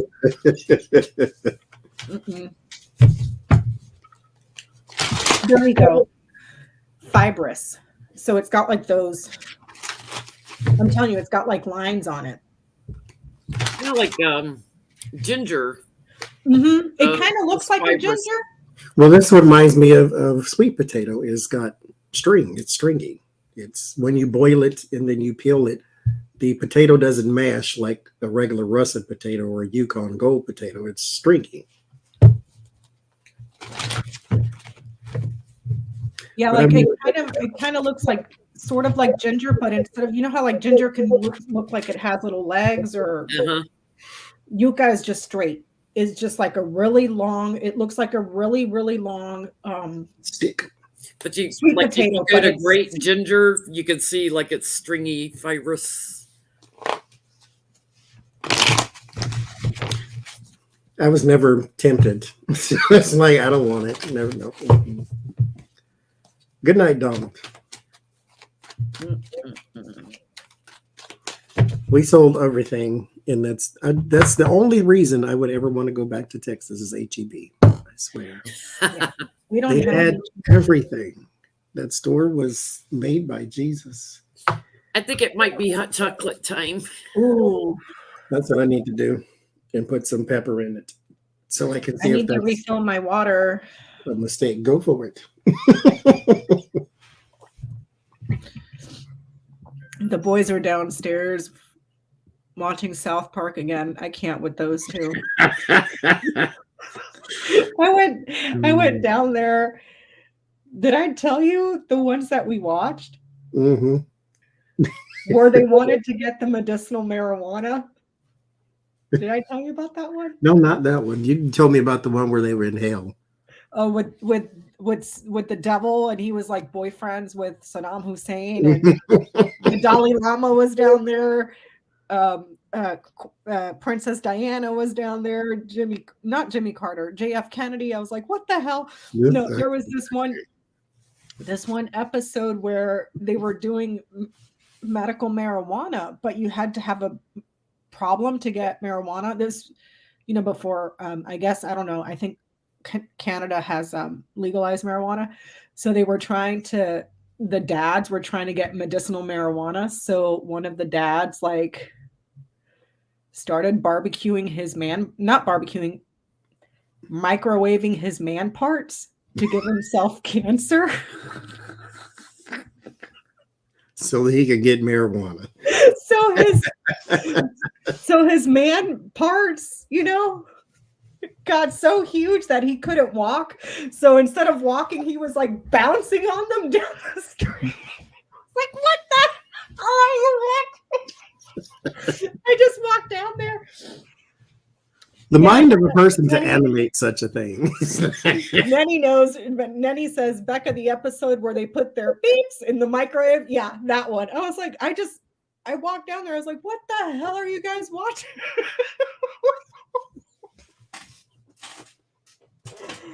I'm like, dear Jesus. I don't have a pipe, but I do have slippers. I'm gonna go get some water, Johnny. This is the closest to my pipe. It's my cinnamon stick. No, I can't with South Park, Lord Jesus. It's like you're just trying way too hard to be offensive. I can't do it. Mm-mm. No.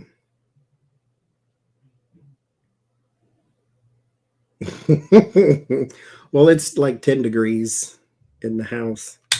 So I figured, you know what? I don't feel like turning the little heater on though, but so this works. This works perfectly. Until I get tired of it because it's super big, and so it's like being wrapped up in a blanket the whole time. So every time you move, you got something hooked on the chair or hooked on the disc, and so yeah.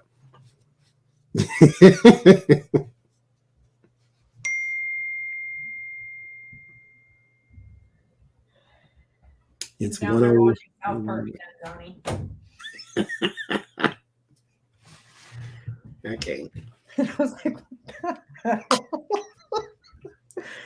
what That and Family Guy and that other one, like I can't. They just I've never watched Family Guy. It's just as offensive as South Park apparently. South Park? Yes. I remember one episode where they were protesting the cartoons, Terrence and Phillip on South Park. There's a cartoons that the kids watch. It's called Terrence and Phillip. And the parents got pissed off and they were protesting it. and they wouldn't take Terrence and Philip off the TV, so the parents like started slingshotting themselves into buildings, and I was like, what in the world? Ah. Terra Nubia, it's magic. I just blinked like Samantha Stevens and it was on.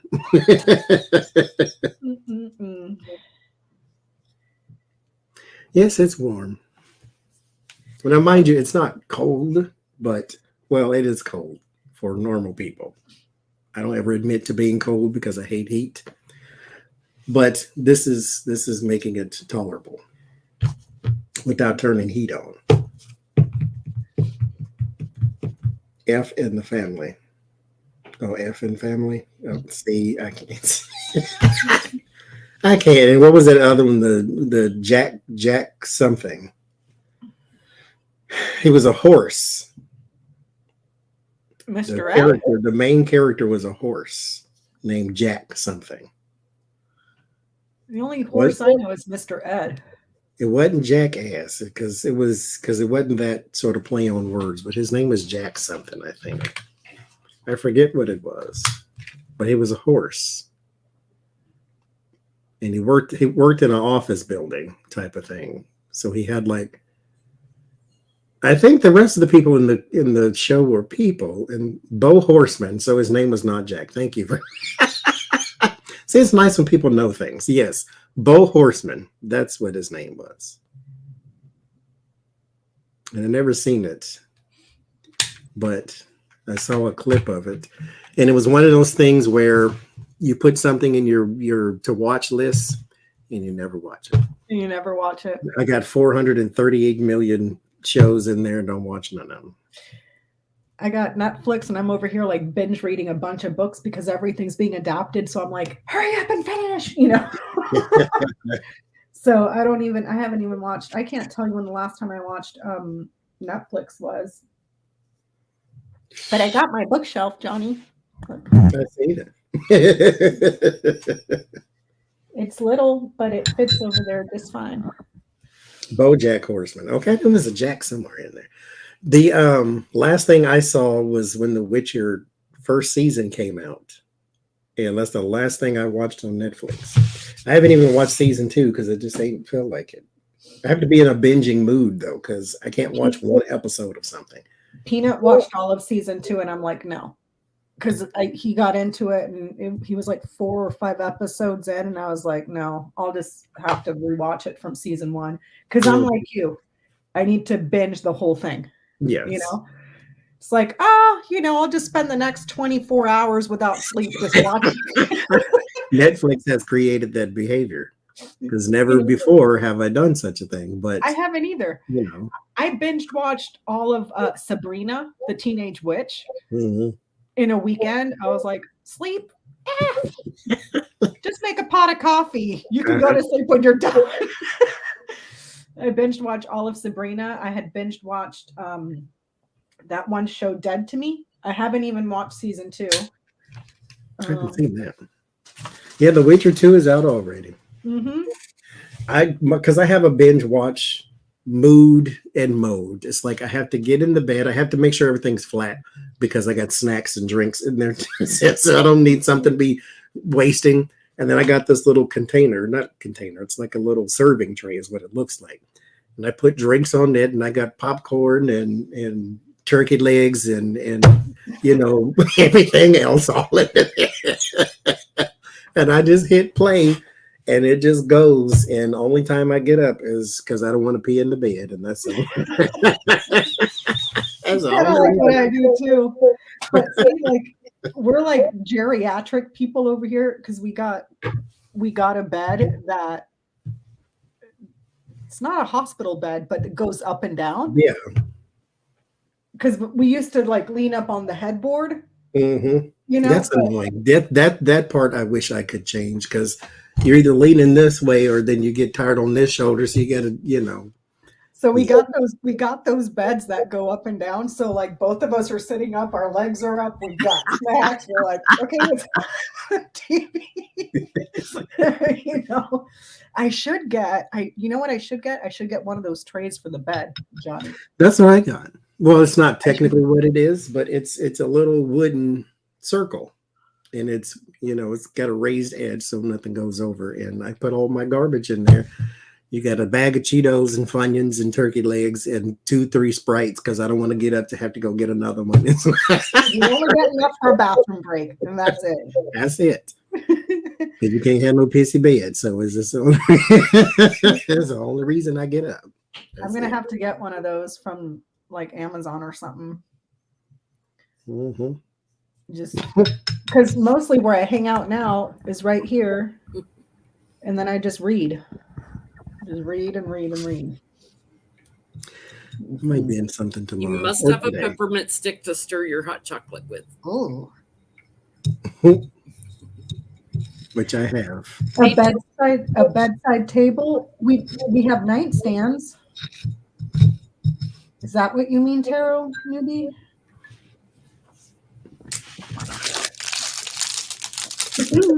Peppermint.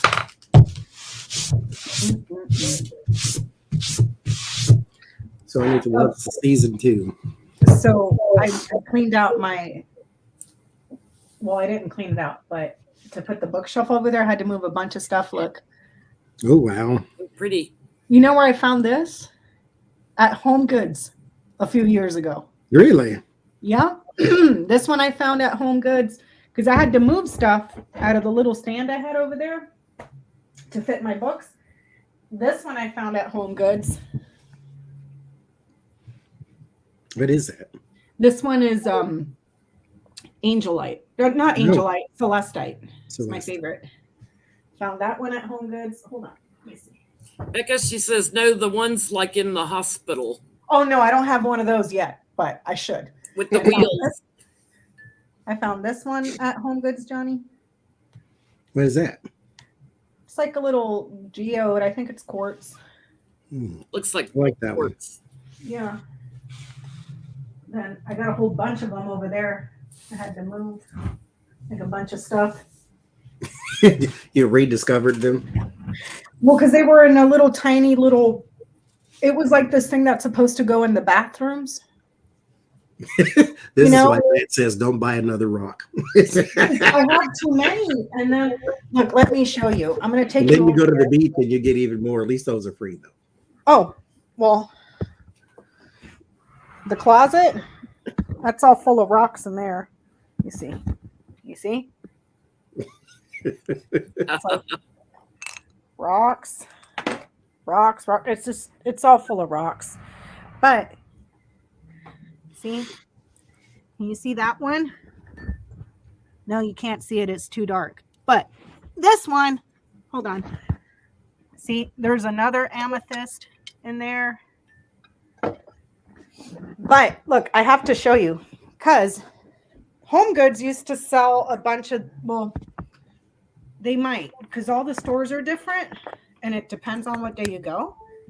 But you see, I got too many rocks, Johnny.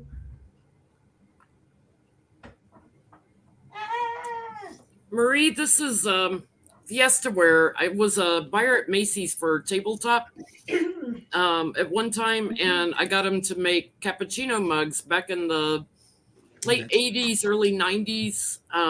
We sold them at Macy's at the time. They don't make it anymore, but I used to work with Homer Lucklin that makes Fiesta Wear all the time. I'd go to their factory. That's really pretty. Ooh, pretty. I found this one at Home Goods. It was like $15. And then I got a huge, well, it's not as big as the one downstairs, but let me see. But it is good for soup or chili also, as well as hot chocolate.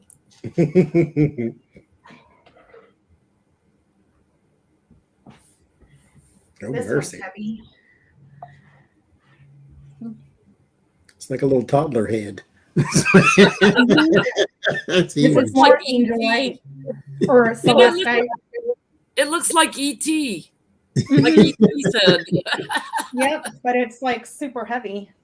Yes, it is. And that's Celestite? Celestite, yeah, that's like my favorite. I have it like, I have another piece there. That's enough to give you the light head. Huh? So that's enough to give you the lightheadedness. This is the one that got me all lightheaded. Because I have them all over. I mean, I don't get lightheaded anymore, but like, let me see. What's funny is my small angel light gave me the light head. The big one didn't, though. Maybe I got used to it or something. See, like, I just kind of have them all over.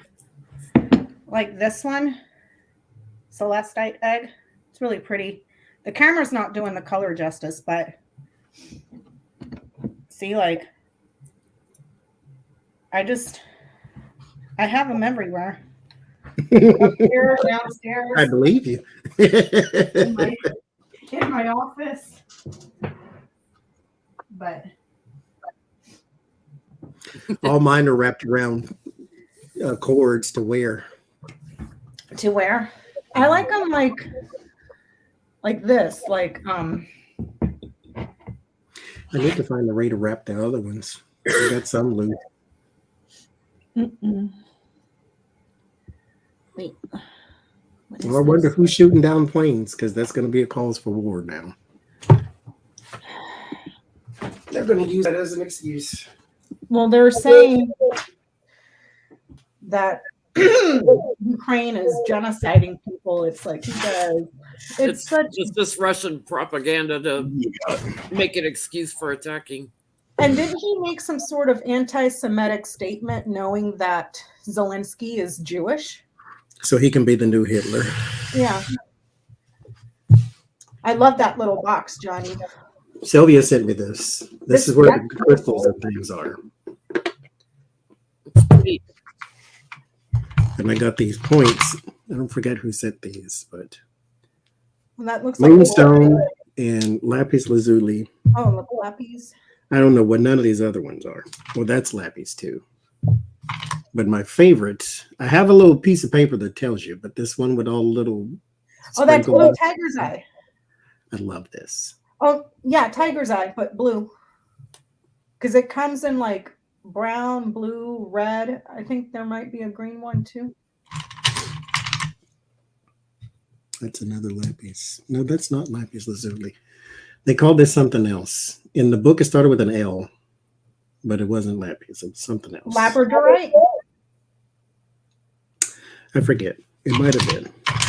There's a tiger's eye, which is so strange. Again, they're not. I'm not a brown person. I like red.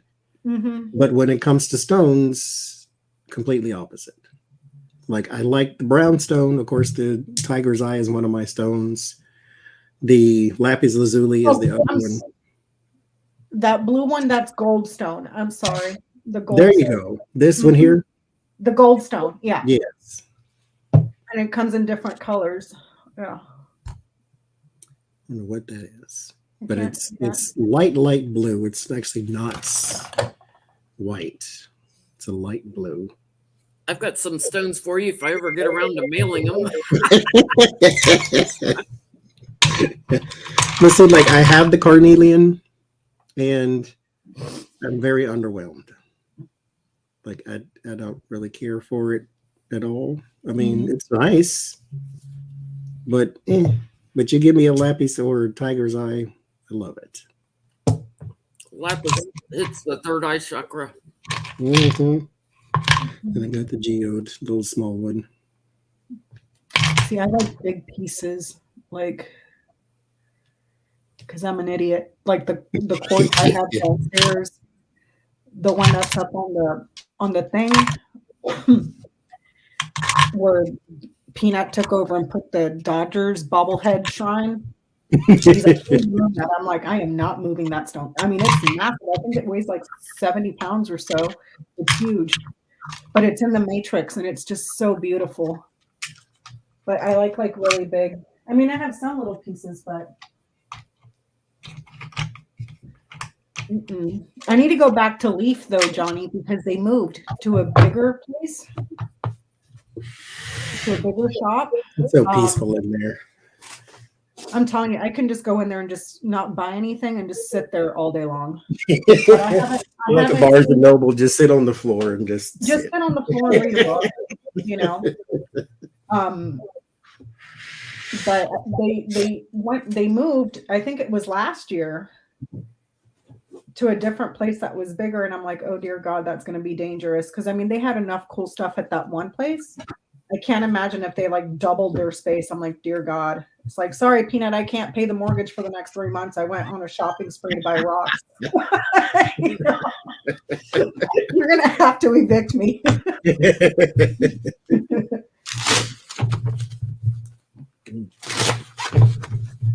So cool.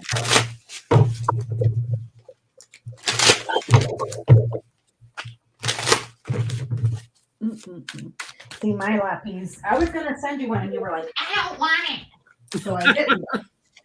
When they were selling lappies at Leaf, that's the piece I got.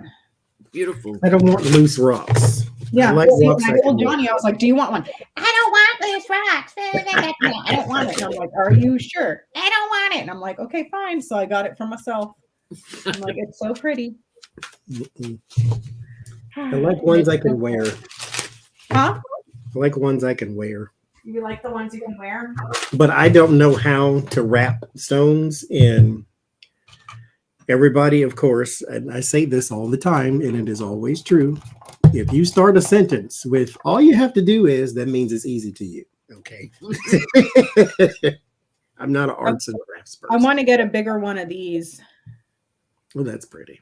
The one that I forget what it's called. Is that hematite or something? No, it's Call it hematite is gold. black and it's magnetic. This is Oh, it's got gold on it. well, it changes when you move it. It'll have flashes of gold, flashes of like this blue that's looks like the wings on the blue morpho butterfly. But some of them have flashes of yellow, gold, blue, green. And when you look at it, the camera's not going to pick it up, but it's just... There are newbies. Imagine putting that in your bra, Johnny. Labradorite. That's what this is, labradorite. But I want to get a bigger piece of this. And I was being cheap because last time I went to Leaf, they were clearancing these out and they had huge pieces. And they had one that was like, it's about this tall, about this wide, and it had like a edge like this, but it was rounded at the top, and it had the most beautiful flash of blue running through it. Like, and then I saw the price, even if it was on clearance, and I was like, no. No. Good morning, Jody. Yes, we're playing show and tell with the crystals here. Hey, Jody. So. A, B, C, D, E, F, G, H, I, J, K, L, J, K, L, J, K, L. I didn't know which came second because I was talking too much. Right. Labradorite is not in here. Oh, yes. Wait a minute. Page is stuck together. There it is. And I got a bunch of little ones too, like to hold in your hand. That's pretty. In the rock closet over there. Catches the light. Iridescent blue and gold flashes. Mm-hmm. Highly mystical. Protective stone, bringer of light. It raises the consciousness and connects to universal energies. It deflects unwanted energies from the aura and prevents energy leakage. Oh, do you have leakage, Becca? I do have leakage. I do have leakage. I got a lot of leakage. When nature tries to kill you. You know what I'm talking about. If you're in the chat, we're still alive. The stone stimulates intuition and psychic gifts, including the art of right timing, bringing messages from the unconscious mind to the surface and facilitating their understanding. Psychologically, it banishes fears and insecurities. The psychic debris from previous disappointments. It doesn't stop eye burns, though. That's what it doesn't do. Jesus. It treats disorders of What? It treats disorders of the eyes. Johnny's like, clearly not for me. Not for me. He though. takes off his I glasses. guess I to don't read. have one though either. I have Okay. a bunch of little ones if you want me to send it with your package. No, ma'am, because I already have loose rocks in it. Like, Johnny, I don't want it. It's like, okay. I have enough loose rocks. It treats disorders of the eyes, brains, relieves stress, regulates metabolism. It treats colds, gouts. Yeah, I bet it don't. Balances hormones and relieves menstrual tension. Say that 3 times fast. In case you And have lowers, and it lowers blood pressure. Labradorite can be used as a witness during radionic treatment. I've never heard as a witness. What does it mean? It watches something? I don't know. Labradorite can be used as a witness during radionic treatment. I don't know what that means. Pinpointing the cause of the disease. I guess like a,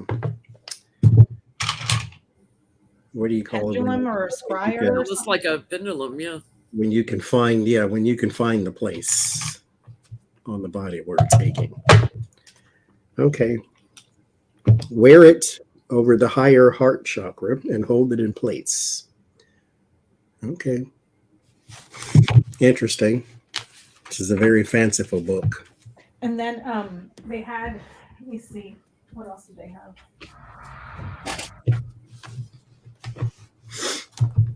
They had like these little things, but way bigger. Rainbow fluorite. Oh, that's nice. It's pretty. It's like blues and greens and pinks. But he had huge ones. Like, I I'm love talking fluorite. like, where's my, like one of these tower things, but way bigger than this.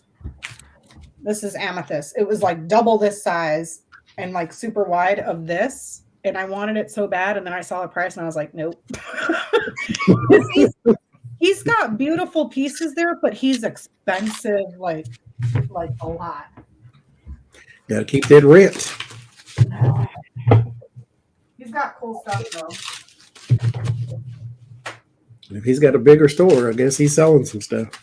Oh yeah, and well, he sells his art too, and people commission him, and he does his artwork and stuff like that. And then every year they go to the Tucson Gemstone show, which is all of Arizona, which I've been wanting to go to that forever because it doesn't take long to drive from here to Arizona at all, like 4 hours, you know. But he was showing me pictures. They had a bathtub, Jenny, a bathtub, huge bathtub for like 2 people made of rose quartz. Oh, wow. Just rose quartz. And then they had another one that was made of amethyst, because amethyst, rose quartz, they're all quartz. They fall in the quartz family. And I was like, can you imagine how expensive that would be? Like, Imagine trying to get it into your house. I mean, without breaking it and chipping it and all this type of stuff too. you know what else they had? And I told Peanut, I was like, I'm gonna buy it. They had a baby T-Rex, like skeleton put together, museum quality, $95,000. I was like, Peanut was like, Just in case you we need were some watching, bones. we were watching videos, and Peanut's like, where the hell are you gonna do that? I was like, well, just get rid of all the living room furniture. The ceilings are tall enough. Just put a T-Rex there. He's like, have you lost your mind? I was like, look, it says museum quality. It'll shield you from the rain too when y'all get put out. Mm-hmm. But I've been wanting to go to the jump show for years, and I haven't made it out there. Yeah, see, Flower Power says it takes a lot of money. They said to get there first day, people bring trailers. That's what Chris does. He brings his mom, his dad, his brother, because he's one of twins. Him and his brother look exactly alike. The only way I can tell the difference is Chris has shorter hair and his brother grows it out longer. And they bring huge trailers and just freaking load it all up at the gem show and then bring it back. Like, yeah. Peanut, can you finance the house so I can get a T-Rex? Yeah, we have been live for 4.5 hours, and it's 12:35 here. If I'm going to get up and do any readings tomorrow, I need to get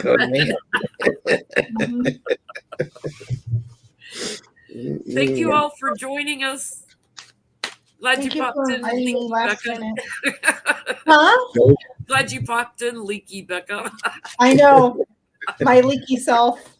Sorry. Try to do something to distract yourselves out there. It ain't gonna get no better tomorrow. It ain't gonna get no better by watching it. You already know what I'm talking about. So just try to do something more uplifting. That's why we're here so long. So just try. There ain't nothing you can do about it short of going over there and doing it yourself.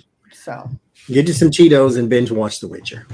That's what I'm gonna do. Stay calm. Yes.